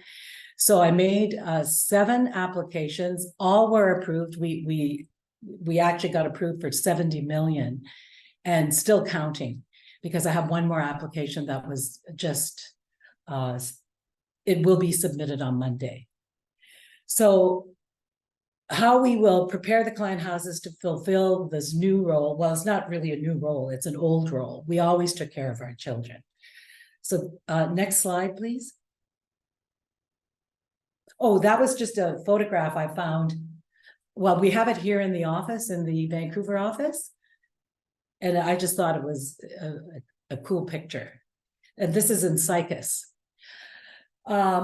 And yeah, this is just a quote I got of Selena, your elder, Selena John, who was really a trailblazer. And I think I knew her way back in the day when she was an elder advisor for the Carrier-Secani Tribal Council. And I think I was doing some work back then for the organization, doing research in Ottawa. because I lived there back then. That was in the early 80s. So I've been around a long time. I age myself. So this is, I thought that was a good quote from her, and that was in 1992. So she was talking back then about already training the youth, the young people. And she was already talking about that healing center, which is actually where, I think that was the spot they had chosen at Tachik Lake. So they were talking about this 30 years ago. So I just thought it was cool that, this was a verbatim transcript from the Royal Commission, June 18th, 1992. Next slide. So the reason for the legislation is as a result of course, we all know these statistics, the overrepresentation of our children in the child welfare system. And of course, that's all related to colonialism and residential schools, the usual harms, all these harms that have been brought to our people. So, and even this year, I was checking the RCY report. I think that was April 2023. And they do a progress report of the province, and they're saying there's still a lack of attention to cultural and family needs, despite the commitments from MCFD to foster a sense of belonging and identity for all children in care, particularly our children. Next slide, please. And this brings us, this is the first time in history that such a law was passed by Canada. And it recognizes our right to self-government, but only in the realm of children and families right now. But I'm sure in the future that will extend to all areas of governance. But for the time being, the children are priority, and we have to act, we have to act now. Because as you know, Indigenous children in care have been deemed a national, and it was a humanitarian crisis, because there's never been so many children in care. And it was just out of control. So this brings us back to prior to contact, and how our tribes lived and how we exercised our own laws and traditions and practices. And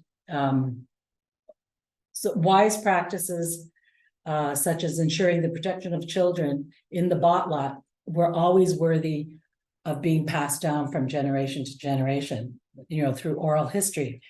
And I'm actually reminded of a story that the reason I put that in my presentation is because years ago in my 20s, when I was working for AFN, the national office, one of the elders invited me to this ecumenical conference. I didn't know what ecumenical was, but it turns out it's just a fancy word for Christian churches getting together. And they wanted to work with our people.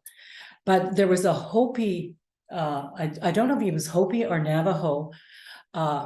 He was a wise man, they called him. And he was talking about how traditions are passed down and laws were passed down before contact.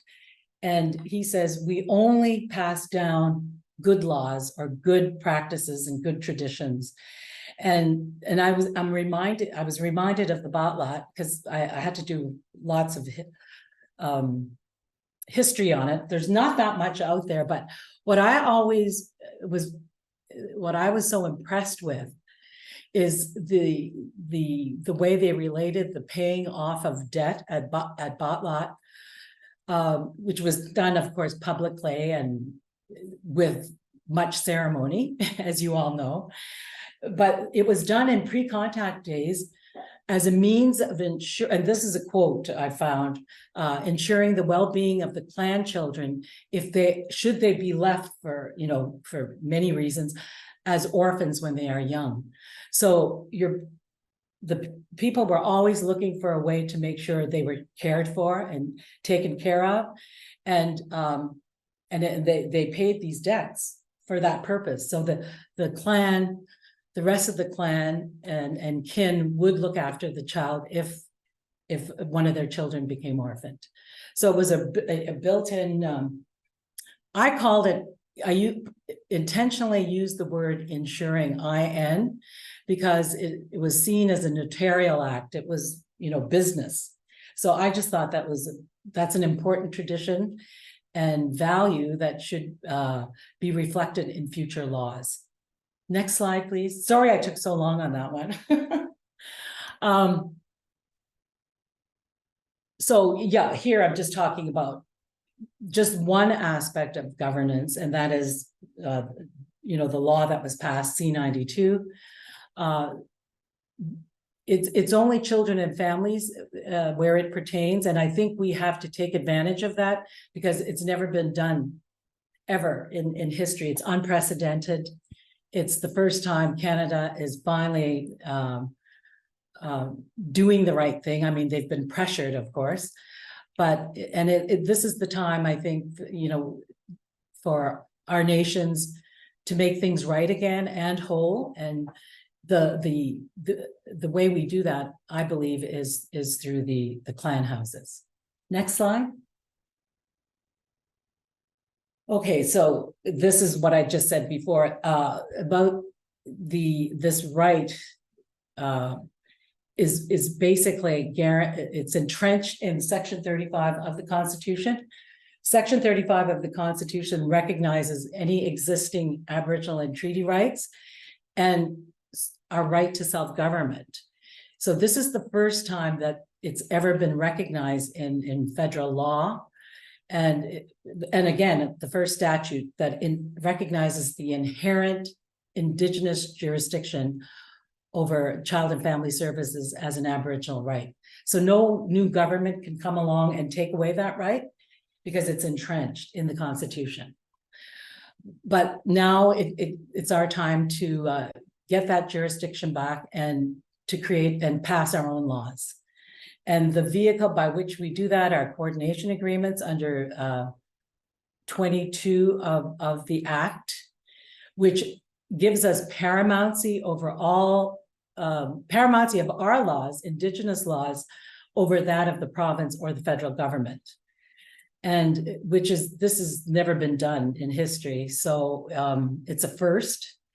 The part of the reason it's being challenged is because Quebec can't deal with the fact that Indigenous laws would prevail over provincial laws or Quebec laws. So that is the reason they challenged it. It's interesting to note, though, that what they did not challenge, the Quebec Court of Appeal, what they didn't challenge was the inherent right. Inherent right basically means the right that we always had to exercise our laws. So that, from before sovereignty, before Canada came along, they recognized that. And it was actually quite surprising. And so this right of self-government in children and families is one we should act upon, but we don't know what will come out of the Supreme Court yet. But I'm being optimistic, and I'm thinking they will find section 21 of the Act and 22.3 that is being challenged, and that's when our laws are superior, or I shouldn't say superior, people might take offense, but even though they will be, to other laws, like any provincial laws. And we've had to do that because of the very fact that provinces have done a dismal job of caring for our children. And it's only we, the Indigenous people, that can do that and do it, and try to do it well. So, so this came out of that CHRT ruling that First Nations children have a human right to substantive equality to funding. And this is what we will be discussing when we get to that stage, the coordination agreements. And what that equality means is that the government has to be fair. because it's also a human rights obligation at this point, because it's, you know. Anyway, next slide.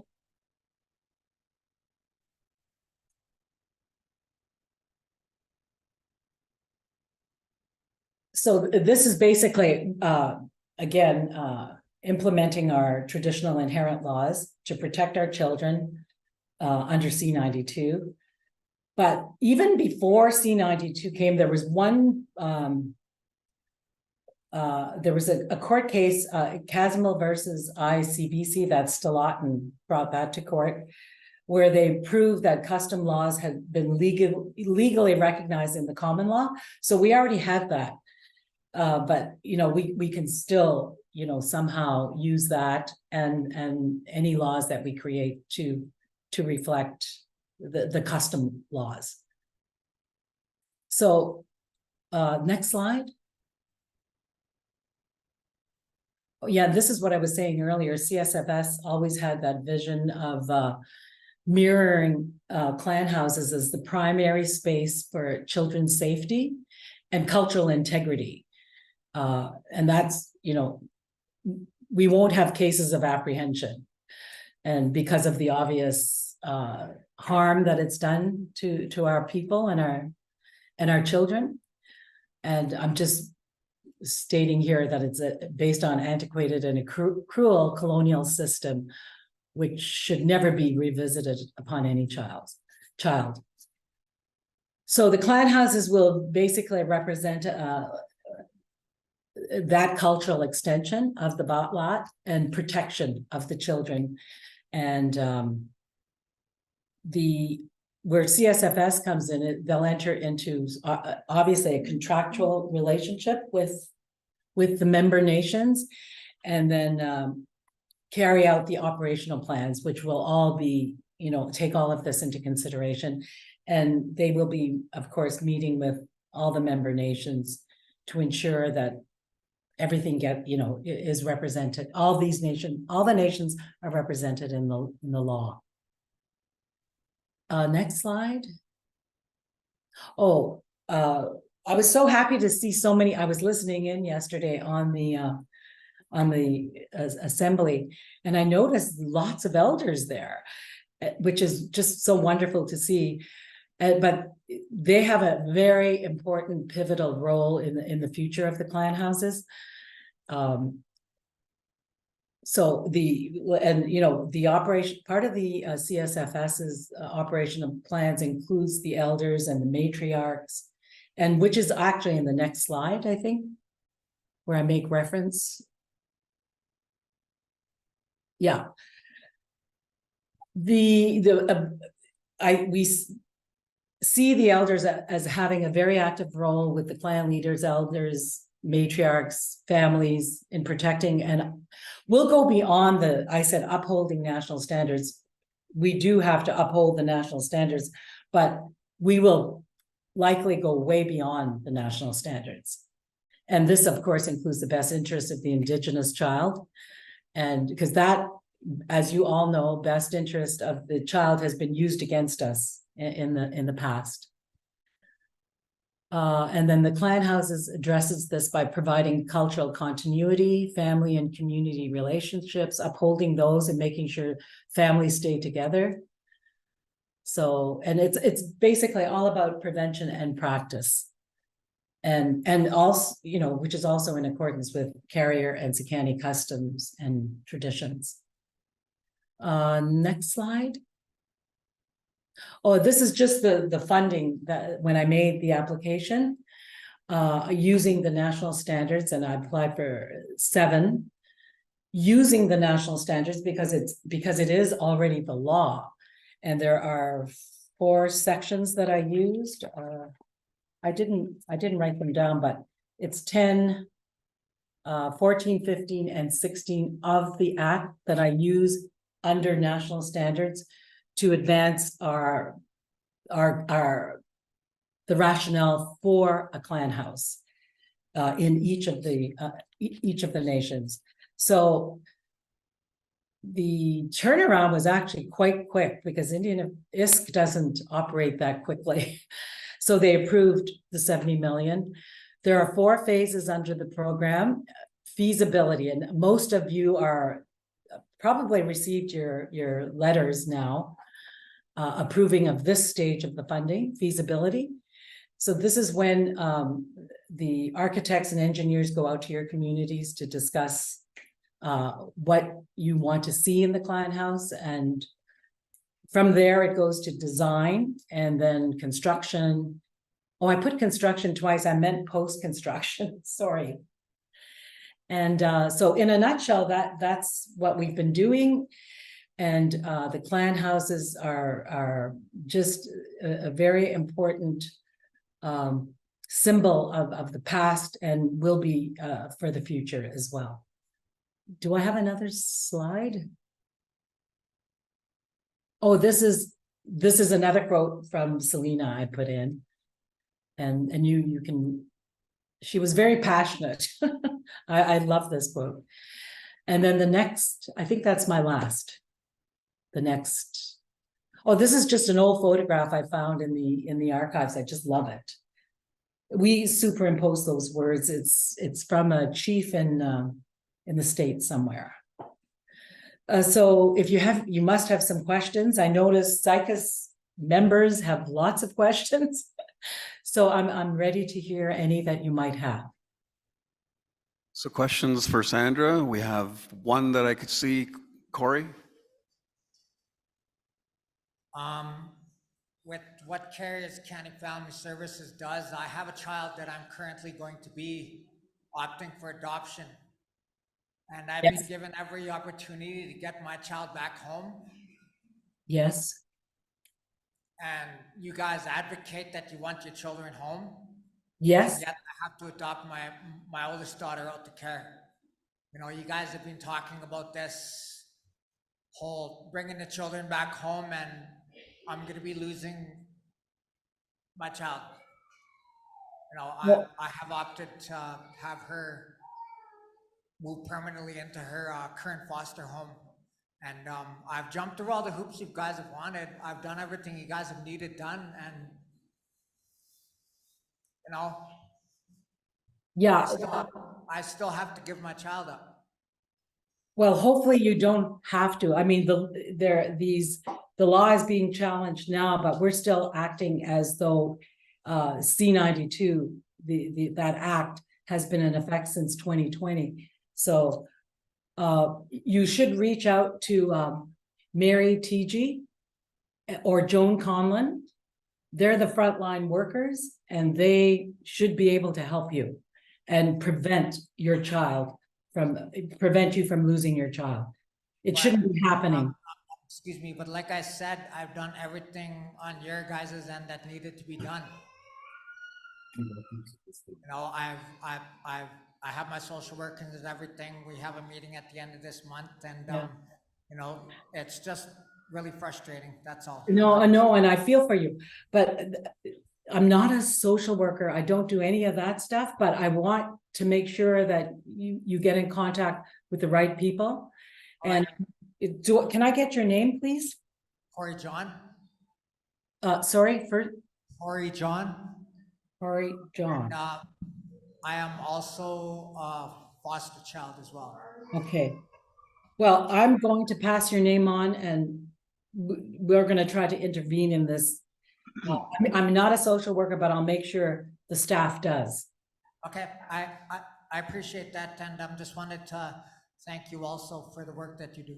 Thank you, thank you, thank you. Sandra, I'm just here. It's Vanessa Vandelar. So Hi. Corey, I just want to acknowledge you and what you're saying, and I think that's something we can work together on as well. We have advocacy through our Child Wellness Committee, and we're definitely going to make sure that we prioritize that and then meet with you like pretty quick, because we don't want to see that for our people to have our children moved from the community.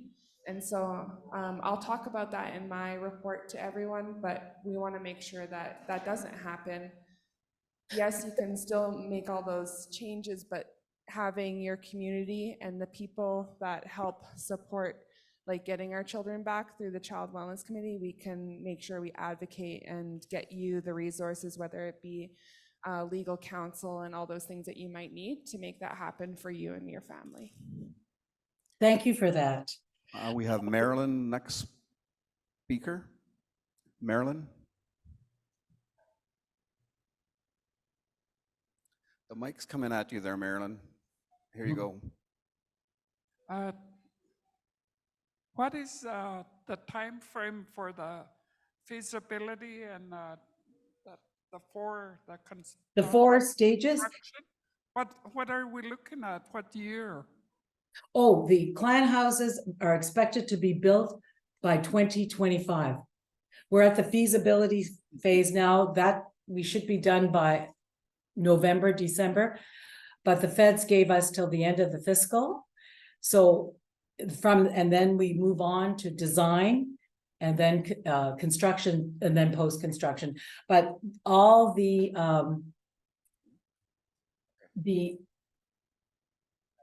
those that have been hired, the engineers and the construction side, have all committed to 2025, all three companies. I'll let Cora elaborate a little further to your question there, Marilyn. Cora? Hi, Marilyn. We haven't started the feasibility study here yet. The company is here and they were going to do a presentation today on the progress and where we're at with the planning for the clan house. So they're going to give a little bit more information on well, that's great, the process moving forward and the feasibility study and kind of the next steps that we want to see in community. Absolutely, great, yes. All right, any more questions from the floor?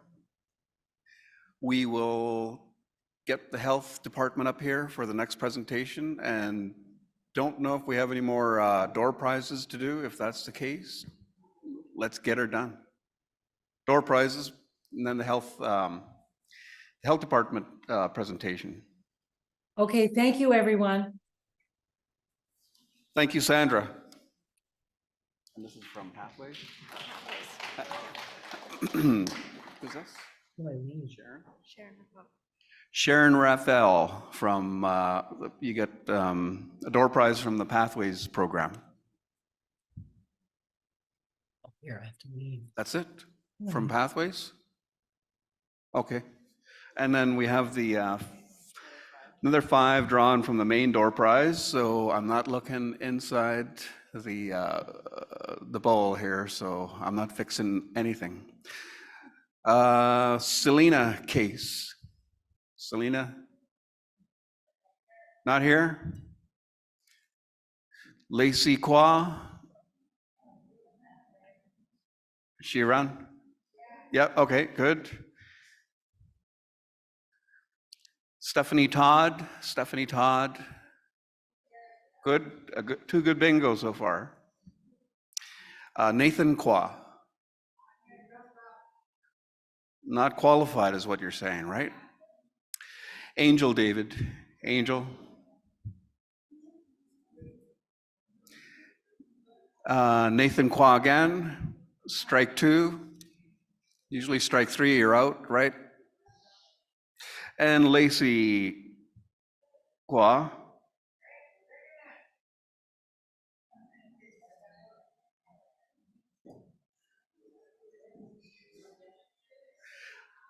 Nathan, strike 3.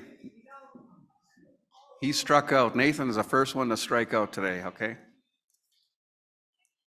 Gary Joseph. Gary, yes, you got a base hit right on.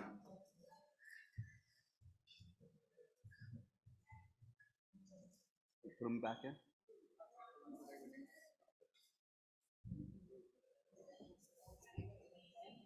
All right, so with that, I'm going to do a few draws for the health department. They're going to soften you up a bit.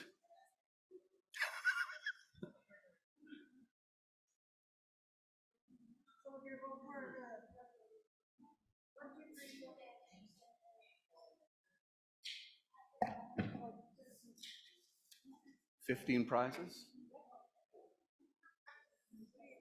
So for the Canna Noas and an Our Children Our Way Matter sticker is Dakota David.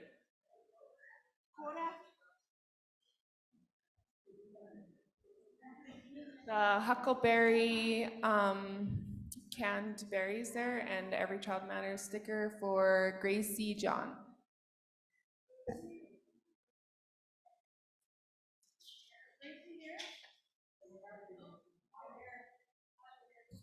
Are we putting it away or they have to be here? You have to be here, unfortunately.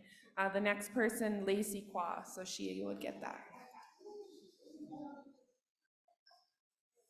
And for the canned salmon and keychain, Jeffrey Thomas.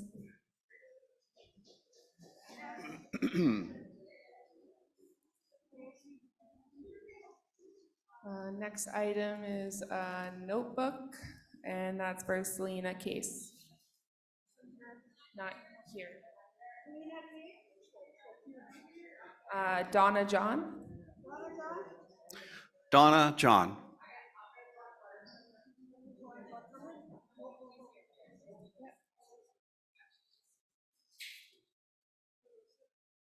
Put it with something else. For the mug, that is a family mug, and other stuff, Karen Thomas.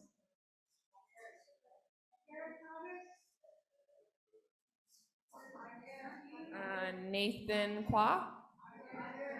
Strike 4. Chanel Holmes.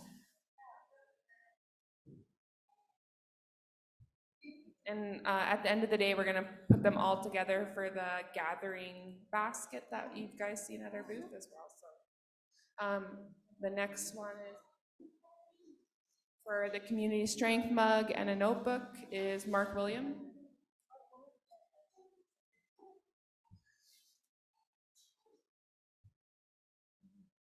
For the tote bag and the diamond paint drawing artwork thing, Marilyn Vickers. Yay, Marilyn.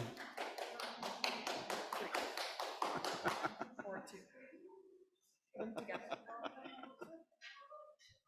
And for the Outdoor Edge Wild Pack knife kit and welcome stone, Darlene Barfoot.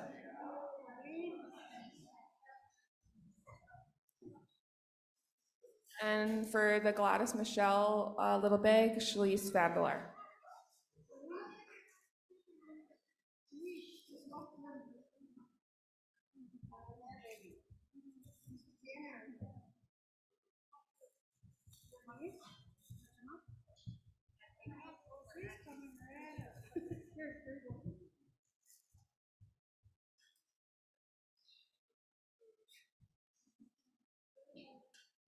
You might actually have to move down because this thing is operating.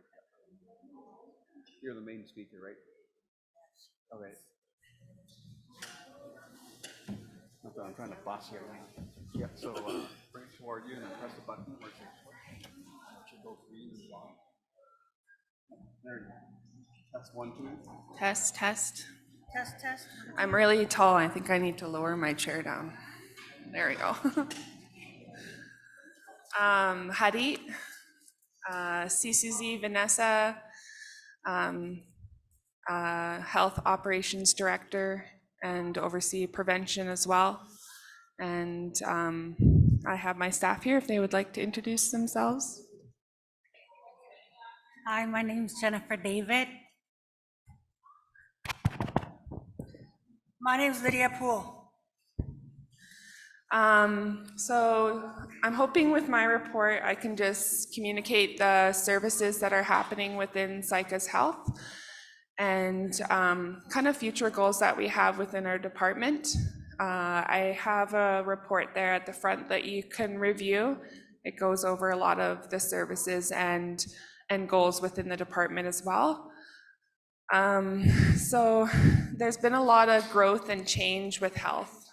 When I came in to work with Saik'uz in June 2022, we were just coming out of the COVID pandemic, so there was a limited amount of services within community. And so it's been the priority to make sure that we have in-person services with health. And so in this last year, we've been able to bring in a lot of those in-person services and really see positive outcomes from that. So we're really pleased that that's happening. One of the things I talked about last year in our report, and I put it in this year, is like really looking at health within Saik'uz and what does health need to look like. Often in a Western model, we often see health as just the physical, addressing it with medications, addressing it with just looking at your body and what your body's doing. But like as a people, we knew that that wasn't the only thing that contributed to our health. It was really a holistic approach to care. It was a holistic way to address everything in your life, whether it be with your spiritual well-being, through your mental health, or through emotional. And so really tying all those areas together to make sure we're not just addressing your physical health, but your emotional, spiritual, and mental health. And then also understanding that our way is our traditions, the way that we are on the land, the way that we connect with the animals, connect with the insects, the water, everything that ties to how we are as, in our well-being. And that's what improves our health outcomes, is that connection. And so we're really trying to ensure that moving forward within our health clinic, it's not just a Western model. There's a lot of value that can be found there, but it's not what we know is what we value. So I think moving forward in the future, that way of moving and addressing your health concerns and looking at what you need as an individual and as a community is to really look at those areas and make sure we're implementing those day to day. It's also like ensuring wraparound services are available. That's kind of what I've been working on to increase even more services with the community. And right now, because our primary care services are through Caris County Family Services, we get often limited on what is coming into the community. So how can we advocate for more services to come into the community with our service provider? So it's trying to meet about that and really looking at our community health plan and the engagements that we did in the fall and the door-to-door that we did this year as well, and hearing from you what that looks like as well for what the services will be. And so we're doing a lot of work around that as well. I know that previous to my time here, I think that we tried to disengage from CSFS, and that wasn't successful, or it just didn't happen because I don't think the community was ready for that change. I don't want to say that that's something we're doing, but it is something I think as a nation, through our self-governance and through your feedback and really knowing what is for our community, I think down the line and in future years that will be something that we would address, just because we want to make sure that we're overseeing what we want to see in our community. And I appreciate the partnership with CSFS to be able to try to fill those gaps. But I think in the future, we'll build capacity and we'll be able to do that on our own as well. So I don't think we're quite there yet, but we are working hard to see how we can self-govern and through our health as well. And I'm sure other programs have addressed that as well. I think with Shawnee doing the work she's doing through education and training, and with Chantel and her social development also educating and training individuals, I think that's going to build our capacity and with community and see our members coming back and providing those services and making sure that it's coming from our people the way that we want to see health too. So they do amazing work in their departments as well. So just want to acknowledge that. There's been many challenges in health because we are limited to the services, the primary care services. Mostly that is addressing like your doctors, nurses, physiotherapy, occupational therapy, all those kind of service providers on what CSFS can actually allow. And I know that they struggle with recruitment and retention within their own staff. So sometimes the limitations come from just the shortage in workers that they might have. One of the concerns last year was the mental health services that we were receiving for the community. The community felt it was inadequate and it wasn't meeting the needs of the community. So I was able to really have a wholesome conversation with some of the CSFS workers and really let them know that like there's an outcry for our members' voices to be heard and for an increase in that service. We had Richard Sampson with Ember of Hope to try to complement what was being provided at the time with CSFS, and that was going really well. But he's, as you know, a very busy man, and he's doing a lot of great work across the province. So we hope we can maybe bring some of his expertise in the community again in the future. And there has been an increase. CSFS heard your voice, and we now have a mental health worker on Tuesday, Wednesday, Thursday, and also online access to service providers. So you can always let us know at the clinic if you need, if it's outside of those 3 days, that we can refer you to someone else who can address what your needs are. We also have the building capacity. At the beginning, when I started, we had some staff turnover, we had some vacancies. So I think we had, I think it was like 3 vacancies, and we only have 1 at this point, NADAP worker. So if you guys know anyone or want to throw out some suggestions, just get in contact with Marie with HR, and she'd be happy to get in contact with that individual or get them to contact her. That would be great. The other areas that we're working in is, along with building capacity, we've also started the build for the new health center. You will see the work that's being done. They're clearing the ground. When we started clearing the ground, there was artifacts found, and I think that was talked about maybe with Cora, that there was archaeological work that needed to be done before we could progress through the project. And so you'll see, and I encourage everyone here to go dig through those dirt piles, and you might find a trade bead or an arrowhead. I went with my daughter with a family, and then we went and dug around in the dirt, and I probably have to replace my shoes, but I would encourage all of you to go over there, because as Indigenous individuals, we have a right to keep those artifacts, and they don't have to be brought into the museum. So maybe that's something you can save for your family, or maybe it could be put in the cultural center that Amber talked about earlier yesterday. So just encourage you guys all to go look there. And then we're hoping to work from a nation to do a project around looking through those piles and getting those artifacts. One of the questions, and thank you everyone for taking the time at our booth to putting down suggestions for health. And we really want to hear from you, and we want to direct our services through your voices. And I don't feel I can do my job without hearing from everyone and hearing what you have to say. That I think will just make things better. But one of the questions was the choice of where the building was going to be.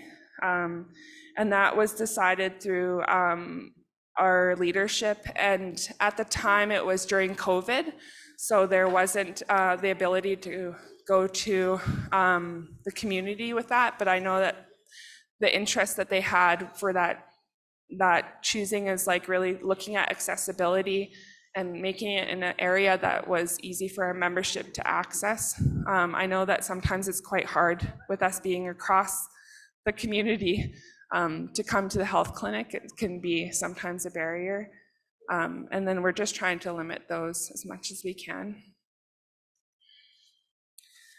When I came into my position as well, there was a lot of outstanding reports. And then there was just the limited services. We kind of addressed both of those, still addressing that. Also the finances, I was able to get a lot of help from Mabel and her mentoring me and giving me a way to address what needed to be done. So I'm really thankful for the work that she did with me as well. And so that's still underway, and yeah, it's getting better. We had an engagement in the fall with the community health plan. We have surveys at our table, you might have noticed. If you complete one, if you haven't already, you can get a TIM card. But what that survey is really looking at is, we had that engagement, and all those suggestions that they have listed is your words from the community on what you wanted to see, and prioritizing what we're going to address with health right away. So if you complete that survey, it really gives us insight from the community on what you want to see for health within Saik'uz. And then we will present that once it's all compiled. We'll provide a report to the community, and then continue to engage with the community and hear your voice on what you want to see with Saik'uz.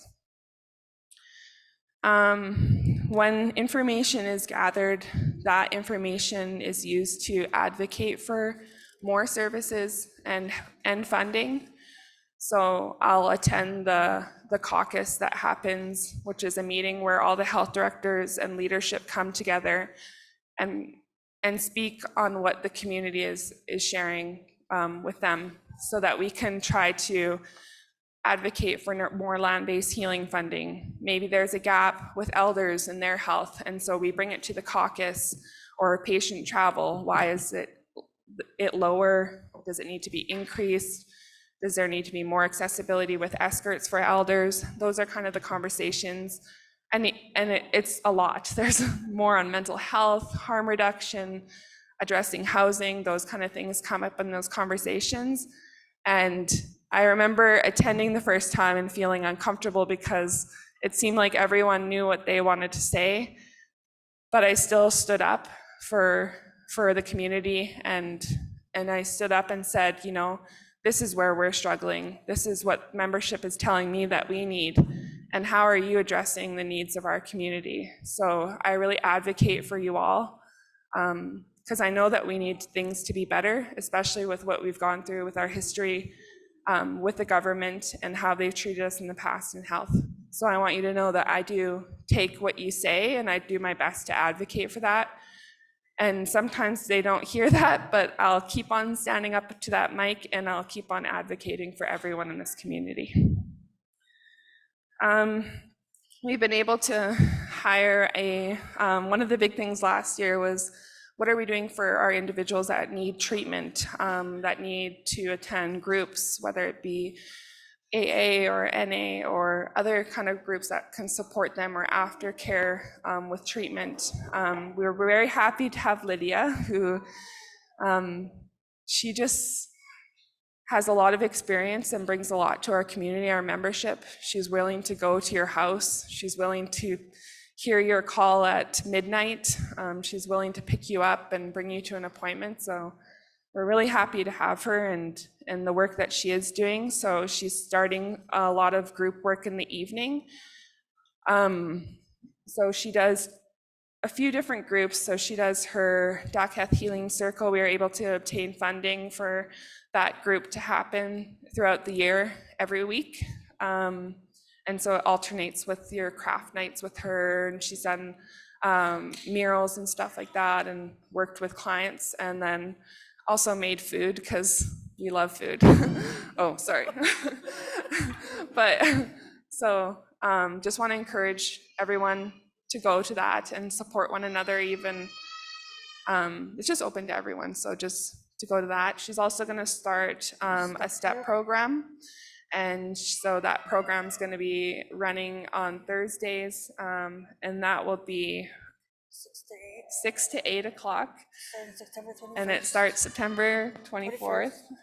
21st. So you can make sure to come out that night, and we'll have some food, and love to see everyone there. And that will continue on during the year, all year round. And that we have to really thank Marlene as well. Like, she's done a lot of work with Lydia. She volunteers her time, like she was saying yesterday. And she just really comes from her heart. And I heard what you said when we talked about it with leadership, and we're really happy to see it happening, and really trying to make more programs. So hoping to increase the amount that we can do, and what's available within the clinic ongoing. We also had the day treatment. CSFS delivered that here at the band office, and that was really beautiful to see everyone attending that as well. We had a session that you can access online through Facebook. It's still up there on our health page, but it was talking about opioid antagonist therapy, harm reduction, and a lot of those things that we're bringing to community, and looking at home detox.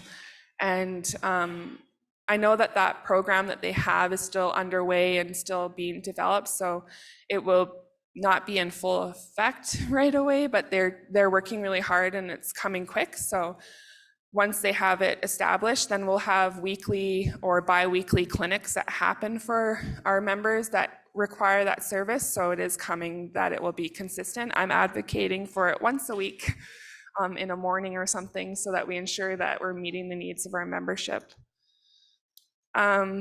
And then Tracy Day is also the one that leads that group. I know that she is working within the new treatment center that's going to be out close to our community, and we can refer our clients, our membership and clients to.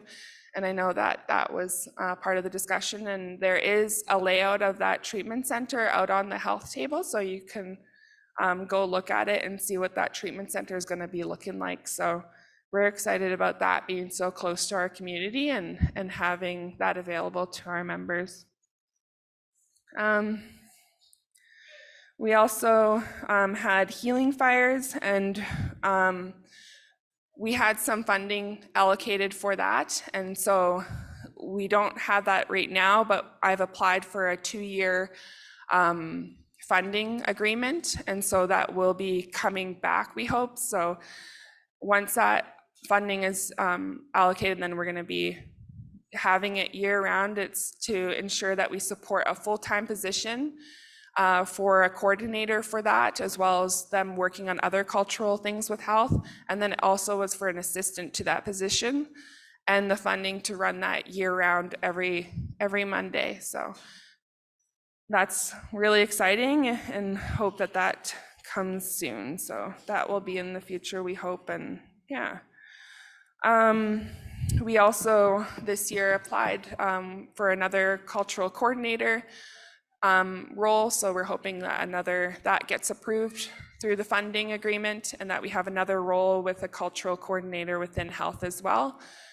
And then when we advocated with CSFS on our funding this year, because they really are who we receive the most funding for our community, to ensure that, like my position and the other staff in health, their positions are paid. So we really talked to them about like what we needed in community, and we talked about a specific youth health worker, and we talked about travel, like having a person that can provide patient travel to Prince George if they don't have a family member that can bring them. And so we're looking at those kinds of things, and really that's the kind of stuff that, even when I mentioned in the caucus, that's what I'm advocating for every time too as well. With our groups that are happening, some of them are volunteer driven as well. And I know that there's still some groups that we've wanted to work on. So we wanted to have like a youth group, a two-spirited group, a mom's group, and other groups that you might identify, and you can give some feedback on the board there. But we're hoping some people might want to champion those, so we'd love that. We're really thankful to have Albert Rafile and Warren Holmes really champion the men's group and encourage our men to join that group as well. We have the DACETH beating group, and they're going to be progressing through. Hopefully, we're going to bring in things like star blanket making.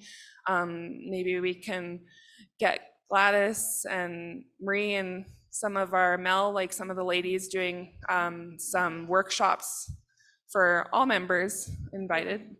And then, yeah, so we're hoping to bring that as well.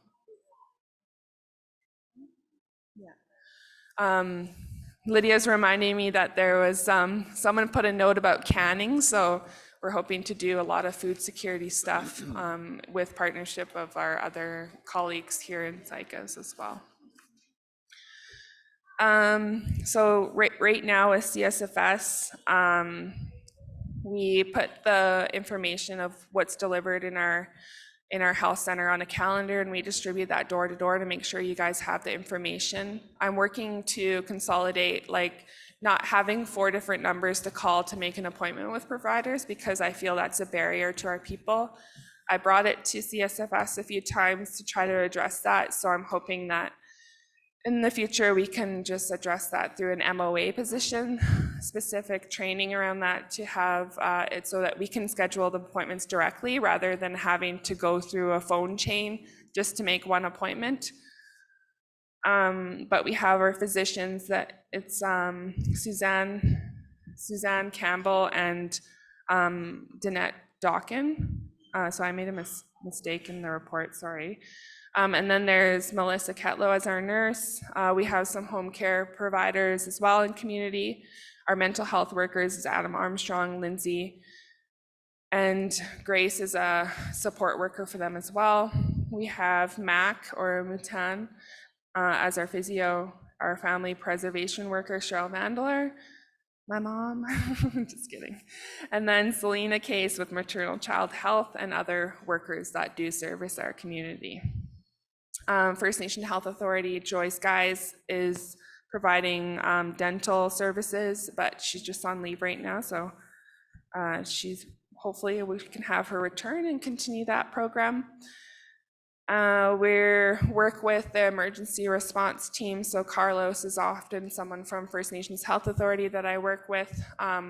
So when we're having the wildfires, we addressing the air quality with air purifiers and ensuring that the households have those. So if your household does not have one, please let us know at the health center, and we can see how we can get you one.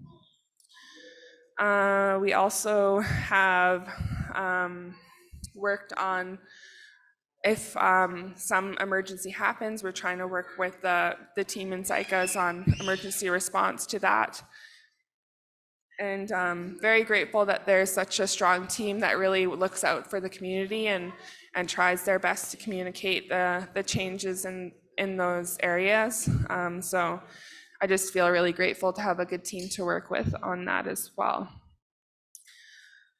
We also have specialized clinics. Linda Holmes often arranges those. So we just had our mammogram clinic. And if you missed the opportunity to do that, if you need help or support on who to contact to follow up with that care, you can always reach out to us. We've done the optometry clinic for members, and then just more treatment support, harm reduction, and any other clinics that we kind of foresee. One of the things that's been brought up is men's health. So we're hoping to do possibly a men's wellness week where we can just address like some of the things that our men may need in health, and then also doing that for women, youth, and children.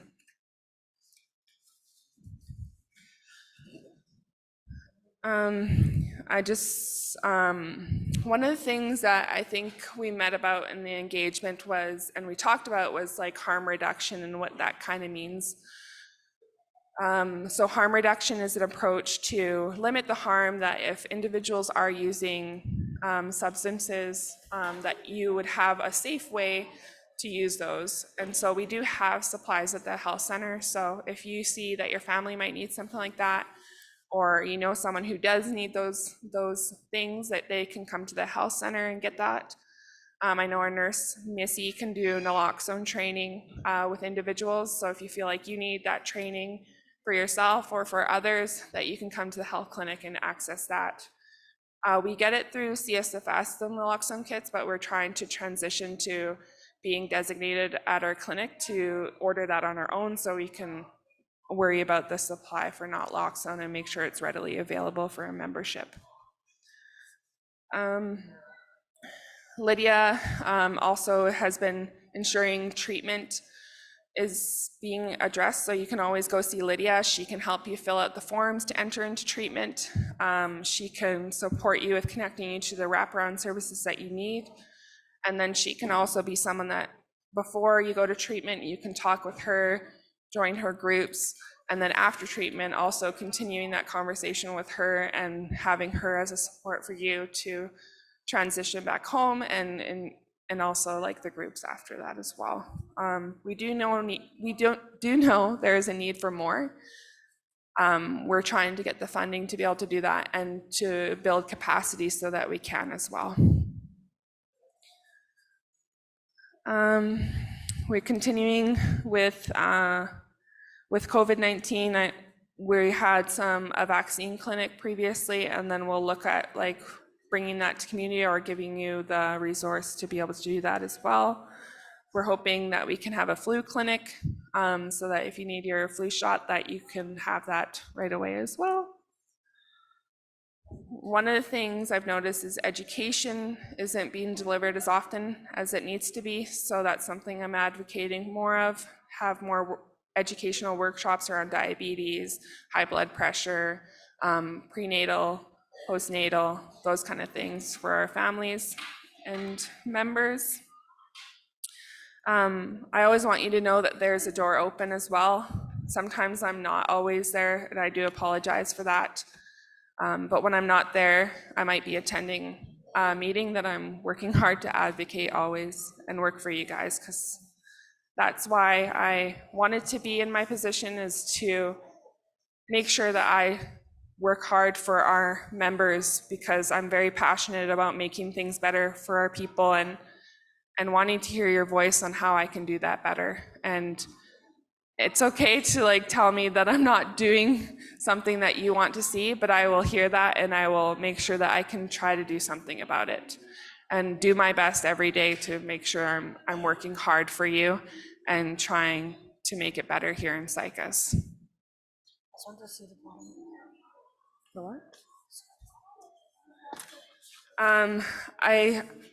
I had written down the notes that you guys put on the flip chart, and so I was going to talk about a couple of those points, but they're like a big page, so I'll just go through them, and then we'll take questions after for health, and then I'll transition to prevention. So the new treatment center I talked about, and I heard Ernie the other day, he talked about land-based healing, and so I kind of went and talked to him after, and hopefully we can see Ernie leading some of that kind of stuff too. We also want to encourage others that might have ideas and willing to champion some of that land-based stuff too. We'd love to have that help within health to be able to carry out that work. So if you're a community member that's interested in seeing how you can support health through facilitation, then we encourage you just to have a conversation or shoot me an email.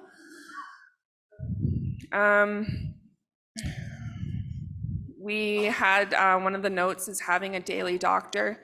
That is something I've asked for from CSFS and will continue to ask for.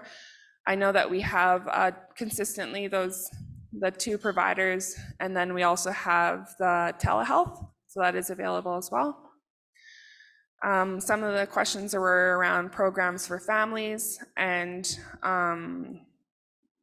that's what we hope to bring more of as well, and family nights and community gatherings, which through prevention funding, we're hoping to do that more as well.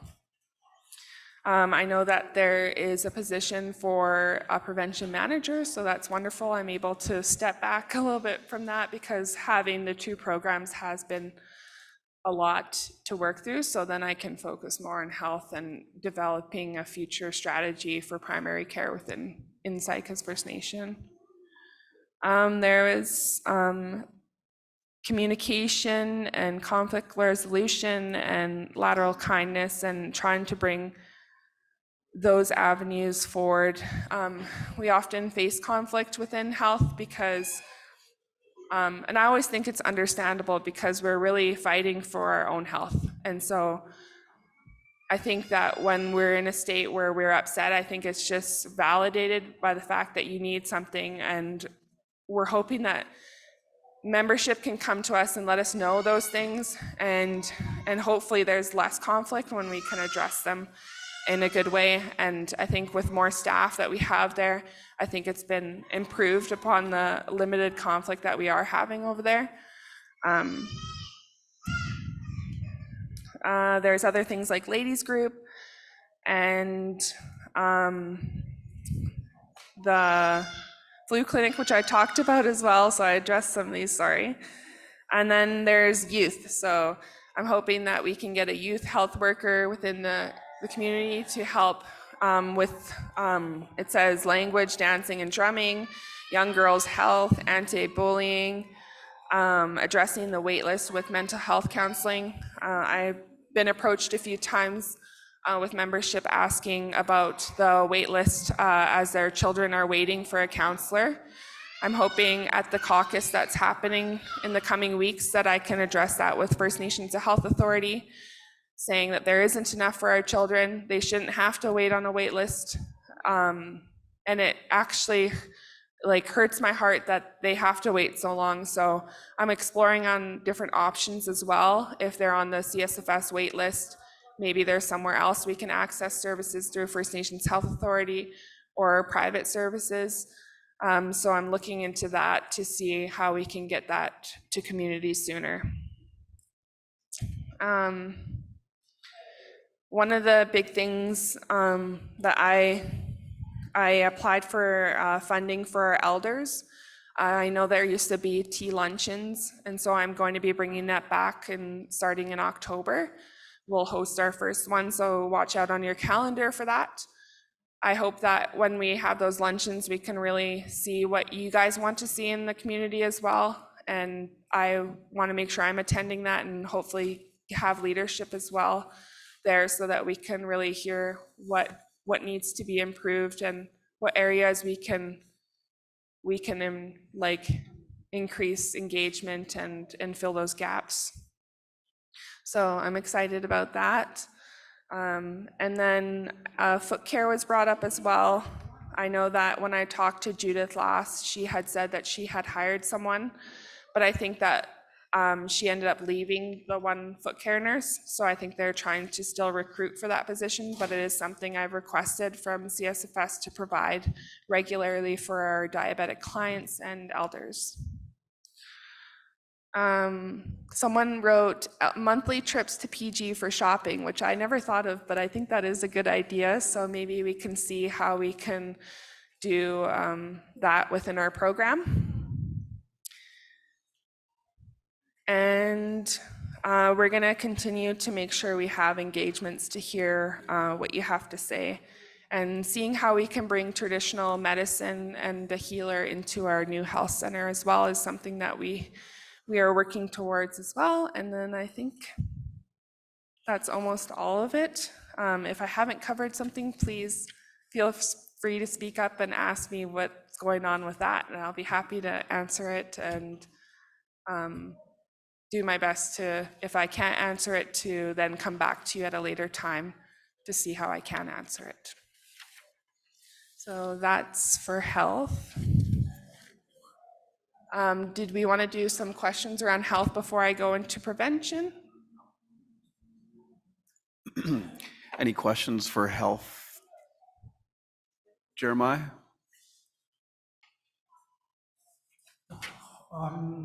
My name is Jeremiah Prince. I'm not sure what this would fall under, but where are we at with Xing out the ministry, like with our children's lives? So I'm going to cover a bit of that in prevention, so I can answer it now, or if you want to hear that first and then I can answer. I'm a patient man. Huh? Might as well answer the question. Okay. I was for like, so I can answer that after my presentation or within my presentation.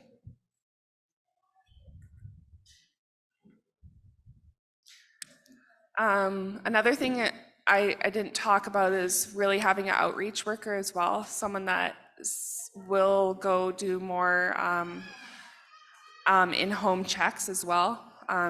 And I know that we're trying to partner with BC Ambulance to see how they can utilize their program, because they can do checks as well for elders. They can provide a blood pressure cuff, and they can do that monitoring often. So if that's something you're interested in, please let Jen know, and she'll make sure she takes a list as well. And I don't know if I didn't introduce Jen as much, but I'm just so grateful for Jen. She's our receptionist, and I always think a receptionist is the face of the clinic. And I always hear her laughing around in the front and joking around, and I think that having that is just beautiful. And so I'm really thankful for you, Jen. And I know you've been through a lot with your health, and we're just so happy that we have you there at the clinic. So I just want to acknowledge you. I know Linda's not here. She does a lot as well, and she always tries to work through what she has going on. So I just really appreciate her and her knowledge. I'll say, I don't know this family, and then Linda will tell me the whole family line. So she's really a wealth of knowledge as well. And Desiree, she's been such a amazing person to have and help me through the stuff that we have going on at the clinic as well. So I'm just really grateful for my staff and all that they do, because I know that they care with their heart.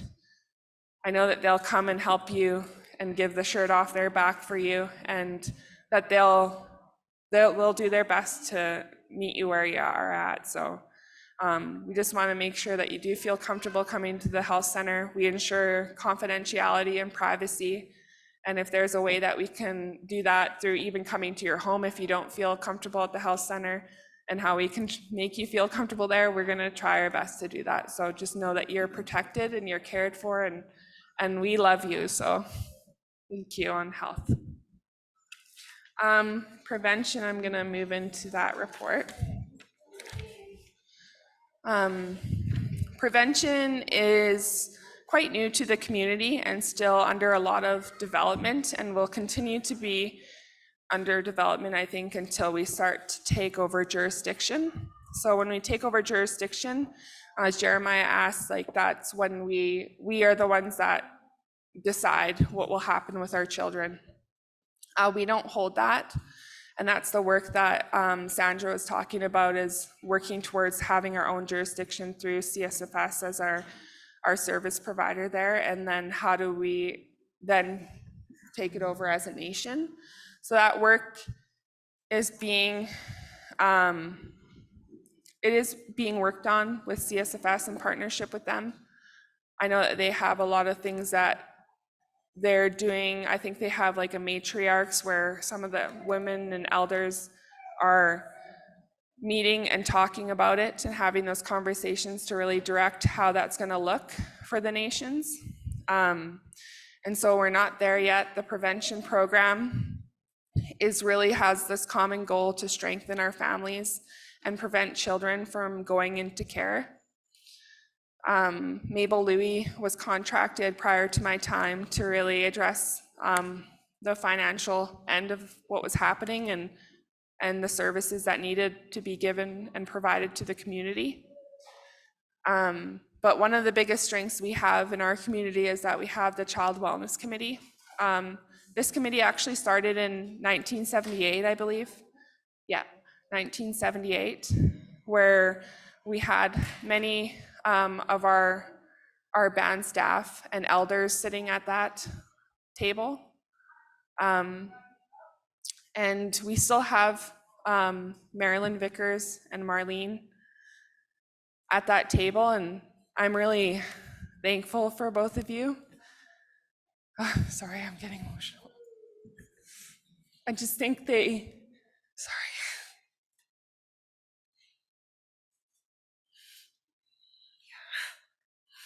really care for our children and our families. And Cheryl Vandelar, my mom, and Linda Holmes, and the women that sit out there, April Antoine, Desiree, Lydia. They really care about our children and our families. So when we get a call from a social worker, you know and Allison, you know that they're fighting for our children and our families. We'll sit there with that social worker in that room with that home and we'll say, no, you can't take our children out of this home. So know that those women, and we want to encourage more families that want to maybe sit on that. We are looking to make sure that there's representation from all families sitting at that table. So if you're interested, you can let us know. But know that they're in that home with that social worker and telling them that they can't take that child. And they're sitting in the courtroom saying, why isn't this child back in our community? What are the next steps to make sure? Why are you delaying it 3 more months where that child's in care? No, we want it done in 2 weeks. So know that every day they're fighting for our children and our families. And I'm really grateful for them. They give a lot of themselves. Some of these calls are at 10 at night, and they're sacrificing their time with their families to be able to make sure that they're there for your family. So know that they're there. And then I just want to make sure membership knows that they have a right to have a band designate in the home. You do not have to talk to a social worker and have them in your home without someone there from our community and our wellness band designate team. That you can say, nope, you need to consult the nation and make sure that you have someone there to advocate for you. Because there's no way that we're going to continue with the history that has been. We want our children back home. And I know Cassandra and Cora and Amber and them talked about the clan meetings, and that's the kind of work that we're doing within those clan meetings, is talking about, okay, how did we traditionally adopt our children and place them within our community rather than them having to leave the home. So we always ensure that if it's not possible to have the child in the home, that they'll be in their family's home still. They'll be with their grandma, their grandpa, their auntie, their uncle. And if there's not that, then it would go to their extended family and to their clan and their father clan. So we always try to explore all alternative options if that's the case, but know that we fight to make sure that we get the supports needed for the family and try to address what's going on. So just know that you have people on your side. You don't need to do it alone.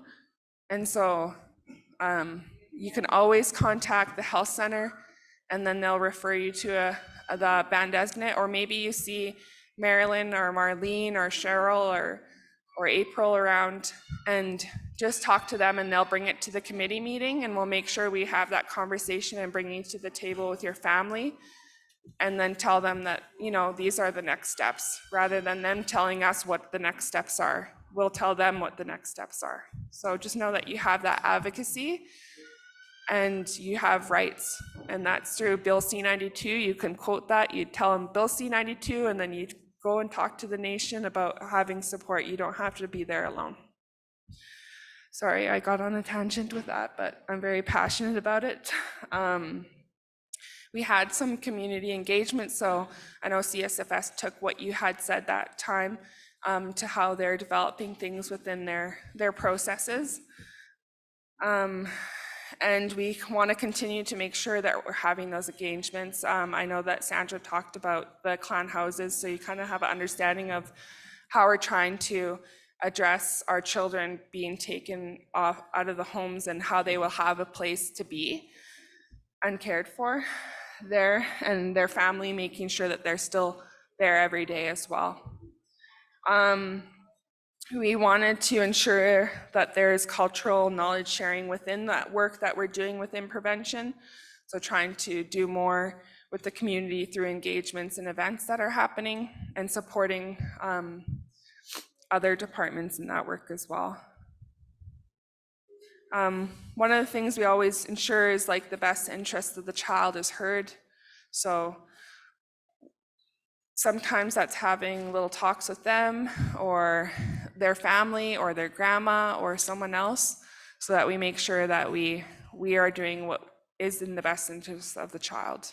We do have to ensure that with our liability, because we don't hold that yet, and I know CSFS is holding more of that, so we're protected through their organization.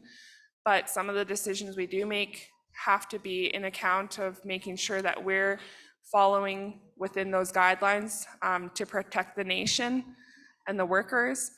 So sometimes we do have hand-tied moments, but we try to work around those to make sure that we're addressing what the family and children need.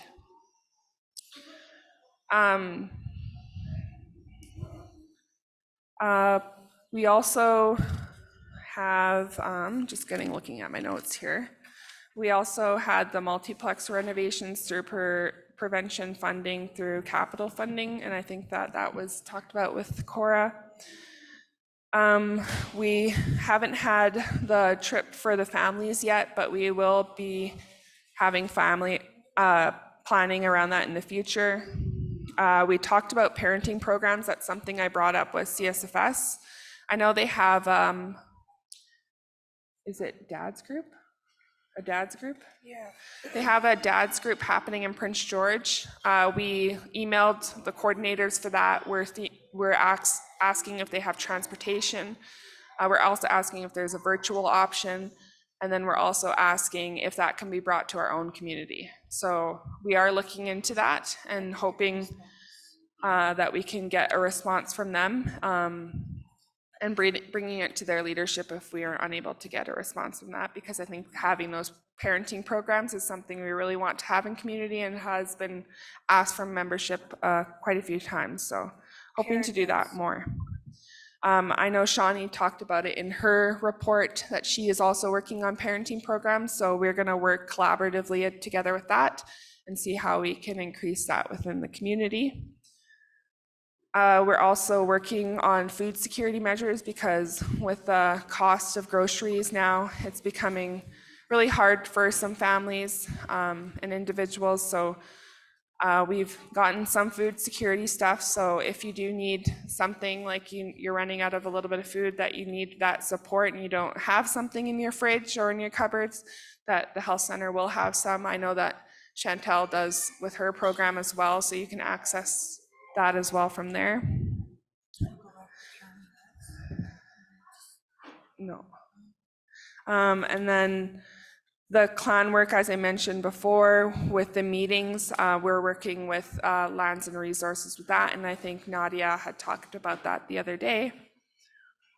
And then just a lot of work developing policy and procedure, looking at respite for some of our families that has taken a child into their care so that they're not getting caregiver burnout. And then just addressing what the community is telling us that they need. So working on a way to do that in a good way and ensuring that we can stretch our funding and access other resources of funding so that we can service our community and what their needs are.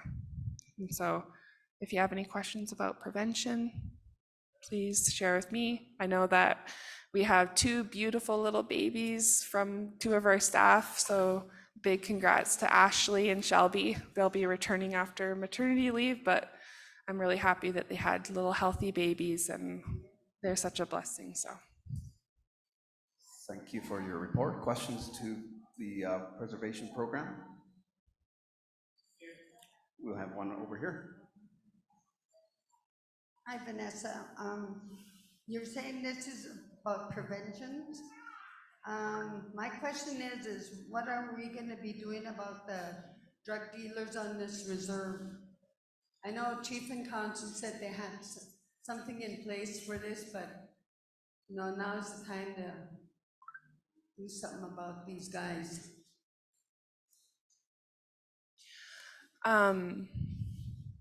I think for that, like, I don't have an answer, but I think maybe leadership might speak to it or can maybe hear those concerns and maybe they're gonna meet about it. I don't know. But Priscilla, it looks like. Get the chief up here. Yeah. Thank you for your question, Dor. That's a really heavy subject and issue in our community. We all know that. We've, we have a lot of sit-down meetings with RCMP, and some of the issues that we're having with like BCRs that's out against people who are not allowed to be in Saik'uz, the homeowner are inviting them into their home, so it's really hard for the RCMP to use that BCR. The only thing about when we've asked them to leave the community, if they're not a band member, I'll just go back to the drug thing, but is that if there's charges laid in Vanderhoof and the BCR is brought to the judge and Crown Counsel, then they could enforce the BCR, because we know there's a lot of members on reserve, non-members that are living with our band members that are potentially selling. And so when we get any complaints and from our members, we ask them to fill out a form. We usually bring it to the RCMP. We have a lot of discussions with them. They're trying their best on their side to, it's people need to, like we need evidence, right? We need people coming forward to say so-and-so. I think everybody in the room here knows who's selling in our community, and a lot of them are our band members.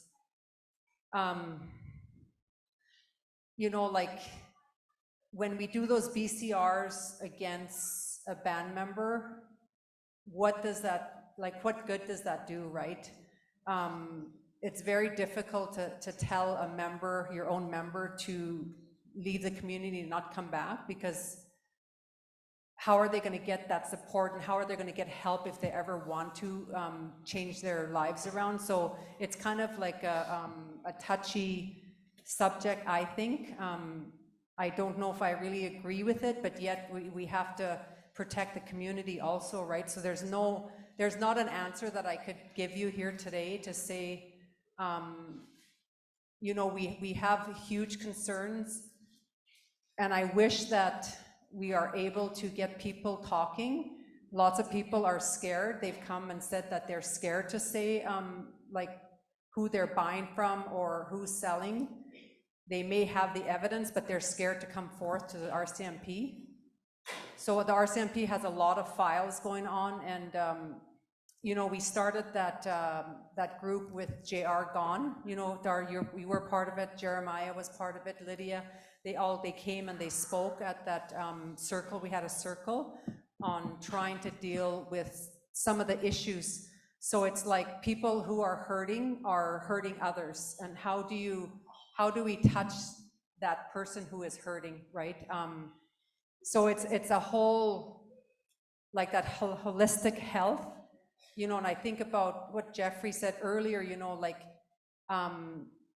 that, you know, our community, that mentality. I don't want people to think that we are poor, that we do have a rich culture, we're rich in our culture, and that we need to be proud of who we are. But unless we bring that back, like I think about, look at the babies in the room, you know, and I think about if they don't know their culture, and they're not taught that at a young age, and when they're going to school, what's going to happen to them?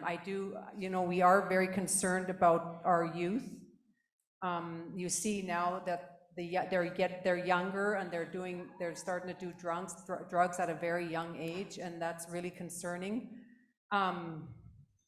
So I don't know. I think some of the work that we're trying to do with healing, like you see, like what Vanessa and you know, Lydia is doing in community, is making a difference. We're seeing people that are actually stopping their drug use and their alcohol use just on their own, and then coming to the gatherings that we are having and those groups that we are having, like they're on their own healing. They were able to do their own healing on their own, but they are getting support and showing up. And you know, I think about, like Jeremiah, I think about you.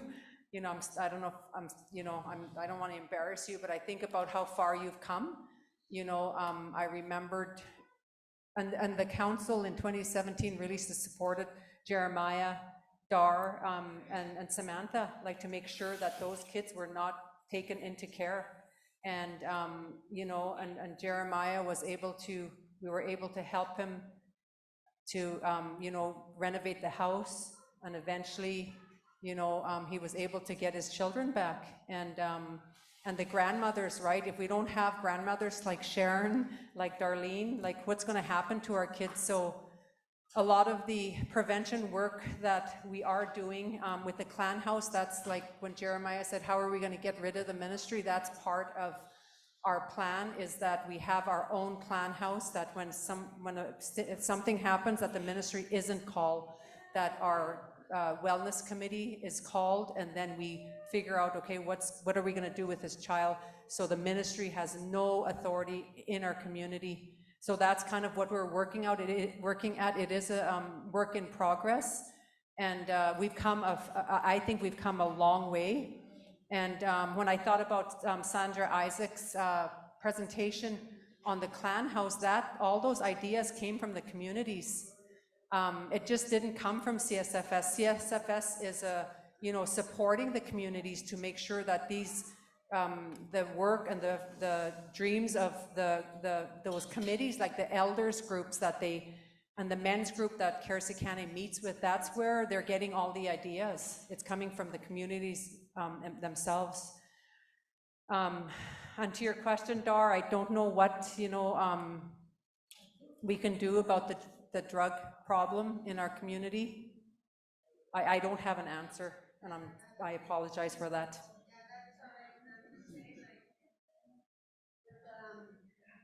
What can we do as a community? Not only of the chief and council, but to the community too, to step up to the plate and we have to start doing something. Our children are gonna get into those heavy drugs, and then what? It'll be too late. One of our children die from it. It's not fair that, like, we as a community has to stand up to all those drug dealers, and if the chief and council can't do nothing, the RCMP can't, the community can. We just gotta get together on this and free our reserve from these drugs. Look at how much of our people died from it already. Like as a community, we have to stand up to them. I agree, Dar. We need them. We need, like, we all don't have answers to it, but we have a solution, and that solution is in the community. And what I said, I don't know very much about it, but I don't know how we could go about it, but as like chief and council and everything, as a person, not as chief and council, as people, come together and let's find a solution to this. Yes. Let's get rid of these guys. Thank you, Dar. Thank you.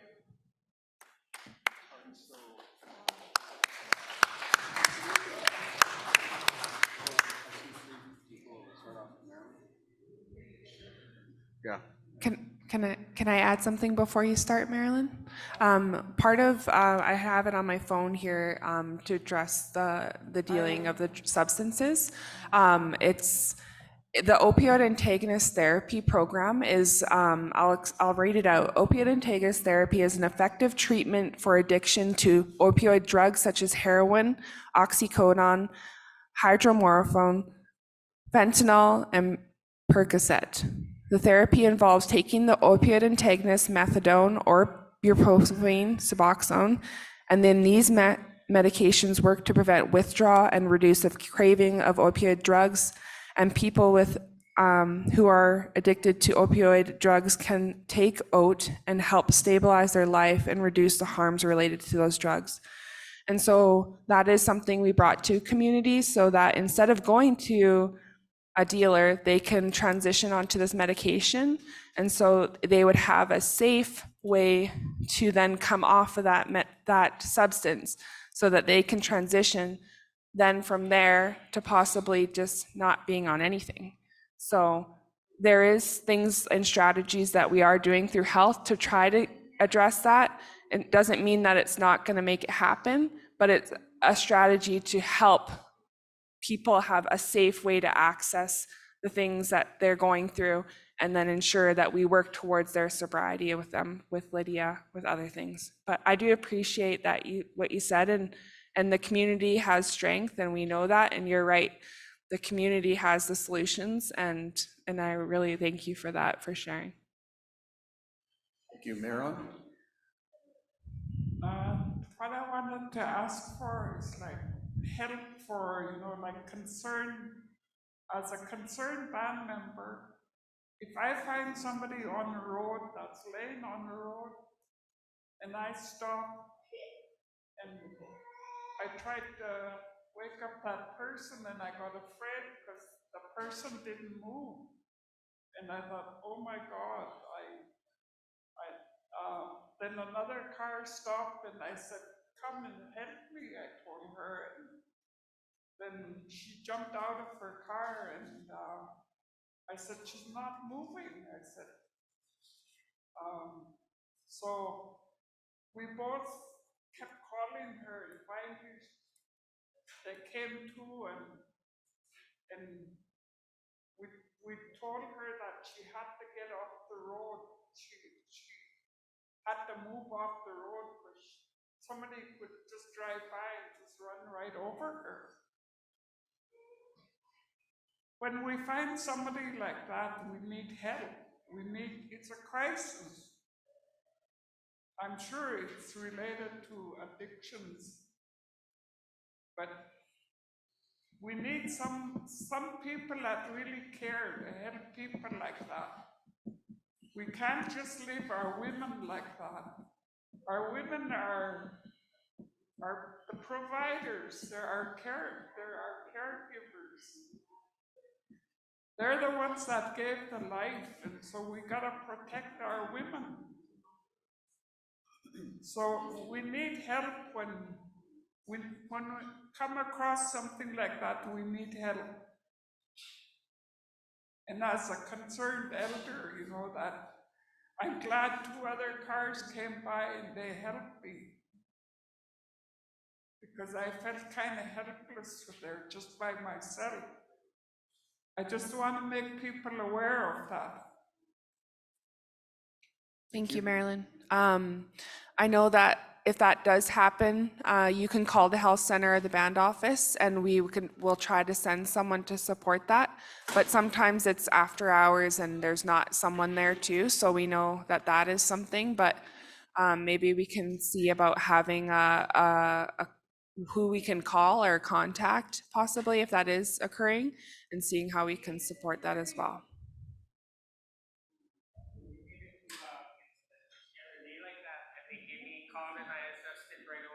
Yeah. So, and I ended up taking one of our community members, woke her up, made sure she was okay, make sure she wasn't hurt, OD. I was carrying our cat hit my car. Yeah. And so we're trying to do training. So with the Healing Fires, I know Mel did a lot of work with that, like training our members on naloxone and how to use it safely with, and so I think that really lends to what she's done and the work she's done in our community. So that's good. Thank Just you. back to that question again, maybe we should get like a daytime security happening too, because the drugs is really get control of everybody, and there are people ODing everywhere, not just here. Just to let everybody know, if you guys see anything like this, you could come and talk to me. I'll give you my phone number. You know, I'm here, I'm willing to help. Here's Cecilia. Thank you. Hello. I was away and I was away yesterday. I was at a meeting in Vancouver. And I just want to say thank you to the band. I wrote a letter June 8th. And as a concerned member for the judicial courts for Indian residential schools, I had some questions and concerns for that, so I wrote a letter to the band and I was able to attend that in Vancouver on Monday morning. It was sad because I asked questions and I didn't get the answers, myself and another band member. She's not able to be here today. So my question is accounts receivable. I was not able to ask questions yesterday because I was still in Vancouver. For this year, I came to the band office and with another band member, And I asked the question if we were able to look at the books for accounts receivable. I got the paper for Saik'uz First Nation, and is the exact numbers right to the dollar in this book? If not, then could I please get those answers pertaining to that? Also, if a band member asks to look at those books and with assistance,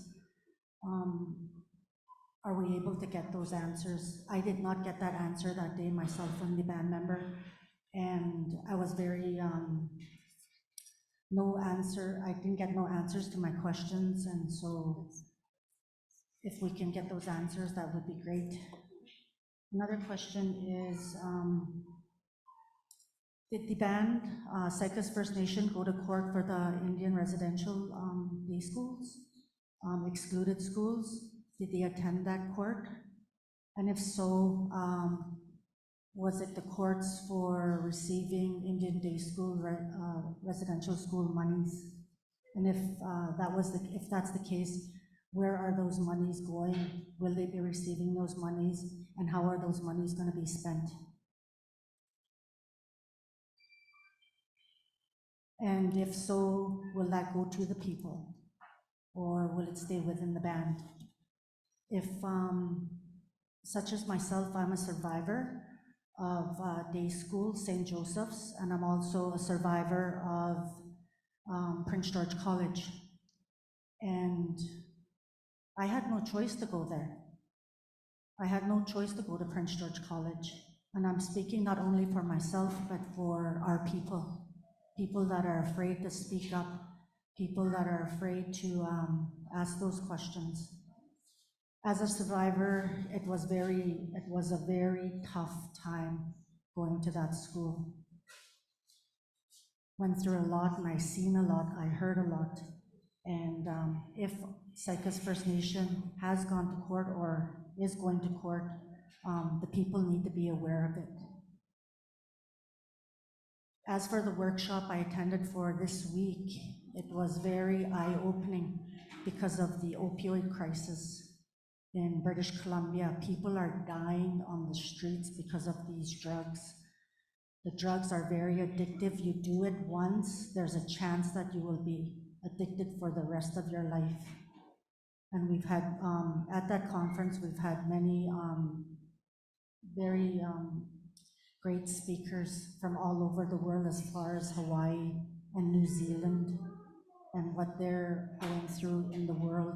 It's not only Saik'uz First Nation, it is right across.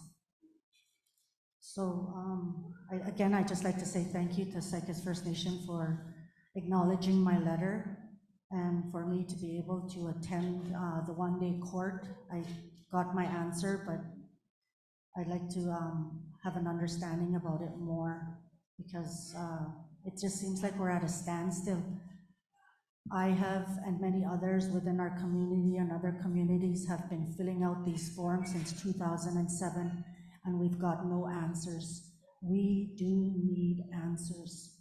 And if our band can help us and support us in these times, it would be greatly appreciated. Thank you.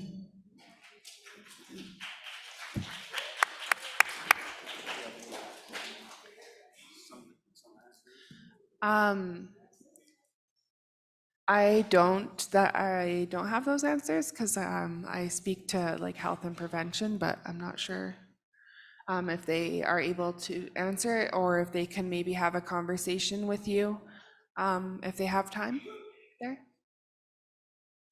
I think they're talking right now about it.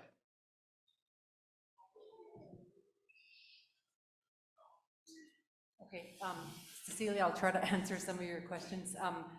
So the accounts receivable, I guess, I was just talking to Cora, and she stated that we didn't have our audited statements ready yet. Is that what you're talking about, like for this year? So they are available out there, right? What?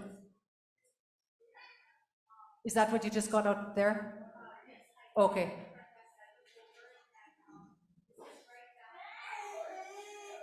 Yeah, it is. We had a clean audit this year.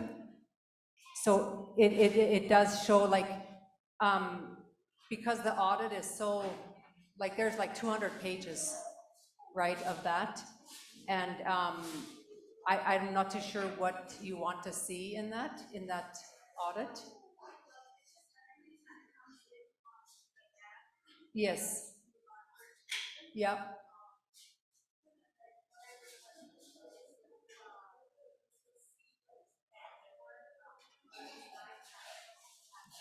Yeah, maybe someone could give her the mic, but yeah, it's just because the audit was not ready. Yeah, so we don't see, even last year, we had, the audit was not completely, we didn't get the final copy until like right up to the audit. So we can't release anything if it's not like complete. Okay, so how long will that take? And when that does happen, as a band member, we're able to have someone go through it with us? We, too bad that Michaela was, like, she did the presentation, but we could ask her if you want to do something on Zoom with her. We could probably do that, but that is the final audit that you have. Okay, yeah. And it was passed by the community yesterday. Okay, and Yeah. if, it's not only myself, like any other members that are interested Yeah. in wanting to know, like, you know, what comes in, Yeah. accounts receivable, where it's going, Yeah. and, yeah. Yeah, even if, I think Crystal's gone too, because Crystal would be able to answer better than I could. Okay. But on the residential school, we're not, as far as I know, we've never been in court, and I don't know of any court case coming up, so. Okay. I don't know about that. I've never heard of, you know, I know there's class action settlements and court cases that are coming up, but we haven't been involved in any of those. Right now, Klein Law was in Vancouver for Monday, Tuesday, and Wednesday. And they had a court for children that went to private boarding homes, and they were taken from their families within the nations, and they stayed in non-First Nation homes. That's the court that they're looking at right now.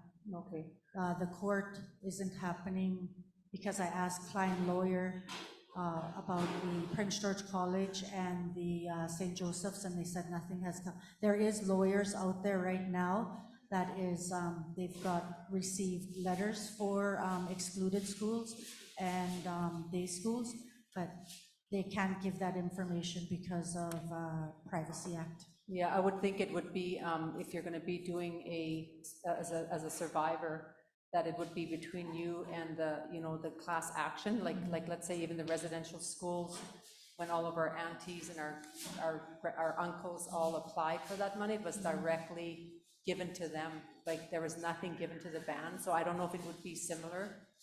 Okay. Yeah, so I don't know anything about that. So, okay, the other thing is, from the residential schools, they are sending out monies, if I'm correct, for lost language and culture. Oh, I see. Okay. And it's been mentioned that bands across BC and Canada are going to be receiving those monies. Okay. Is that true? I don't even know.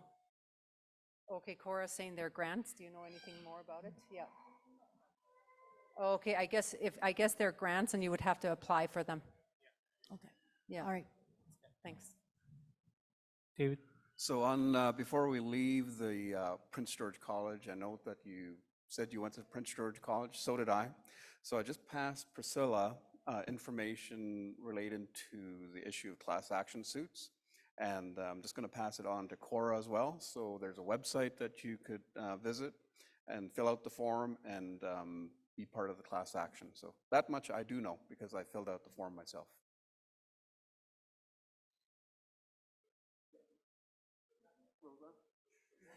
Rosa? Thank you. Just back to your recommendations for people going on medication for any opioids or and any other drugs. You know, speaking on behalf of my niece, the doctor prescribed her something to come off the drugs that she was on. And he told her that she's only allowed to be on there for 2 weeks.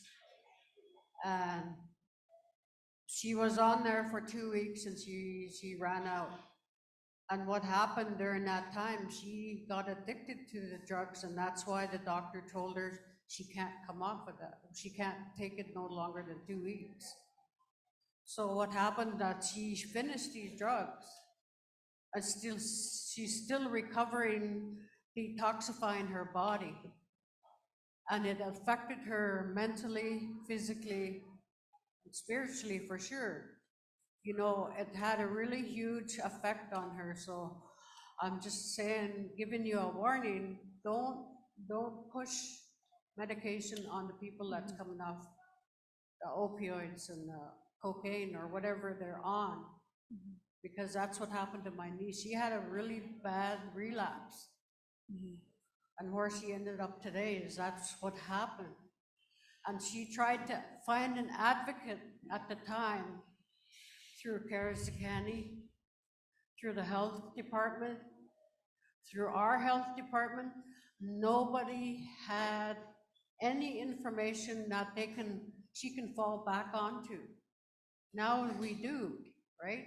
But at that time, she had nobody to talk to. I tried talking to her, she couldn't talk to her doctor because her doctor gave, like, pretty well said, I prescribed that and that's all you're gonna get. So because of that fact that she got addicted to it anyway. And now she was totally, how you call, she was totally cut off without nothing for her to fall back onto. You know, a cold turkey.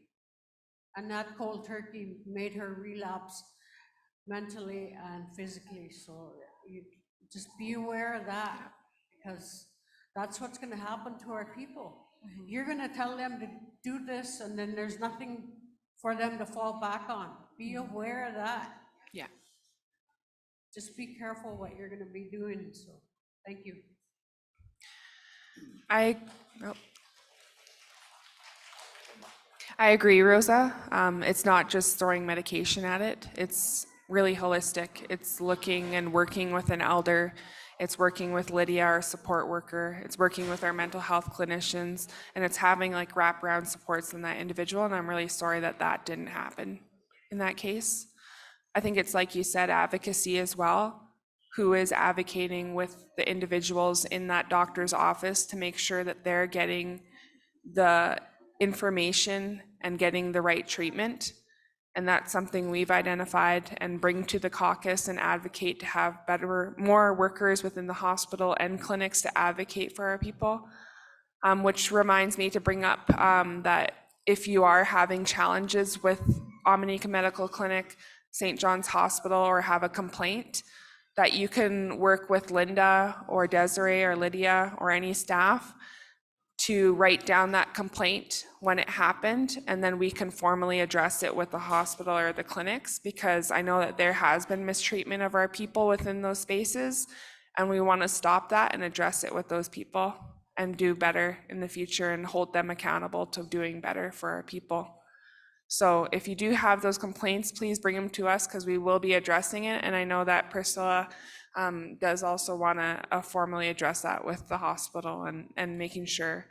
I think one of the things I brought in a meeting with the hospital, I said I went with my sister to the hospital, and she's sitting there in so much pain and crying and expecting her little one. And they weren't even trying to see, like, I'm a nurse and I'm sitting there and can't believe that they're not even taking her in sooner. And so when I shared that, I cried. I said, my sister doesn't even want to go to the hospital. And that's often with our people. We won't even go to the hospital until it's almost too late.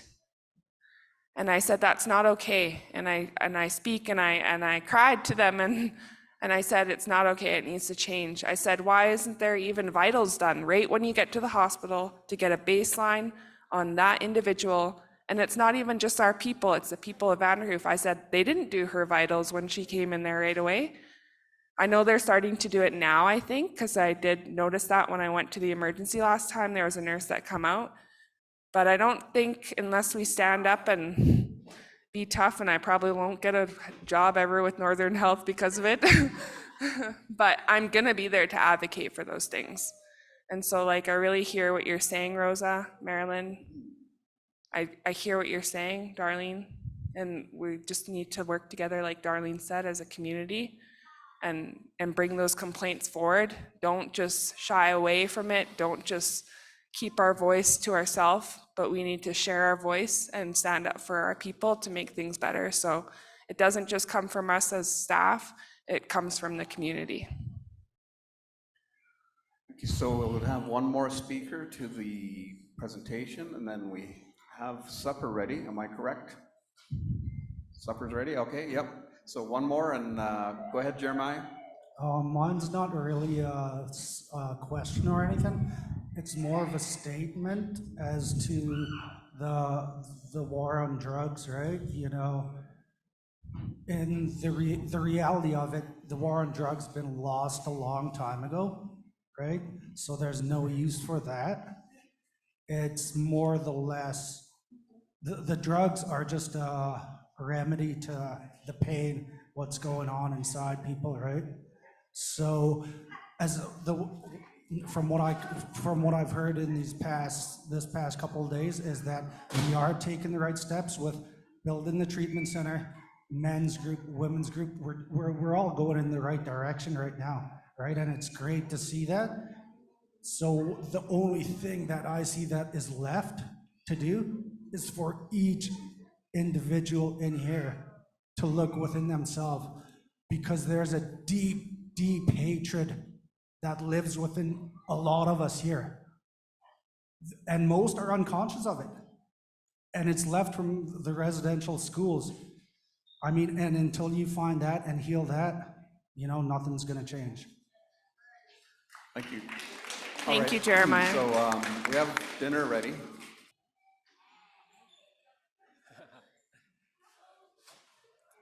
Good evening, everyone.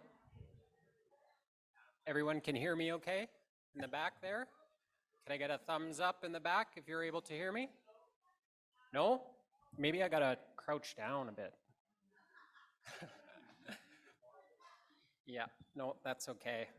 Yeah, we could go ahead and get started, but firstly, I would just like to thank Saik'uz leadership for the opportunity to present and speak to the community and welcoming us here today. I also acknowledge the traditional territory of Saik'uz First Nation, which now hosts us, portions of our project in the province of British Columbia. We were out here last year, so it's always good to be back again in community to meet, to share a meal. I'd like to thank the cooks as well and provide these updates face to face. So as shown on the slide there, right, we are with Coastal GasLink, and we're here to present to the community on the project. So we have you here for the next 20 minutes. I understand that we're standing in the way of your Friday evening, so we'll be very mindful of time. That said, we will stick around for a little bit. So if you guys have any questions that maybe aren't raised, feel free to come and bother one of us.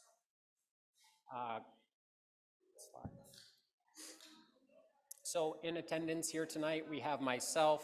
I'm Brody Garbett, who is the Indigenous Engagement Lead for Saik'uz First Nation and Coastal GasLink. So just a bit about me, if I haven't been able to personally connect with you. I'm from the north. I was born in Fort St. John. I was raised in Moberly Lake from Soto First Nation. So that's just 3 hours north up Highway 97 from Prince George there. So I started working on the project in January of 2020. And more specifically working with Saik'uz on or since around June 20th. And Amy Thompson is also here tonight, who is our advisor with education and training. You want to say a few words or? Nope, we're good. Okay. So the purpose of the community meeting is to discuss and report on the previous year's highlights. Along with that, we will follow that brief agenda that you see listed there, bit of a project overview update, and I'll speak about the liaison committee, the project agreement, Indigenous and local contracting and employment. Our colleague Greg's definition sends his regrets, and Amy will be speaking on the education and training component of the presentation. So next, if you click on the slide, hopefully we'll see a movie. Fingers crossed.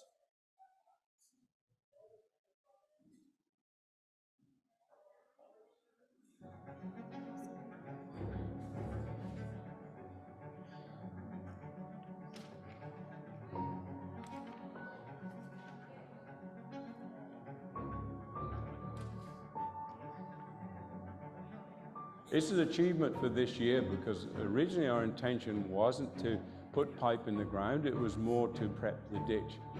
It's been, as you say, a challenge, but a challenge we're up for and we're succeeding.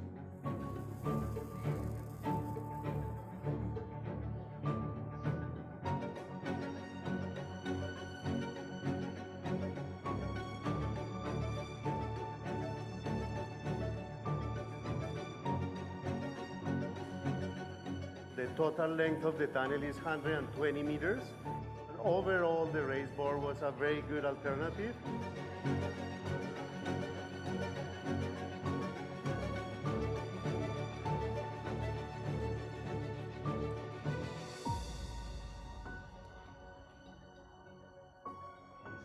For our community, I think things are really moving up because of people working there.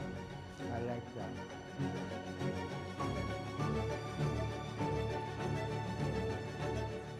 I think this is what I was born to do, is be a pipeliner. I love it. There's just nothing like it.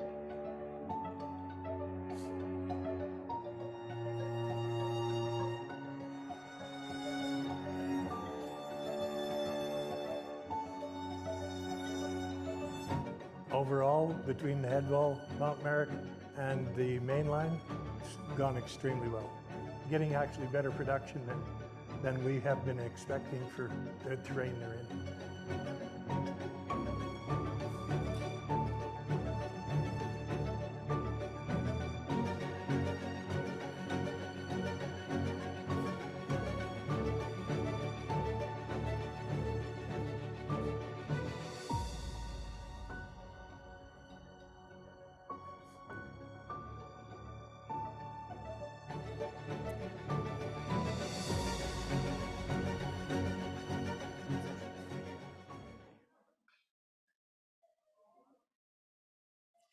Yeah, so the Coastal GasLink project means the facilities and activities associated with the development, the construction, the operation, and the maintenance of the project components until project completion. So just the pipeline component of the project is approximately 670 kilometers in length with a diameter of up to nominal pipe size, or NPS, 48-inch, which stands about this tall on us. It's about 4 feet in diameter. So the pipeline itself will transport sweet natural gas from Ground Birch, BC, in between Dawson Creek and Chetwynd there, to the LNG facility, and that's in development. It's an export facility near Kitimat, BC. So the approved permitted corridor is shown on the screen there. It's broken up into manageable sections, so it's listed there as 1 through 8. So notably, you'll see the green tick marks there in sections 1, 2, 4, and 6, which are now mechanically complete. So performance at the overall progress is now well over 93%. We have 97% of the pipe installed with over 5,000 workers in our accommodations as of July 31st of 2023. So kind of transitioning more specifically into the nation's traditional territory, we'll show or highlight sections 4 and 5. So section 4, a bit of a, if you read below that section there, it kind of tells you the location. the length in kilometers and the prime contractor, right? So north of Prince George, northeast of Vanderhoof, the prime contractor being Somerville Aecon Energy Group, or commonly referred to as SAEG. So as noted on the legend, the green highlights the project route. The blue diamonds show the storage areas for the pipe storage and other materials, and the green circle highlights the workforce accommodation sites, or the lodge, which was Vanderhoof, which has now been decommissioned. So also noted there, you'll see kind of kilometer KP markings all across the line. So those start in Groundbirch, so that's KP 0 where we kick off. So as mentioned before, we have reached mechanical completion on this specific section. And, key activities last month were, ESC monitoring and maintenance. And looking ahead, we'll be monitoring and maintaining that erosion and sediment control, progress plans for permanent access roads to the valve sites, and project turnover activities in preparation for commissioning. So moving into section 5,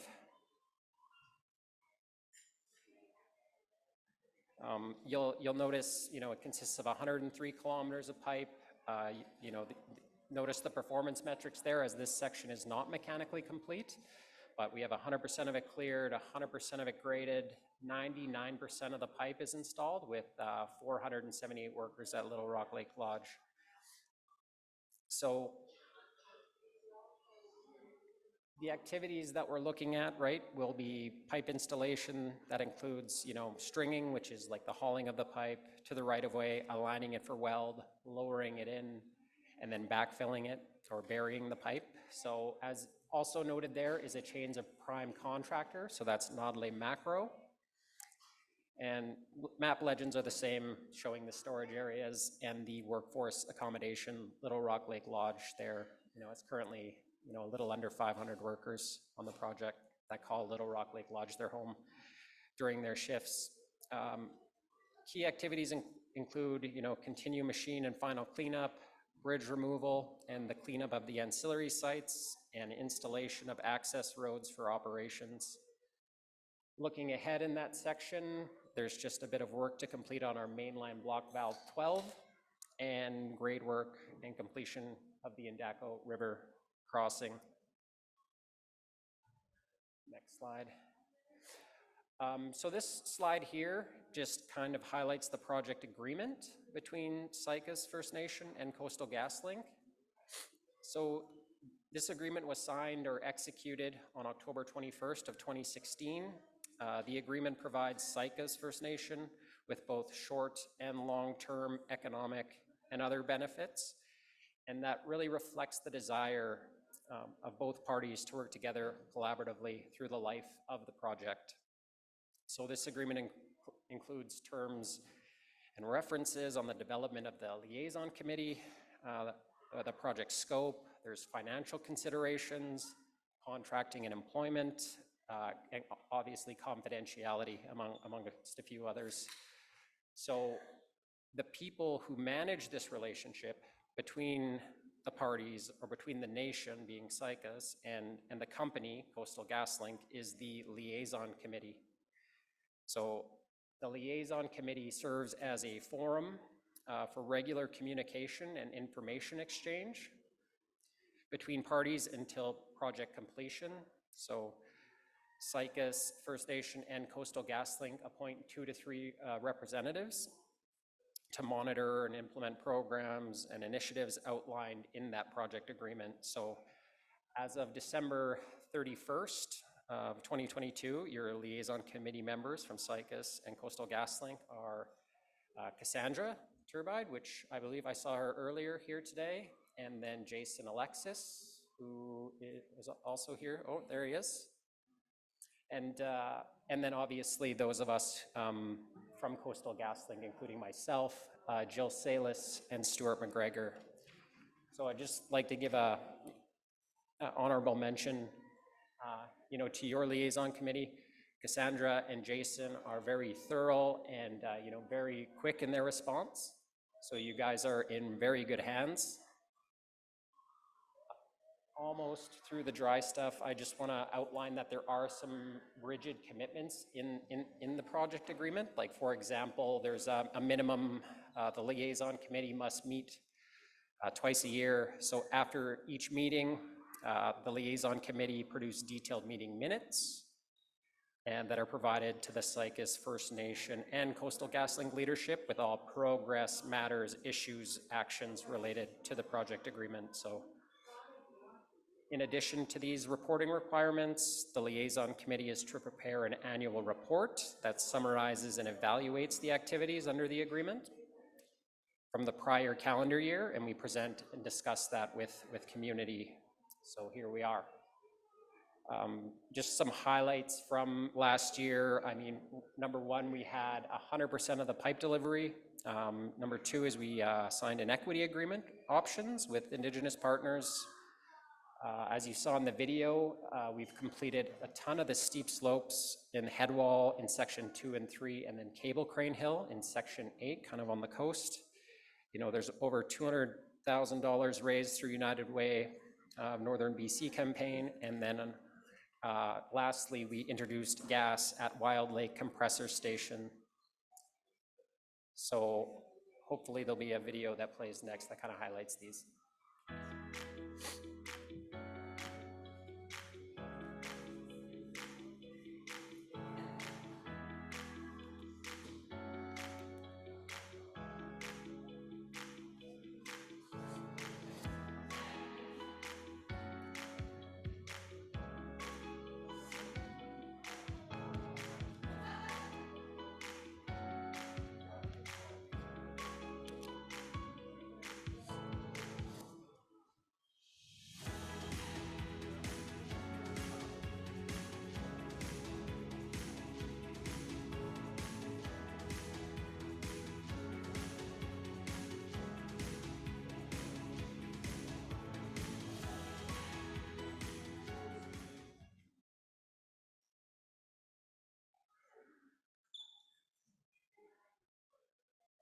Okay, as I had mentioned, our colleague, Greg, who holds the portfolio of Indigenous local contracting employment, couldn't be here.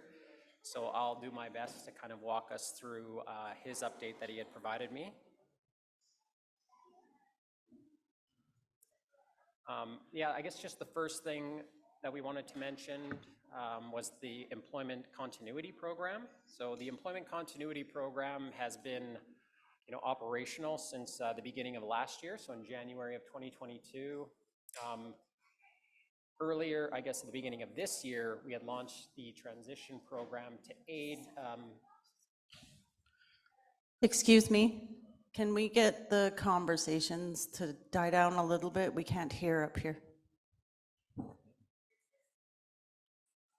So we had launched the transition program to aid those who are laid off or about to be laid off. So folks that were working on sections, you know, close to home, being section 4 and section 5, if they were laid off, they would register with the program, and then we would try to find them a spot to work along active work fronts, so that being kind of more towards the coast. Obviously, we understand that that's not suitable for everyone. People love to be in their home communities, but those that were able and willing and mobile to go, kind of that's what this continuity program is set up to capture. Next slide, please.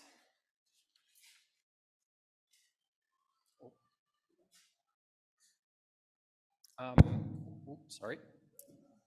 So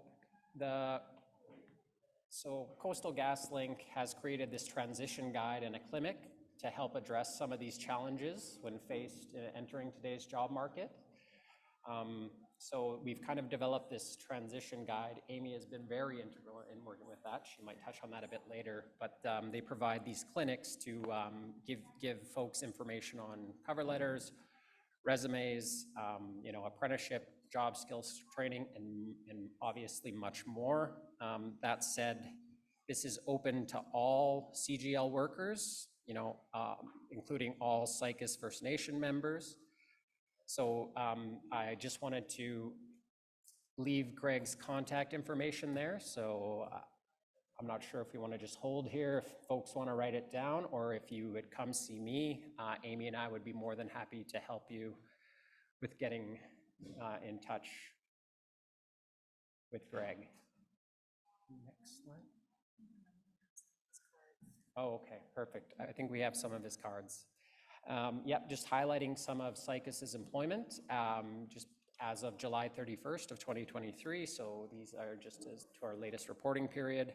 So, you know, we've had 129 resumes received to date. We've made 40 offers. We've had 33 hired. That said, there has been some, you know, folks that weren't qualified for the position. There was 22 that we were unable to contact. 7 declined the offers just because, I mean, folks are busy. There's, you know, abundance of work. So, you know, we had some of those offers decline, and then other reasons for 46. So with that said, I will pass it over to Amy, I think, unless. Perfect. Thank you, Brody. You can move it to the next slide. Perfect, thank you. So first of all, I know I always start this way. My name is Amy Thompson. I'm the Education and Training Advisor for the Coastal GasLink project on the Indigenous Relations team. In my role, I work across the entire project with all of the Indigenous communities that the project impacts. And so obviously one person cannot do it all. And so I want to acknowledge your education and training team and the folks on your liaison committee, because they have been integral in sharing out information to community members about the education and training opportunities that we are working to make available to your community members. So thank you, Shauna, thank you, Mariah, thank you, Jason, Alexis. We've worked on community investment applications, community-based training, and getting information out about some of these opportunities. So just want to start with acknowledging that community members from Saik'uz have been very successful in accessing our scholarship and bursary program. So I know this is the 2022 report, but I wanted to include a little bit of information about 2023 as those numbers are getting better every year. So we have, we're marking here on 3 scholarships from TC Energy that have gone out to community members during 2022-2023, and those are $5,000 cash scholarships made available to students. The other scholarships and bursaries that are available are New Relationship Trust, and I can't officially announce the outcomes yet, but there are, I think, 2 or 3 students from your community that will be very happy to receive an email that they'll be receiving some awards through that agreement as well. This year, I had the opportunity personally to review the applications that came in through the TC Energy scholarships. And of course, every year I get to review the New Relationship Trust applications. And if you're ever feeling low or hopeless, go to the New Relationship Trust website, open up their annual report of bursaries and scholarships, and read the essays from the students. It's actually really difficult to go through this process and select. We did 10 total awards through New Relationship Trust this year. There were obviously more applications than we could fulfill. And, you know, every single student, when they write their essay, they talk about how they want to apply the education that they're taking to come back to the community and support economic development, cultural development, social development in the community. And you can really see the passion there of the students. So the other awards that we make available are UNBC, and every once in a while we do have some awards through the College of New Caledonia, so if you know of any students there, we could probably find something there as well. The other program that's been really successful, and you know, we always have some students from Saik'uz that attend the Outland Youth Employment Program. This is a 6-week land-based employment and training program, which includes job skills. There's a lot of character building. I had an opportunity to attend their gathering again this summer and meet with some of the students and learn about some of the training that they were attending, the programs, the cultural activities. And so if you do know of any young people from your community that might be interested in this, watch out for those applications coming out next winter. The other thing that we also have provided and that community members, and I'm hearing some of that interest today from, you know, the questions that are being asked around bidding, how to bid on contracts. And by the way, I loved the idea that you talked about when I used to work with Pignata and worked with the community on the residential building maintenance worker programs. Would love to see that continue on. And so anyway, we did offer some business grant proposal writing programs or bidding on contracts, project management, and leadership courses. We also this year offered pipeline inspector training, so you had 2 of your community members attended that. And then in addition to that, we make community investments available to your community, and that can include any of your community-based training and education and cultural programs. I heard a lot of interest in terms of developing language, health and culture programs, and those would all be eligible for community investment. So just over the past year, we did provide some support to the nice looking bus shelter that you drive past when you come to the band office, as well as some of the programs related to elders and youth recreation. Any questions?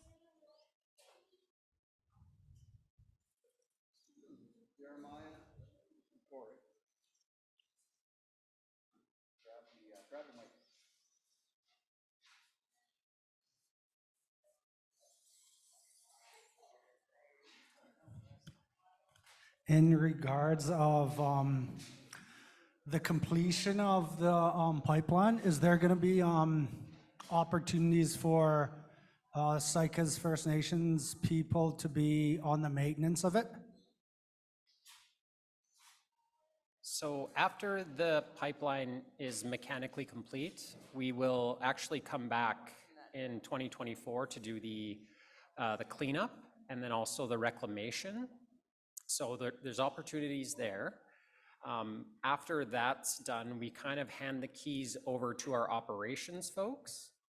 So when we have teams set up kind of across the corridor, we have folks in Dawson Creek, we have folks in Prince George, and then also in Kitimat, I believe. But that said, they would be responsible for the operation and maintenance of that. But I believe RFPs will be out from our ILCE group on those.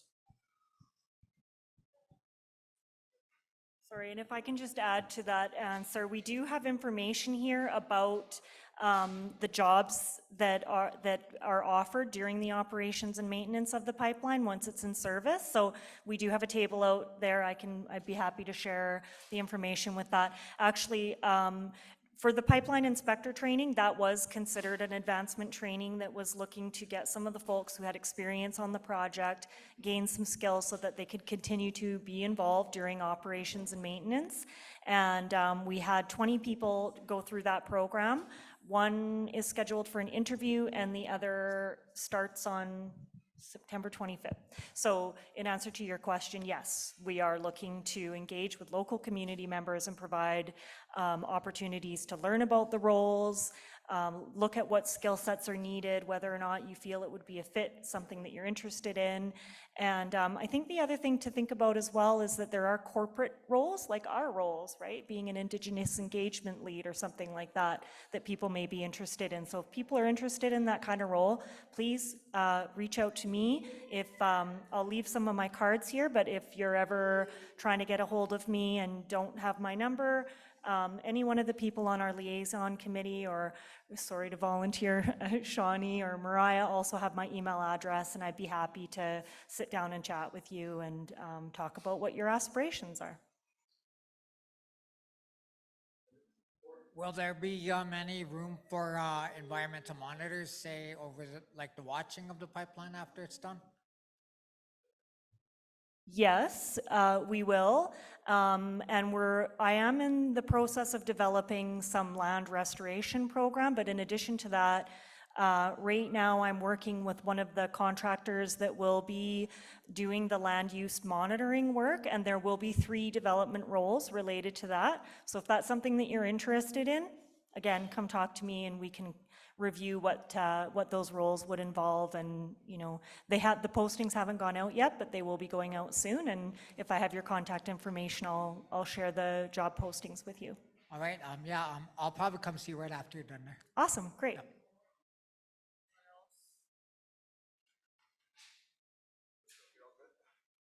I think There's more. yeah. I don't, this is, Or did we not delete that? oh no, we just. Oh, okay. Yeah. Sorry, move on. Maybe go on to the next one. I believe this video just highlights our construction monitoring community liaison program.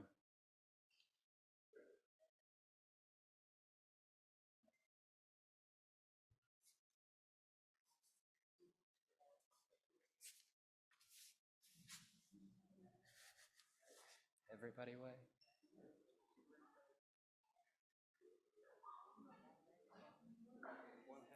Doesn't go. Oh, Yeah. I don't, it started, it just doesn't audio. We were proud of the process to just establish such a great thing for our territories and then our land. We are happy.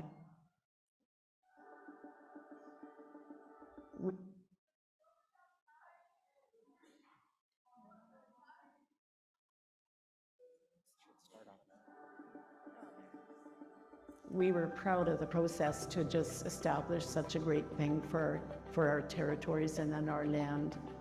We are happy to be part of it, and one day our great-grandchildren will read history about us.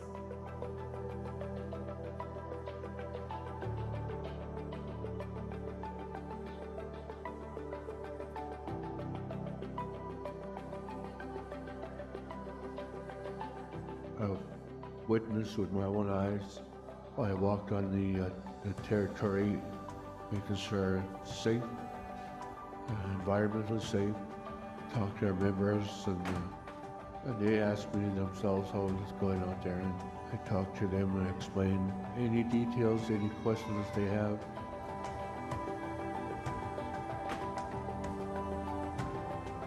Your opinions matter, and everything that if you have a complaint, they will take it into their hands. So it's always been a partnership. Seeing the environmental protocols that I've been taking for the protection of the land, the animals, has been amazing. They're very safe about it, and they're making sure the environmental group is there to see what's going on. They let me know about everything.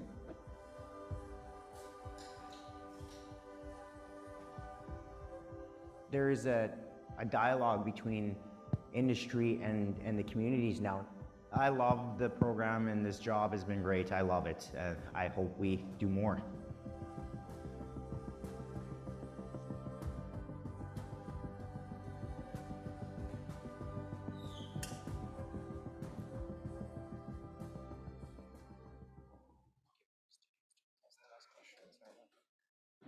Give those to those two guys. Yep, that's all we really had. We don't want to keep you any later, so we'll stick around for if you guys have any other questions. And Only adults are authorized. and the two fellas that asked those questions, we have door prizes for you.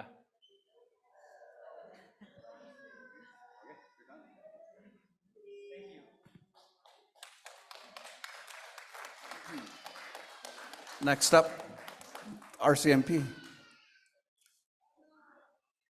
also known as the cops. Okay.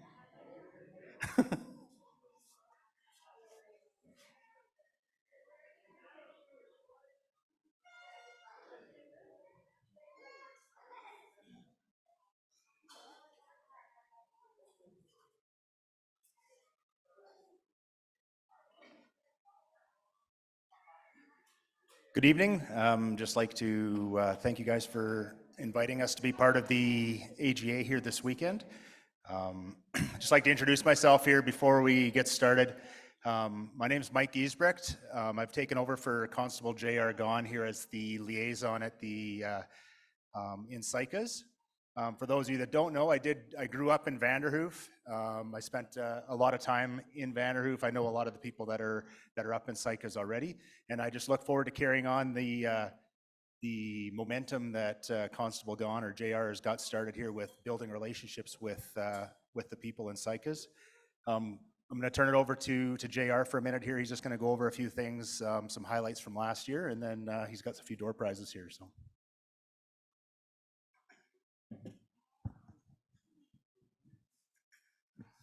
Okay, you can see yourself on the camera right there. So, hello everybody. My name is Constable J.R. Gon. I know most everybody here. I've had the honor of working in the community for the past going on 5 years. So, recently there's been a switch over as Constable Giesbrecht, Mike has said, and he's going to be filling in with my role there. I know there's been some. I guess there's been some rumors that I'm transferring out. I'm not transferring out. I'm remaining at the Vanderhoof detachment. So just, there's always a peanut gallery, hey, Darlene? So what's that? Lean in more? Does that sound better? I'll bring it to me. Does that sound better? Okay. All right. So just some of the things that we've been working on, I'd say for the past year, and I'm going to go over this briefly. I don't have a big presentation that's set, but just working. Some of the things that we're mandated with as Indigenous Policing Services, we work hand in hand with band leadership to develop initiatives of what they would like to see police doing in the community, especially just this role, So we work hand in hand and we develop what it is, a business plan that we are going to focus on for the year, whether that be youth engagement, whether that be traffic safety, whether that be addressing issues that are concerns for the community, or also spirit of reconciliation, things like that the RCMP is actively trying to engage in. So communication has always been a big one, and that's something that we've been focusing on there with leadership. So one of those things is having open communication between the community as well as the RCMP. And one of the things that we'd like to see, and one of the things that I'm really pushing for, is to get the peacekeepers back, and then to have the community firsthand tell us concerns and things like that. So we're not finding out after the fact or hearing from chief and council after the fact when people are saying, just to hook those people up directly with us and with Constable Giesbrecht. So one of those things with increased communication and things like that, we also have partnerships. And some of the partnerships that we've been exploring this year is, besides the nation and the RCMP, it's also working with some of our justice partners, such as Crown Counsel, for if we have people that are going to court, what's that look like? If there's supports that are there, what is the stance of the community? And we want the community's voice to be heard. And that has to do with keeping this community safe and keeping everyone here safe. Another thing that I've explored this year is also working with the correctional facility in Prince George, that's PGRCC, and also offerings and seeing what we can do to support our community members if they happen to be serving time or paying whatever debt they're at PGRCC. How can we keep them engaged? And I don't want to see there be a loss of or any sort of gaps. Coming out of that, we've also explored with probation. So we're going from the incident to the court to PGRCC in Prince George, as well as probation. So when someone is released and offenders do get released, we want to know what that plan looks like, because we don't want to set people up to fail, and we understand that people do need supports, and we need to make sure that the band supports them, and the RCMP is backing that too. And there's a vision here, and it's in the spirit of trying to work towards living a healthy lifestyle, right? And to kind of safeguard the community and promote healthiness and safety. So those are some of the main things. Other things we've been working on as well is engagement with the youth is a big one there. We have a few youth engagement things that are on the horizon here coming up. We're going to pump the baseball game. I know that's coming up on the 25th, I believe. So it's coming up on the 25th. So everybody, like the last time we had it, it was fantastic. We had one and it was a great turnout. It was a good partnership between the community, between the RCMP, as well as a lot of the teachers and some of the schools here in Vanderhoof. And there's a lot of community members out there. So it was a lot of fun, and we plan on having another one on the 25th. So we're glad to be a part of that. I know we have a bicycle program that's coming up too. We want to start making those inroads with like the men's group, things like that, and developing certain different initiatives. So one of the other things that we've started that we're doing is having office days here. And we're also having those with our victim service worker, Mo Fellner, who was here earlier, and I think she's gone now, but she is here as well, and she wants to be visible in the community and just to make sure that we, you know, if people need RCMP, then they can come and we're easy to find. So those are some of the things.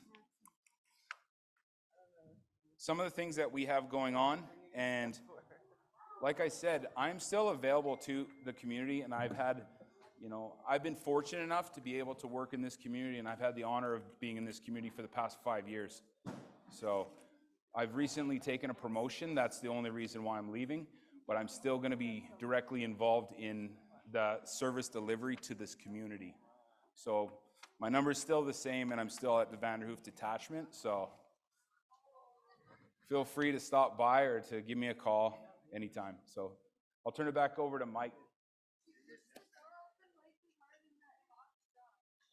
All right, I don't have much further to add.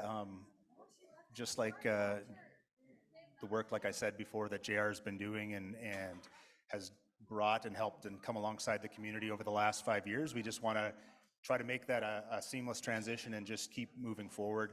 Thankfully, like JR said, he's going to be in the community still, so I've got him to kind of check in with and rely on for some help and for some insight into what works and what doesn't work. Like he said, on Tuesdays between 1 and 4, myself and Mo will be up in the office here. We've got a room rented back in the band office. Just feel free to stop in and talk to me. I'm trying to make it up here almost every morning when the kids are getting on the school bus, hanging out with the kids a little bit, trying to make sure the roads are safe and that the kids are safe getting on the buses.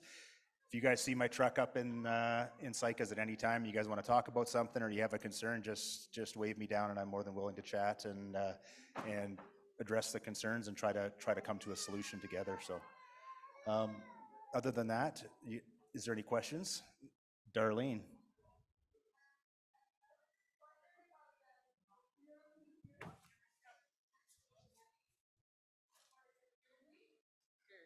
We only have one security person. Oh. We only have one security person on to monitor the whole reserve, and for out of safety concern for the members and the children, you know, there should be more security person than one. Absolutely, I get that that the security of the band members and the kids is very important. I know we do work alongside Dustin a lot with concerns that he has and things that he sees, and we do.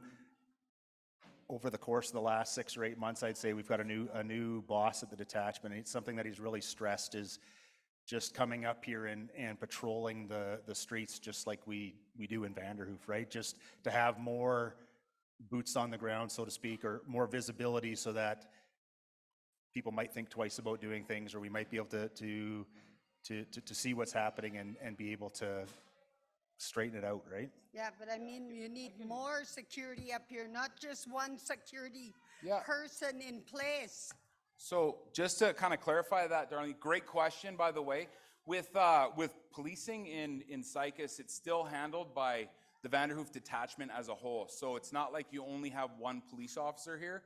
We have everyone in the detachment is also responsible. So one of the things that I've implemented as well is on our shift reports. So what happens every day shift, we have a shift report of what was happening that day.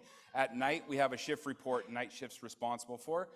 What I've done is I've added Saik'uz patrols on there just to get some, keep that in the members' minds. And I want to see that they were completed, and I want to see that there is police officers actively in the community patrolling, right? Because my position, which is now Mike's position, is only one person, right? And that person cannot be on 24 hours a day, right?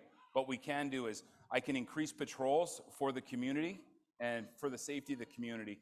And that's what we've done. So each day, I want to see that the Saik'uz patrols were done and police are actively just doing patrols or engaging people and seeing, right? Because I think being visible is a big thing, right? Yeah, but I'm not saying about you guys. I'm talking about the one security guard up on this reserve monitoring everybody when there should be more security guards up here, not just Dustin Teed. Okay. That's what I'm Yeah, talking okay. I just kind of misread a little bit there. But that's another thing too, because if we bring, like what I want to do is I want to reenact the Saik'uz Peacekeepers. I know it kind of, when it was starting to build up, that's when COVID hit. Yeah. And unfortunately, we never gained traction again. Yeah. And I'd like to see that take place because those are the types of concerns that we want to know. And those are tangible things that we can actually go back to Chief and Council to see if these things, if we can work together and to see if these things are achievable and to see what the community concerns are, right? So I found out to be successful, you have to have everybody engaged, and that's police, that's leadership, and that's also community. And that's the one piece that I think that we really need to try and focus on this year, and to get some community input. So those are great things to bring up, and I appreciate it. Well, I'm putting my input about this. There's only one security person when there should be more. And Noted. I'm bringing that up to you guys now. Thank you. Excellent. Corey, do you have your hand up? My concern was, like with more inflow of money into our community with these projects and everything, and there's also an added element of more money to drug dealers. And we all know who they are, and we've done nothing about it. Sure, we've talked a lot of crap about it over the years, and we keep on talking about it. And, I'm pretty sure you guys know exactly who it is in the community. I'm pretty sure you guys got a handle who's in town, so are you guys like seeking any way to shut them down, so to say, or to hinder their activities? So by setting up, like, say, more roadblocks outside of the community and try to bust them with a bunch of drugs is what I'm trying to say. Mm-hmm. Try to bust them with drugs, with weapons or whatever, right? Like they do in Prince George. Yeah. I think that would probably put a dent in what they're doing, but it's a losing war. You guys only have so much of a budget to do things, and these guys have unlimited money. So, that's also another sad reality of it too, right? 100%. And with drug dealing and in any tight-knit community, there's always a fear too of, if I say something, then they're going to know it was me, right? Or these people are whoever's the drug dealers in the community are going to know it's me. I'm going to be labeled as a rat, or any of these things. We know those things occur, right? We've set up things like Crime Stoppers. People are using the Crime Stoppers tips. I can't speak to any active investigations that we have going on at all, but if you do have any sort of drug information or any sort of information of crimes that are happening in this community, whether it be people bringing narcotics in or going to pick them up or to sell them, flag me down, flag Mike down, use the Crime Stoppers tip anonymously, and these things that we can, we're taking in that information. It's just, we want people to feel safe to speak with us, is what. I've talked to a lot of people that have concerns because they say that we go home and the drug dealers are still here, right? So those concerns are valid. However, we want to make sure that the good people are calling the shots in this community, and it's not just a small contingent of small drug dealers that are holding people in fear. So if that makes sense, we are absolutely looking for information. Hi, Deborah. Hi.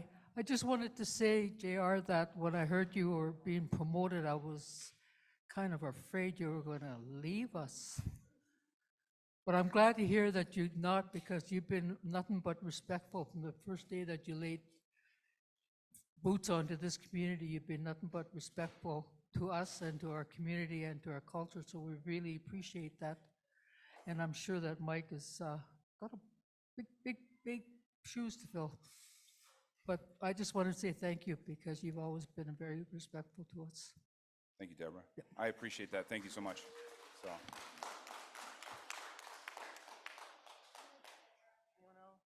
Want the mic? Oh yeah, we can draw, Sue. You got a question? Yeah, absolutely. That light is like the hot seat here.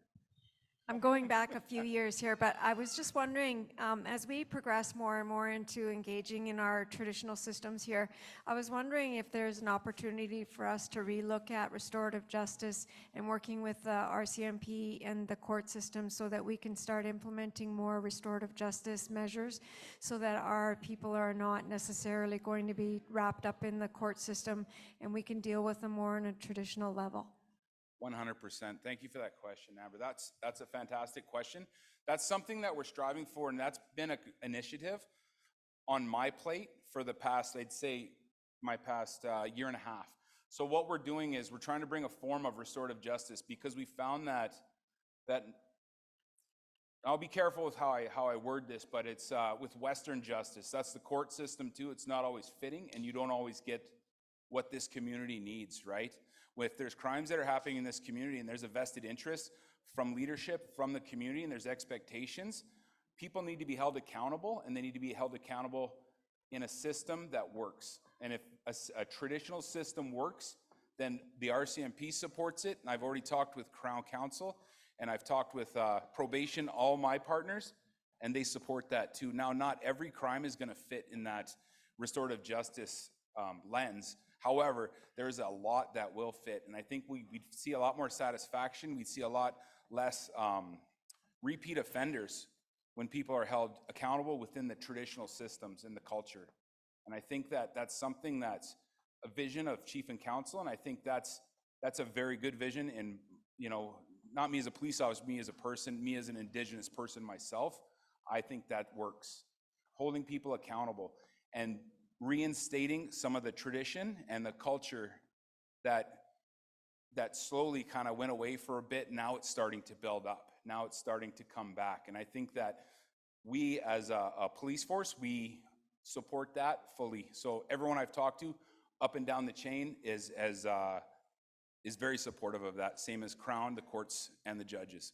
So that's something that we're gonna do, and we're gonna be looking at doing some holding another restorative justice facilitator training, and we're going to be looking for taking that restorative justice and tailoring it to suit the needs of this community. So if it's culture or traditions, then we're going to look for knowledge keepers and respected people of the community that can provide that, right, and hold people accountable, and to work with police, to work with whoever we need there. Like Crown Council has said they would sit in on this stuff too, right? And these forums, and that's something I think that's going to work because it's tailored to suit the needs of the community rather than having the offenders go to court, right? That doesn't always work.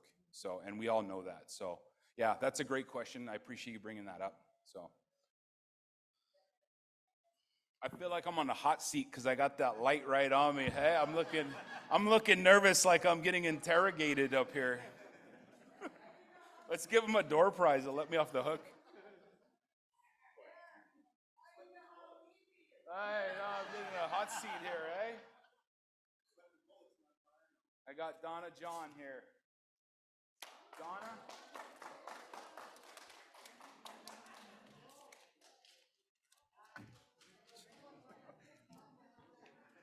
JR, before you go all the way back to Donna, guess who I just drew again? Donna.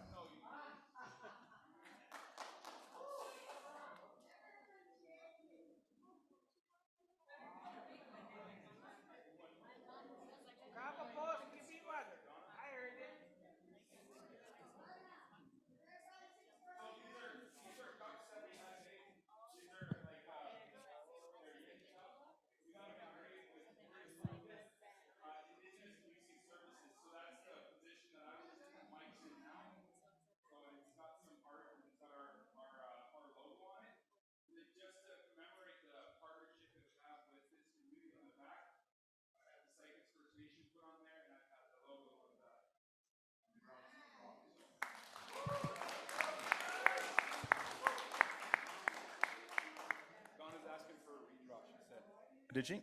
She can say someone else can have a Okay, David Thomas.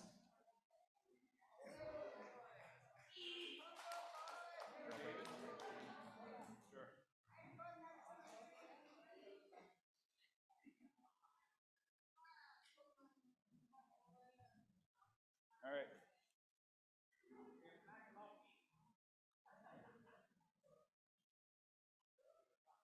Selena Case. Not here. We draw who's here.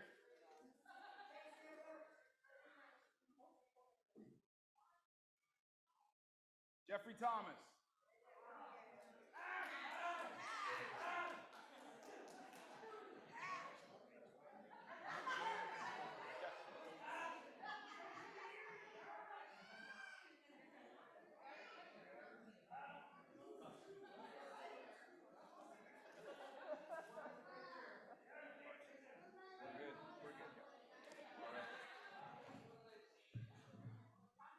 Excellent. Thank you, everybody. And again, if you have questions, stop by. I'll still be around. If not, you come see me at the detachment, or I'll be around, or stop by, talk to Mike. So when are they going to draw that Yeti cooler? Can I get a ticket for that one? No? Thank you.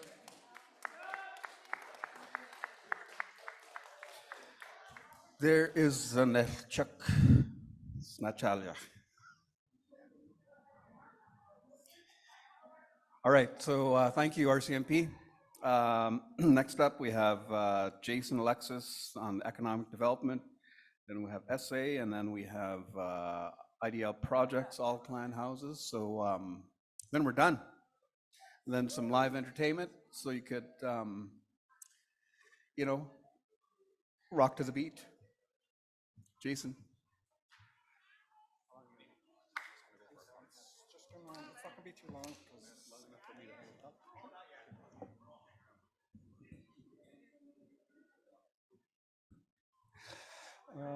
up. Excuse me, everyone. Forgive me. I don't have a presentation that have compiled. This last moment they asked me to present. I wasn't included in the presentation program. So as everyone know, in March 27th, I was elected into council and then became sworn in a couple of months after that. Prior to that, I was working in the economic development portfolio, and it started off the journey working for the community in education. I worked there up until until January of 2019. I started with the band in 2016. If everyone doesn't know me that's online, my name is Jason Alexis. I'm a part of the Nilkaiwatan. My parents are Dixon and Hazel Alexis.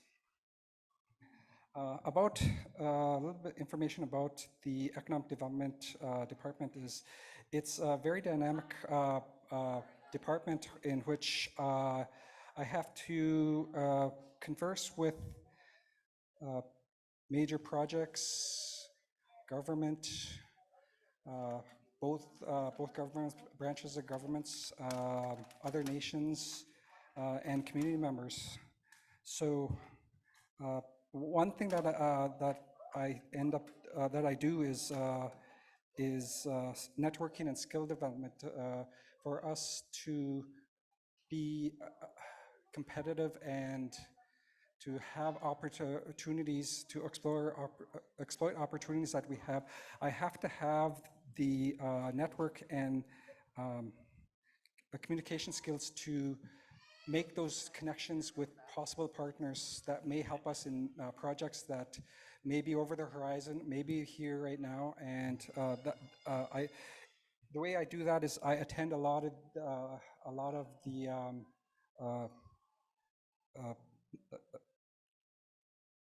the development of.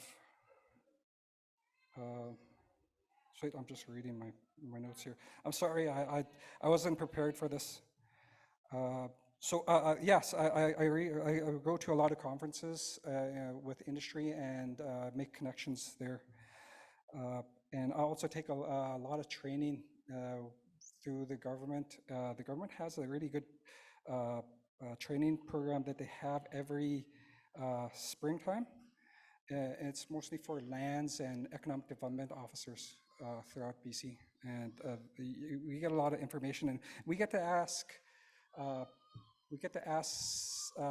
federal government and the provincial government direct questions. We get to ask ISK direct questions and concerns that we may have. So I also help out in a number of the internal operations.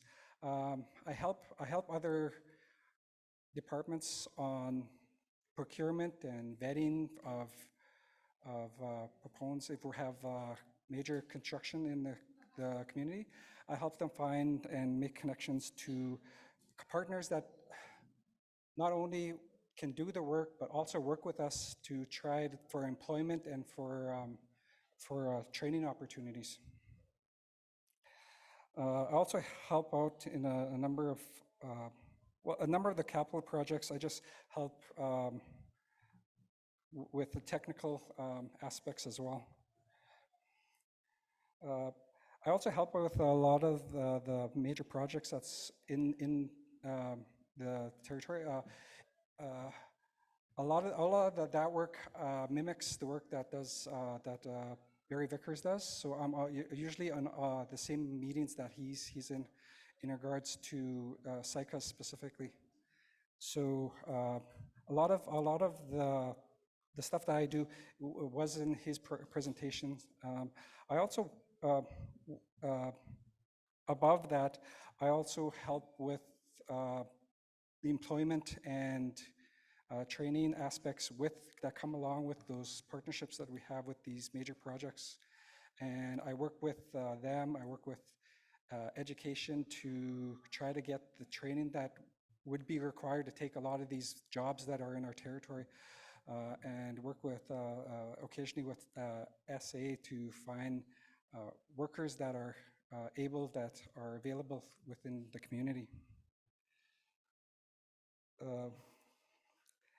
With all of these partnerships, I also have to maintain the agreement management. So when we have these agreements, I have to become familiar with all the agreements and advocate for any of the proponents that are deviating from the agreement, and just advocate for the nation for any of the any of the part of the agreement that we are concerned of and we don't think that they are abiding to. So I'm in a lot of those meetings as well. I also work in a lot of the special projects around here. I helped get the new street lights in the community. I help with assist with the development of like the parks, and just act as that capacity within the nation. I also was assisting with the emergency plan. That comes up with, it's tied to one another aspect of my role in the community. Is I also do a lot of the proposals. So the nation cannot function, in my thoughts, is we can't function with just the ISK programs. We have to get outside funding, whether that is through proposals, whether that is with agreements with industry, and I work in that capacity. I've written a number of successful proposals. The biggest one being with the Pathways Forward agreement. There is an economic development component to that, but unlike most of the other portions of that, that one is through a proposal process. So I think in the end, my proposal was a little north of 200 pages and I was able to liberate $10 million out of that proposal.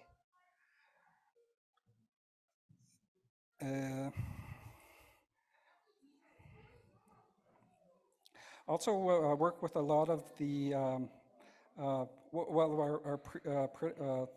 the proposal, I mean the presentation that was previous to me, I work with them a lot and help develop the initiative to find employment for our community members that have worked previously and are going to get laid off.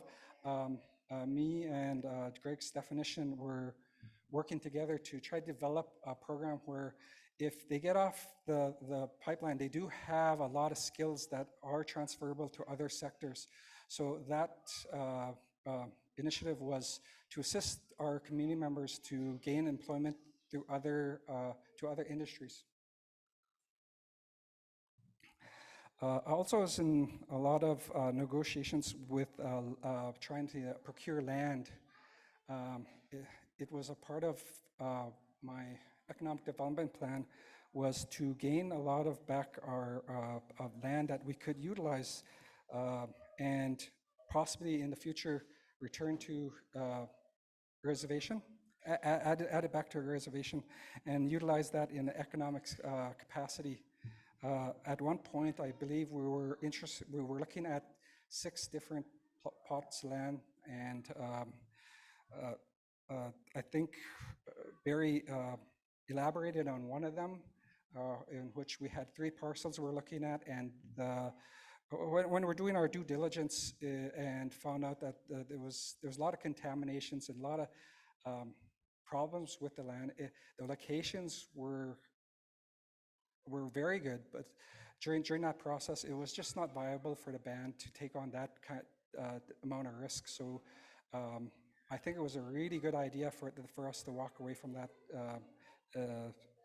and not gain all of those risks. There is a few number of other properties that we were looking into, and a few businesses actually. We are still in negotiations with some of them. With my departure, it kind of slowed down, but I know that we have a capable staff here that will continue all of those work. And I would just like to thank the staff that I've worked with. They all been amazing. They all work hard, and they always have the people's best interest in mind. And I cannot sing their praises enough. We are really fortunate to have the staff that we have. Okay, thank you.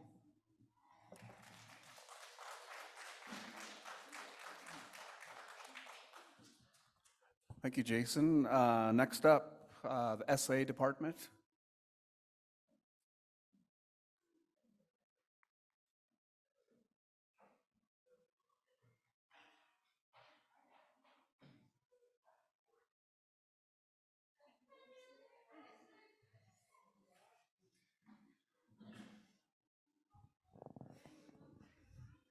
A little bit short there. So for those who don't know me, my name is Chantel Murray. I'm the daughter of Brent Raphael and the late Irene House. I started in SA last fall. I was originally in reception. I would like to say thank you to all of our clients and our community members for understanding that I was very new in my position, and we were halfway through the fiscal year, so there was a lot to learn, and you guys were all very patient with us, and I really appreciate that. I really hope that we can continue to work on our relationships, and our door is always open.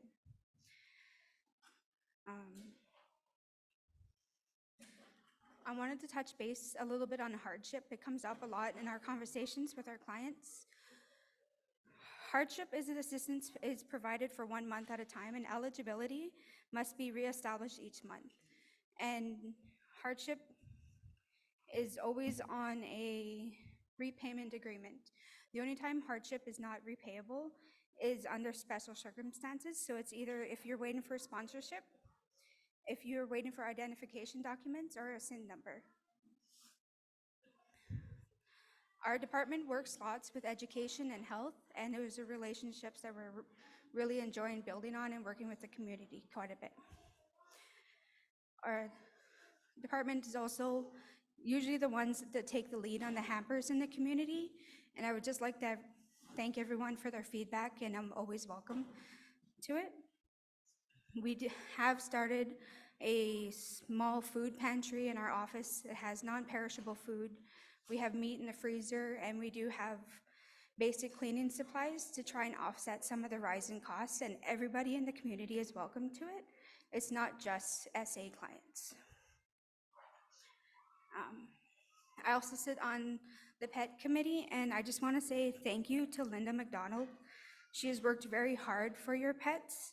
She has successfully gotten Saik'uz to be part of the program called Good Haul, who brings pet food to the rural and remote areas. We received the first pallet of food this week, and this is going to be a continuous thing to help supply the pet food to the community. We're also working on getting the pets spayed and neutered. So far, we have gotten 9 dogs done. We have mostly focused on getting the females under control. And then we'll be doing more dogs in October. So you haven't been forgotten, you're still on the list. We're working on cats too. That seems to be a little bit more difficult at the moment, but we're still trying to get them under control as well. I don't really have anything else. Yeah.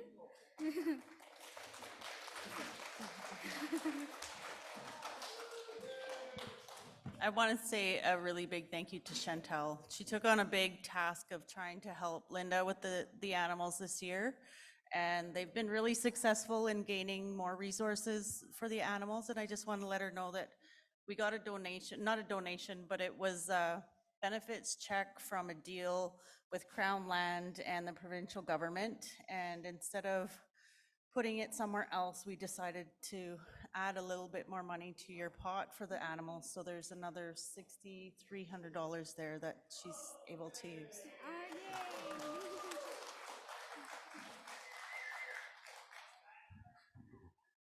Good work, good work. Actually, all the good work I heard over the last couple of days is it's phenomenal, really. The audit that you have is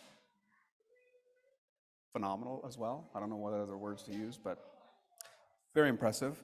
Earlier you heard Sandra Isaac talk about the clan houses, and she talked about it more on the perspective of its origins and how it is born and how it evolved to how the money is going to land to build those houses.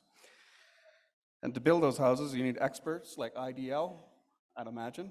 That's what you're going to talk about.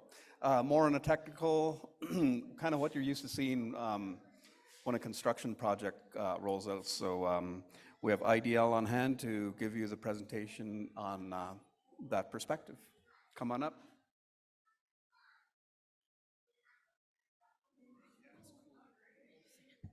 Landon, you're hitting the camera.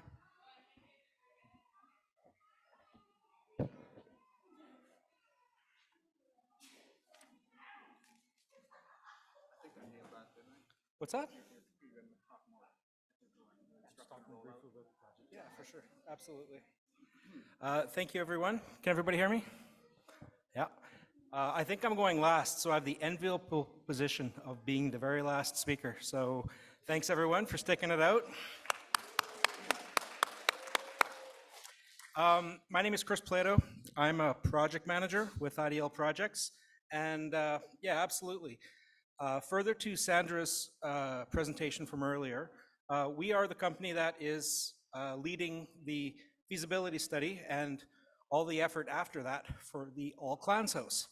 What you have in front of you is a picture of a building that is not the building that we're going to build, but that's something that's similar that we built in Prince George for the College of New Caledonia. Similar in scope and similar in function. So who are we? Next slide, please. I'm basically just going to run through very briefly, kind of a who, what, where, when, how, but most importantly, why we're here, okay?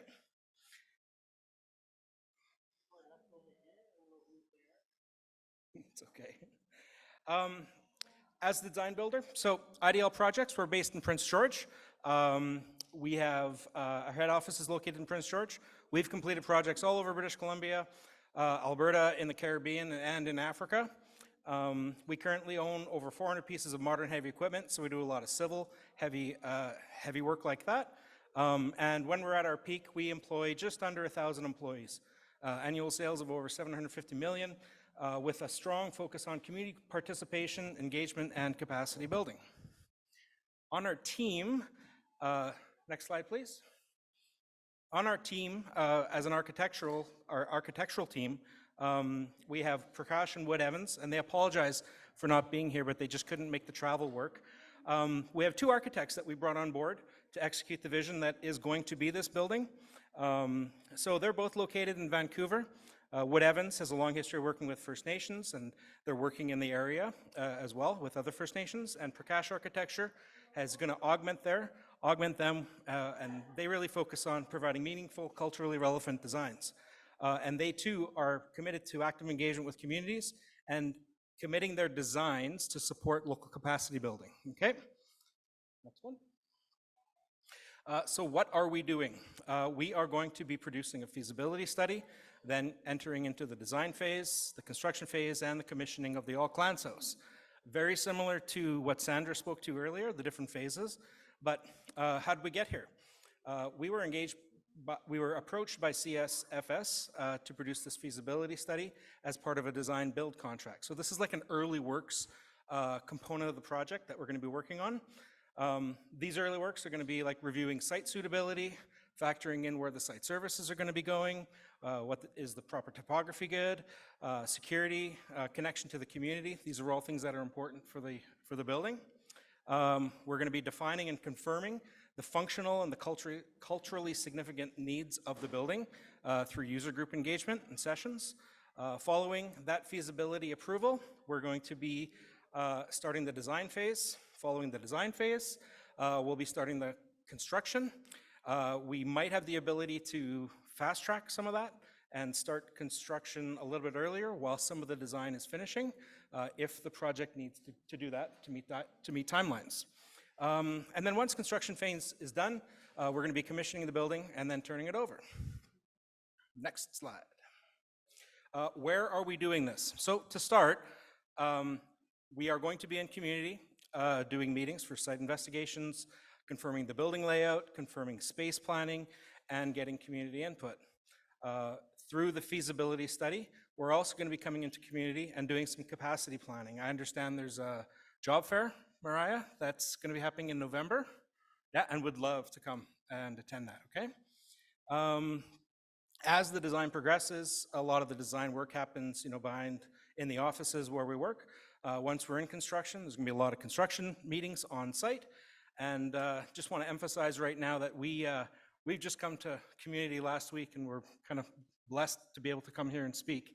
But we do not have a location settled on yet on where this is going to go, because it's very, very early in that process. So we're not going to be presenting where it could go, because we're just a little bit too early for that, yeah?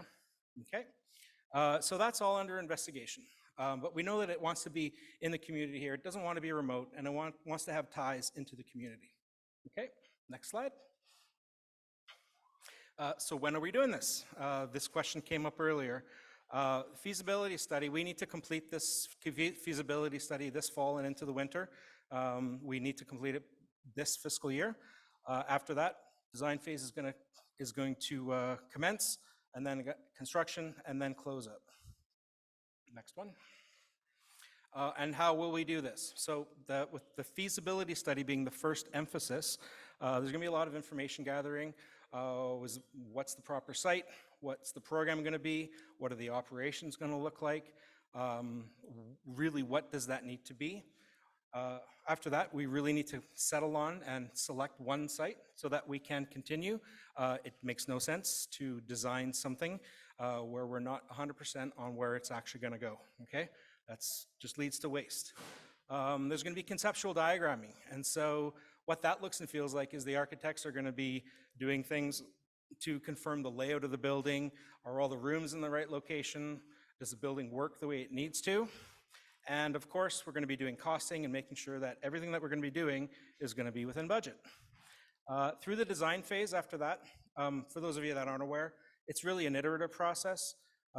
Designs start out small and then they grow, but we do checks and balances along the way to make sure that we're in scope and in budget as well. Construction is construction. Everybody knows what construction is, I think, but it's the actual physical boots on the ground. It's the bucket in the ground. It's foundations and framing and mechanical, electrical, everything like that.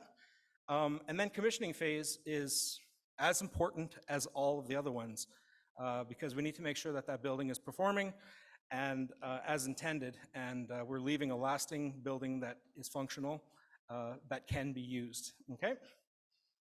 After that, next slide. I think this is the most important one. It's the why are we doing this, right? I think the first one, as Sandra really spoke to earlier, is to keep the children in the community and out of the welfare system. Out of that, I think that's the most important thing. I could probably write that first bullet point just over and over and over again. Hearing the children's voices in the hall here and hearing them, and as I was sitting out in the hall manning my booth, just having the kids run around, like these kids need to stay in the community. It's to provide the children the necessary learning and the support services, the tools and the resources to break the cycle of trauma, to provide a safe, warm, and welcoming facility that feels like grandma's house. Yep. To build a modern, durable, energy-efficient building that's easy to operate and maintain, and to provide the opportunity for meaningful employment for community members for this project, not just for this project, but beyond this project. We're going to be doing a lot of understanding of who we can hire, carpenters, laborers, those kinds of things, to provide training, to provide jobs, and to hopefully, we can hire you and stay with IDL thereafter. So that's just a very quick snapshot of really where we're at in the project and where we're going. That's what I had prepared, okay? Does anybody have any questions?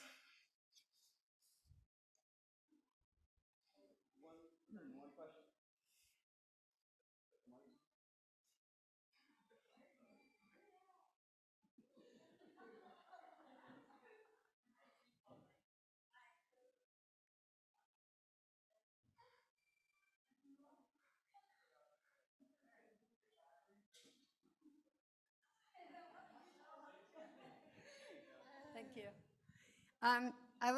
My question is when you're doing this All Clans House, are you going to be hiring Saik'uz members to help build that? Yeah, absolutely. Yeah. So we're going to go through a program where we understand what the skill set is, collecting resumes, and really, what can we employ in the community to help us build this project, and our next project as well. We want to hire people to stay with us as well. Yeah. Oh, that's nice. Yeah. Now my second question is, like I said, with the first one. So you're gonna hire, is it gonna be majority of the band members or just who's qualified? It really depends on who's qualified and who we can provide training to as well, Okay. and really tailor that to the needs of the project to make sure that it's successful. Yeah. Okay, thank you. Yeah, no problem.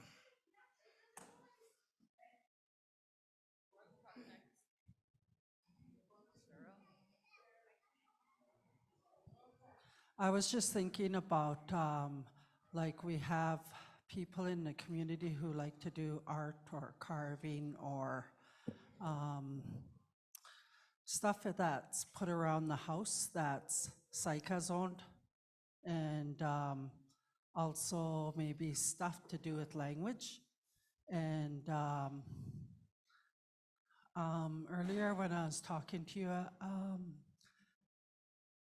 when I'm able to see where our children are sometimes, like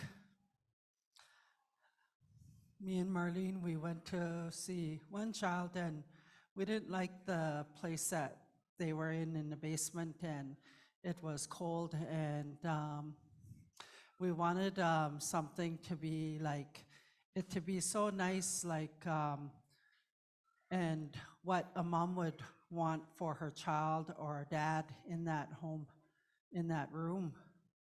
And, but anyways, I just think of like our people who have talents like carving or drawing or anything, that it should be filled with our own stuff from Saik'uz,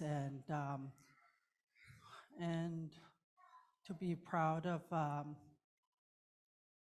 who we are and where we come from. Thank you.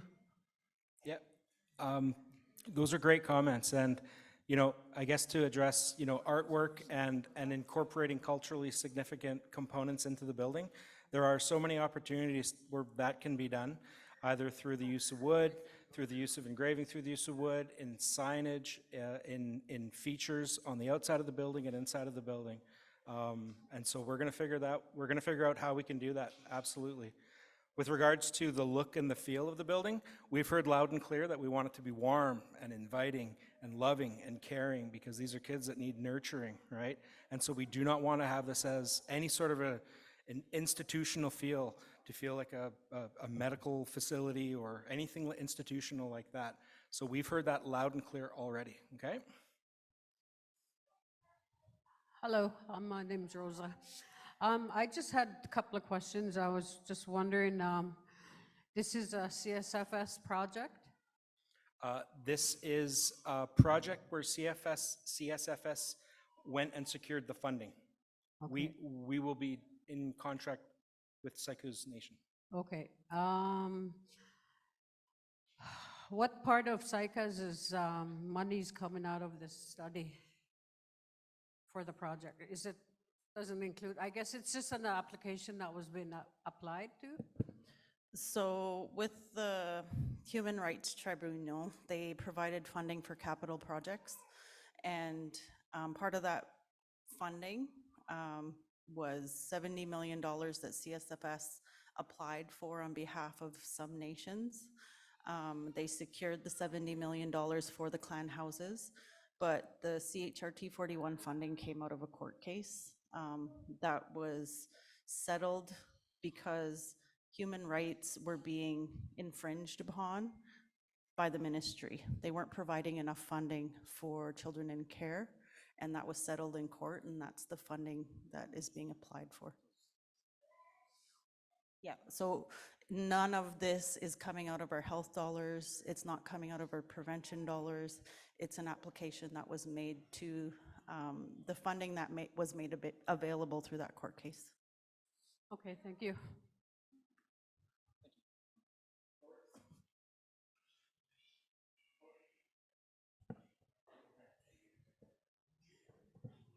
So my question with this All Clans house, I'm a father with a child in care, so would this be basically a place for me and my child to stay as we transition back into me getting her back home?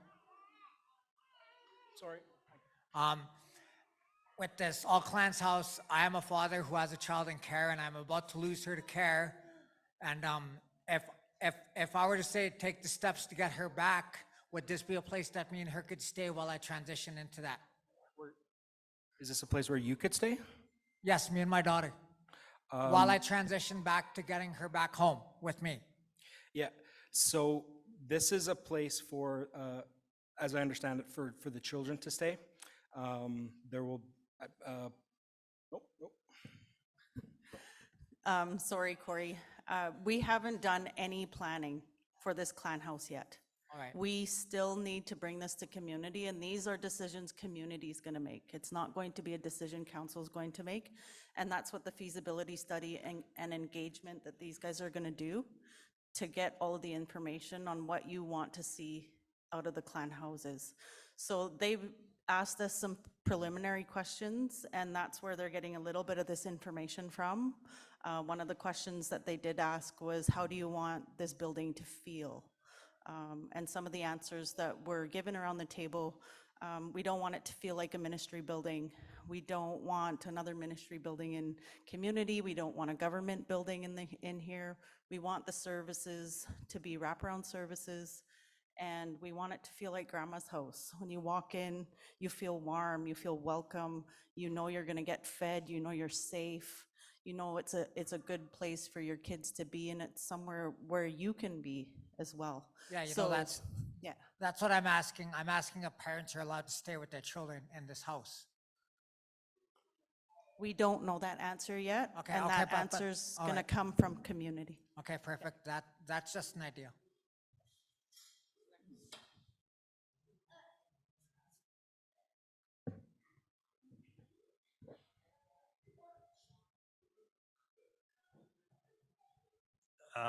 Just as far as the location for this place is, just by hearing what it's for, I think maybe somewhere close to the multiplex would be a good idea, because that's a place for sports and activity and all that, and I think those two things would go hand in hand. And just saying that too, I think maybe once everything's all said and done and the All Clans House is coming to fruition, it's like maybe hopefully Chief and Council could start looking into major renovations of the multiplex, because that place is in dire need of renovations, and that used to be the go-to spot for children and youth back in the day when I was younger, and it's kind of disheartening to see the place that it's become now. Yeah, thank you. Thank you, Wade. Just to let you guys know, when they did come to talk to us, I think it was a week ago? Last week, yeah. Feels like a long time ago. But last week, we did take them around community to show them potential sites and areas that might work. We showed them all of the major buildings in community so that they could use some of their skills in using proximity and mapping and GIS to determine maybe a central location based on what's available in community. But having it in close proximity to the multiplex was a priority. The other part to that, and I did mention it a little bit in my report, but we are working on renovating the multiplex. It's just we have about 4 different funders that are going to be contributing to that renovation, so it's been difficult to try and get it going. Hello. I wrote a letter in 2015 in regards to this question and All Clans House. And so my question is, will people, like once it's up from ground zero and everything's all built, will people that have qualifications, will it be run on a supervised on a 24-hour, clock? Like say 7 a.m. to 3 p.m., 3 p.m. to 11, 11 to 7, such as that, with certified people until more people get certification, such as, for example, residential care aid with qualifications for caring for children and caring for older people. Would that be that consideration for that? Yeah, so I understand one of the things that we're going to work through is understanding how that can be achieved. Having one of the goals is to have a space for professional services. So for a professional service to come into the community, to be able to stay there as well, to tend to the children. Also to have that on-site 24-hour support to care for them as well. So we're going to be figuring all that out as we figure out, the feasibility of the facility itself, and understanding everything that it needs to do. Okay. Yep. That's it. All right. I just, is there do you have an idea of when, it sounds like there'd be a lot of discussion around this, and there's a lot of people who want input. Are you looking at the next time you might have a community discussion specific about it? Because this is very exciting. It almost makes me want to cry, because we are, this is what we need for restoration and healing is to have our children in a safe space in our communities. Thank you, Shanna. Yes, so that's why we wanted IDL to come in, and then that's why we got Sandra to do the presentation today, because it's at early stages, not even designed yet. So like feasibility is bringing it to community and asking, what do you think this should look like? I don't know if you guys seen the Sarah's story we've got it on YouTube. CSFS did a short video and it's called Sarah's Story. You all need to watch it because our own Maureen Thomas is in that video, and it's so very powerful. You'll start crying in the first 2 seconds that you watch it. And it really brings that why we want to keep our kids in care. And there's culture in there. There's, you know, what happens when our kids go into care, and the breakdown of the family unit. And so watch the video because it's very powerful. But yes, we're going to have lots of community engagement on the spot where it should go, like what Wade said, really good points about, you know, the buildings that's close by, right? Do we want it out in the open? Do we want it, you know, so there's a lot of discussion to have, but yes, everybody watch the video. So yeah, thanks for that project update. And so it's just, as I see it, we're just at the front end of building this dream. So lots of time to participate, and looking really good. On that note, we've reached the end of the business portion of the agenda. And on that note as well, I do want to give kind of like a recap of some of the things that I heard. You know, one of the things that I heard was, why does Saik'uz need to partner with other First Nations? The clan houses are one example that you just heard, born from a collective dating back to 1987, when Claude Richmond and former Grand Chief Ed John signed a memorandum of understanding with the province of British Columbia.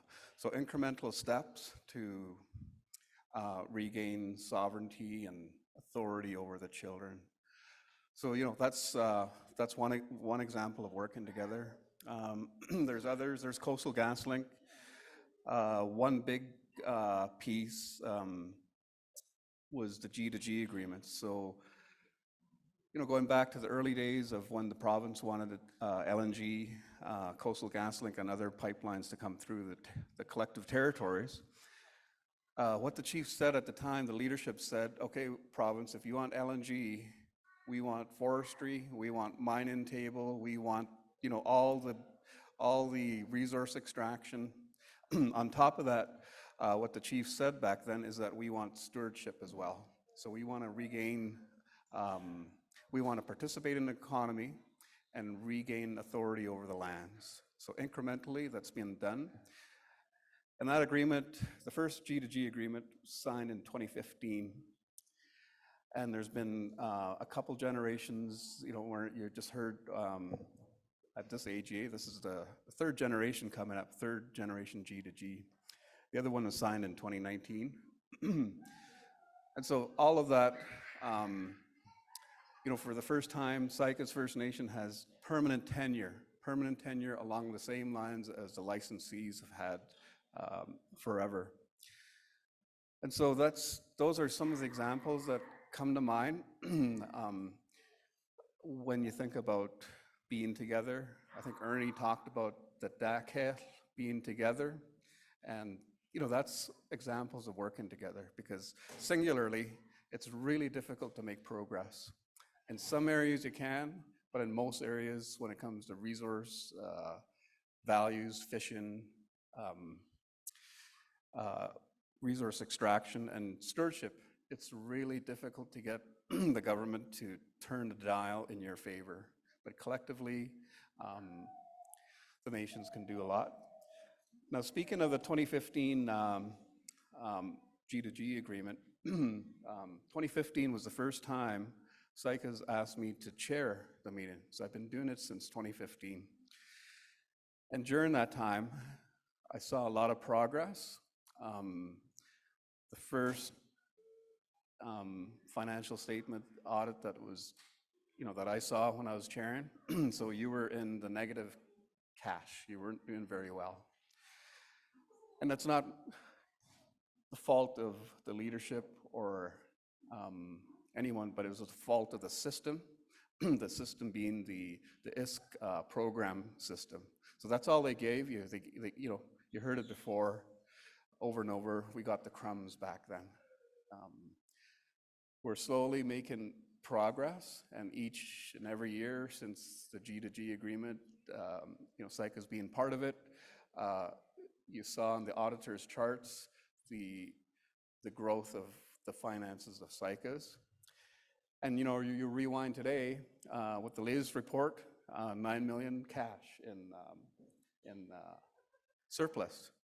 In 2010, you would never have thought about that. It just wasn't feasible with just doing programs. So I think there's, I guess my message is that you've done a lot of work. You have a lot more people, of your own people, working for you. And that's the change from 2015 when I first chaired to right today, from all the reports that I see.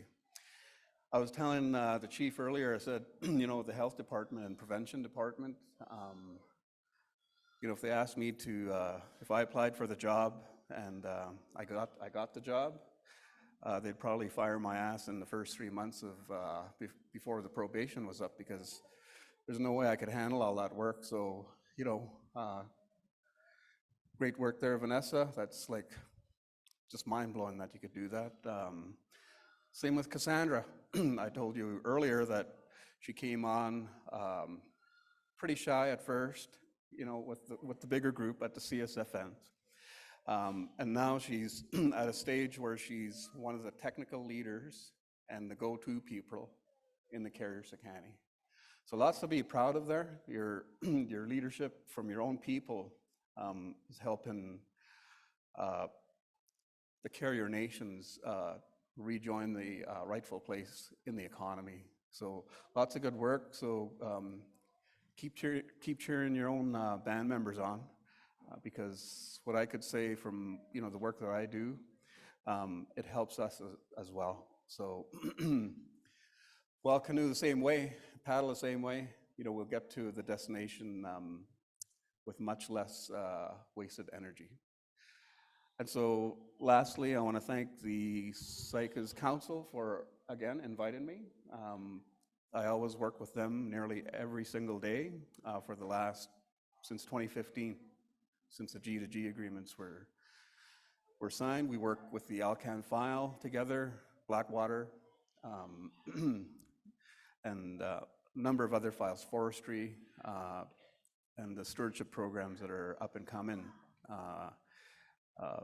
now and in the future. So yeah, lots to be proud of is what I'm saying, but there's still lots of work to do, and I think more exciting adventures to be had as we regain our identity and reclaim what's rightfully ours, a rightful place in the economy, and rightfully practicing our culture the way we see fit. So to that end, we have some draws, and I think we have the chief here is going to say some closing remarks. So I'll vacate this position and let the chief do the closing remarks.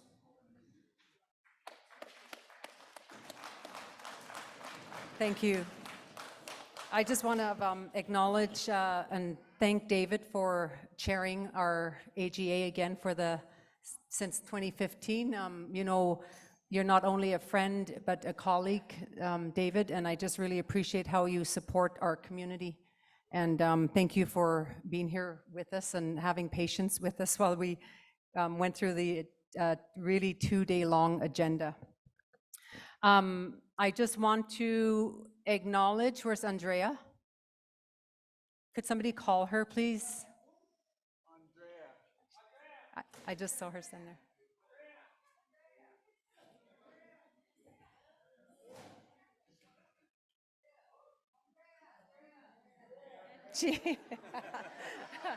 Andrea, I'd like you to give this woman here who works tirelessly for Saik'uz. She's the team lead here for organizing the AGA, and she doesn't stop. And I just really want to acknowledge her and thank her from the bottom of my heart. Andrea, thank you so much for all what you do for our community.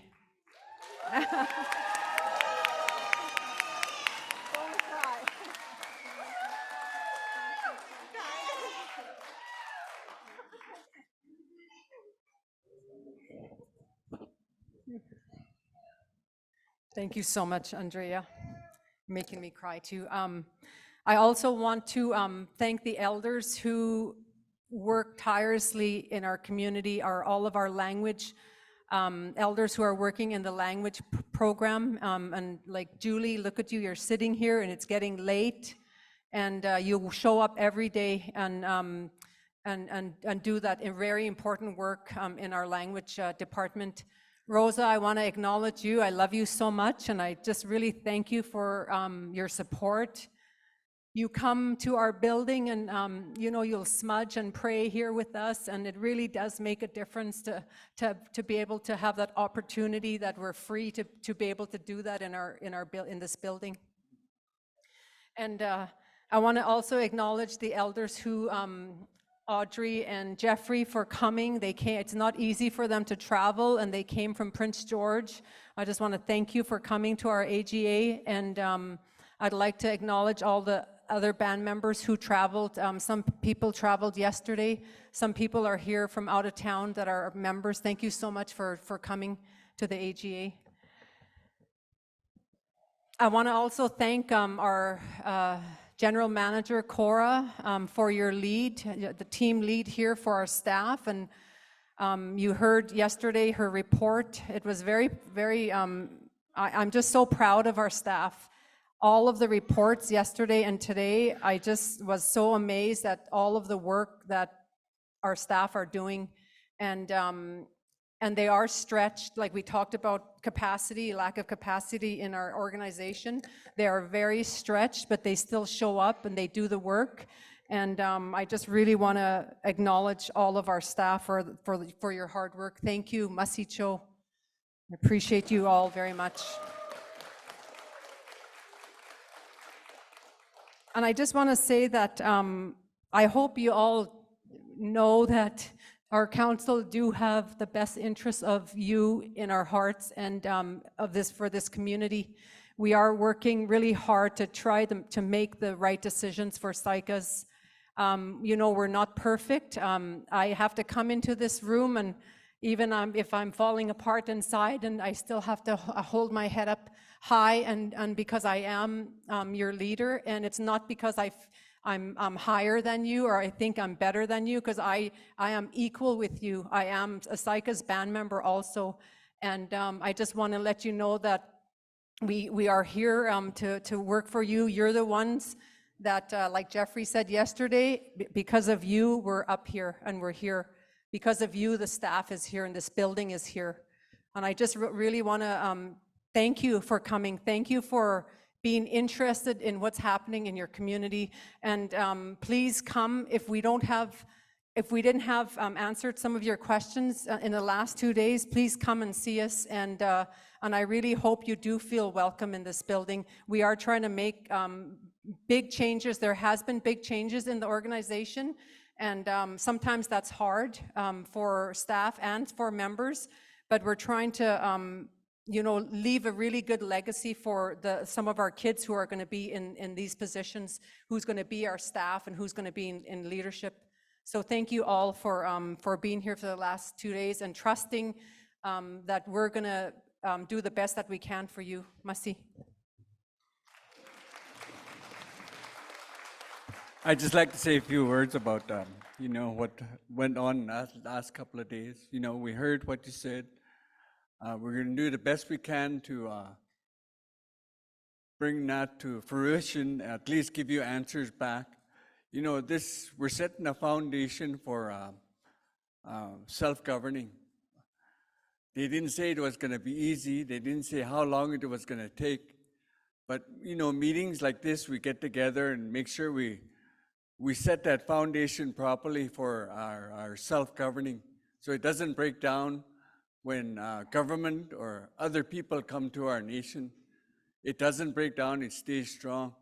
So any input that, we can pull together, resources for people, think of ways how we could, bring money in to our community so we could help the whole community, not just bits and pieces everywhere. So, I'm looking forward. I think I got 3 more years left. So I've been talking to industry, talking to government. It's not that bad. They just don't know our vision on where we're going. So I'd like to thank you all for coming out. Thank you.